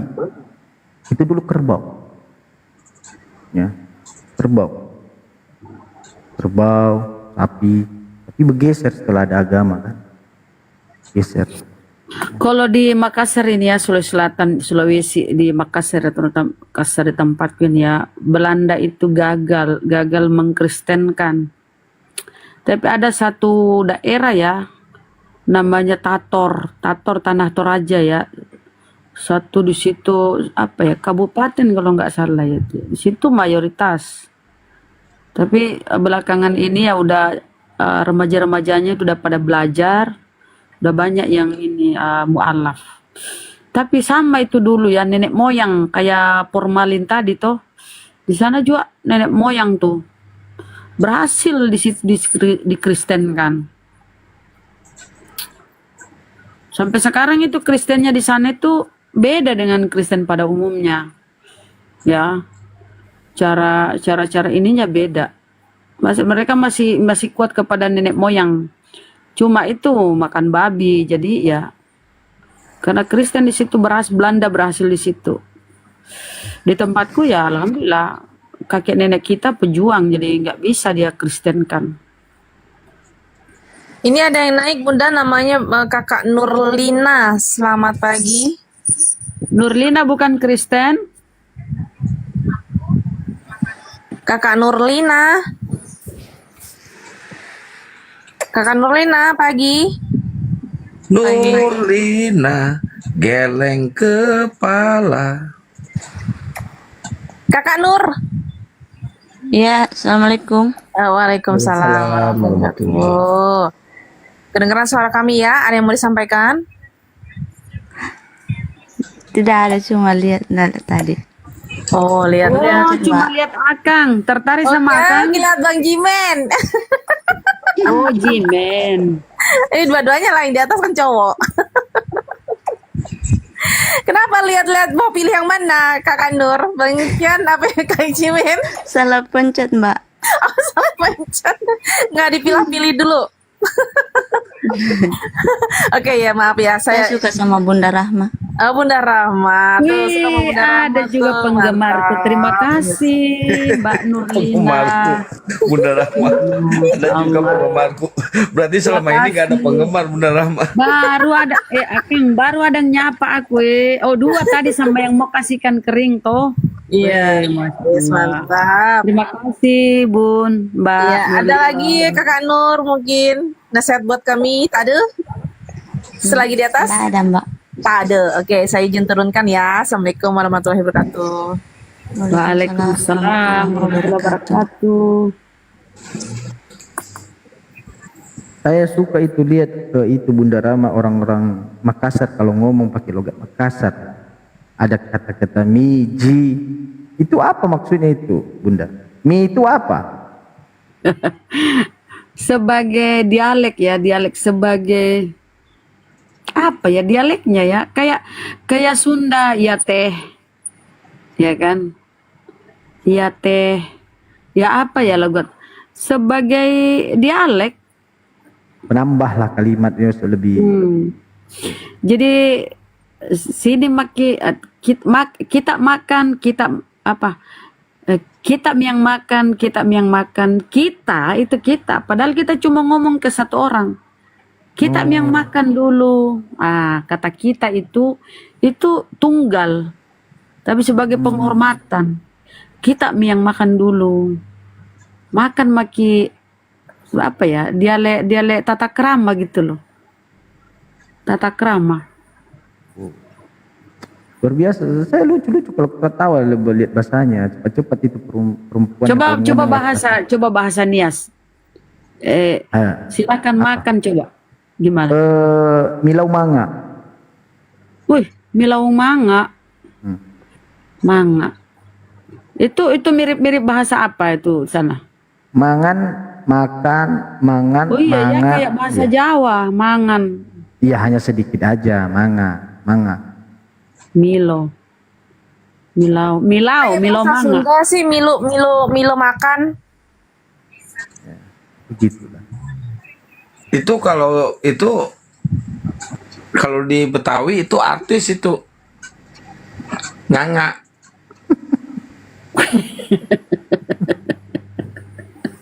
Kok nganga? Milo manga. Milau manga. MILAU. Ada penekanan. Tapi bahasa Bugis itu launa, lau itu pergi mi kalau launa. Tidak seperti itu, Ji. Aduh. Itu kan tadi lau manga, berarti bercampur Bugis sama Jawa. Beleng. Tapi ini betul ya, jujur ya. Ini pernah kejadian ini ya. Memang betul itu. Kalau orang Nias itu berbahasa Indonesia itu pakai bahasa nasional. Itu kalau tidak ditelannya huruf satu itu dilebihkannya huruf di depan. Coba. Nah, contoh jalan-jalan maka kaca. Nah, coba. Apa? Jalan-jalan maka kaca. Jalan-jalan maka kaca. Kan bagus itu. Nah, apa coba? Makan beling dia. Oh, kaca. Kaca itu beling ternyata pemirsa ya. Kaca sama beling ya sama-sama apa ya dibilang itu? Kaca sama beling itu. Sama-sama Bahasa Sunda beling, kaca yang udah pecah kalau di Sunda. Berarti beling ya, kaca yang udah pecah ya. Berarti kaca itu umum ya, di tempatku pun kaca ya. Kaca. Ada kalau ditambah cermin kan kaca cermin. Ya, kalau berkaca-kaca ya air mata berkaca-kaca. Tapi gelas itu di tempatku disebut kaca. Gelas dari beling kan, kaca itu. Harusnya kan Bunda bahasa Indonesia yang baik itu kan jalan-jalan makan kacang. Karena NG-nya itu sudah ditelannya. Apanya? NG huruf NG-nya itu udah disembunyiinnya. Enggak Berarti beda ya dengan kami. Kami di sini lebih kelebihan huruf. Angin, jalang. Kalau dia kekurangan. Kadang kami menambahkan Bunda, bukan hanya kami kurangi, kami tambahkan. Kelebihan sama kekurangan. Harusnya ini dong. Kadang itu Pak Depi itu kalau Mungkin dari bilang situlah istilahnya Kristen ya, kedagingan, ya kan? mungkin. Kelebihan. Kalau Pak Depi itu ngomong itu tapping, saya bilang apa tapping? Tapi. Jadi kalau lagi tapping gitu. Iya, makanya Pak Depi kalau ngomong dia sama aku kan emosi dia. Siapa yang nonton itu di komalnya Pak Dehe. Dia emosi, saya tiap dia ngomong salah-salah saya perbaiki bahasa Indonesia. Saya bilang jangan kau perkos bahasa Indonesia. Capek-capek dulu leluhur kita memilih bahasa nasional. Capek-capek dulu, capek-capek leluhur kita. Apa bahasa nasional kita? Kita dari suku Batak, dari Sumatera, bilang ini pakai bahasa Batak. Orang Jawa tidak tahu, ya kan? Nah, ada kita orang Jawa dibilang udah pakai bahasa Jawa, lebih santun. Orang Batak tidak tahu. Ya, dari Kalimantan kita, dari daerah sana Papua, tidak tahu juga. Jumpalah di tengah bahasa Melayu. Dasar bahasa kita kan Melayu. Rumpun bahasa kita. Datang dia, ya, saudara saya dari Nias berbahasa Indonesia itu diperkaosnya, kalau tidak dilebihkannya hurufnya dikuranginya. Nah, coba tapping saya katakan kepada kau, nah bayangkan coba, tapping, apa itu tapping? Typing. Emosi dia, apalagi ketika saya tanya itu 1 Korintus 11 nomor 1, paling emosi dia. Saya tidak tahu itu original teks kontesnya, kontes dibilangnya bukan konteks, kontes. Aku bilang sama dia, Pak Depi kalau mau kontes itu ke sana ke Pantura. Kontes dibilangnya. Kalau kontes beda dengan konteks, ada K-nya, ada penekanan. Nah, jadi emosi. Saya ingat itu Pak Depi, kalau emosi saya perbaiki bahasa Indonesia yang baik, dia emosi. Aduh Pak Depi, bahaya nih Pak Depi. Ya. Ngaku-ngaku berilmu, mengaku-ngaku. Di mana-mana dia itu Bunda Rama, itu si Juma, si Yonatan Nanda sudah mencerai. Lah dia digebukin di sana. Nah, keluar seperti singa. Padahal tadi di dalam seperti kucing, ngeong-ngeong. Masolang generasi. Nah, bahaya itu Pak Depi, bahaya oten-oten ini. Sudah botol, so hebat lagi. Gitu dia saudara. Makanya saya kalau di Nias itu kan, mohon maaf saudara, ini kalau di Sumatera orang Nias itu kalau dibilang ini ada guyonannya Bunda Rama kan, ya ada guyonan orang Nias suku saya di daerah Bunda Rama atau tidak? Bunda Rama? Bunda Rama monitor Bun. Oh tidak dimonitor dia. Mungkin lagi Kalau Akang? Akang, ngas bobon tuh. Kenapa? Siapa yang mau diambilin? Kalau orang Nias, ada nggak guyonan orang Nias untuk Nias di daerah Bandung gitu, kalau di daerah Sunda? Nggak ada. Oh, kalau di Medan itu kotanya itu sama satu orang Medan.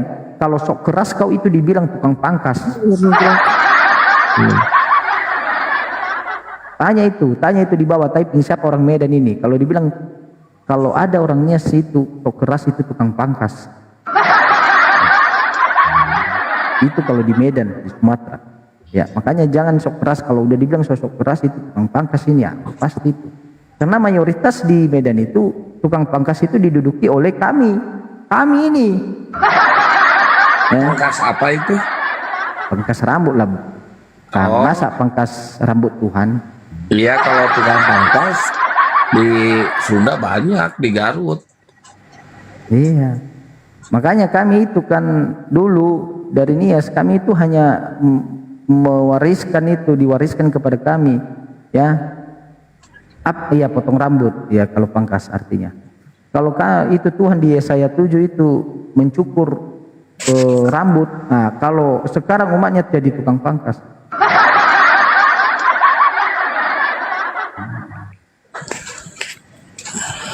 Nih siapa nih orang Medan di bawah, pasti tahu itu guyonan itu luar biasa sekali.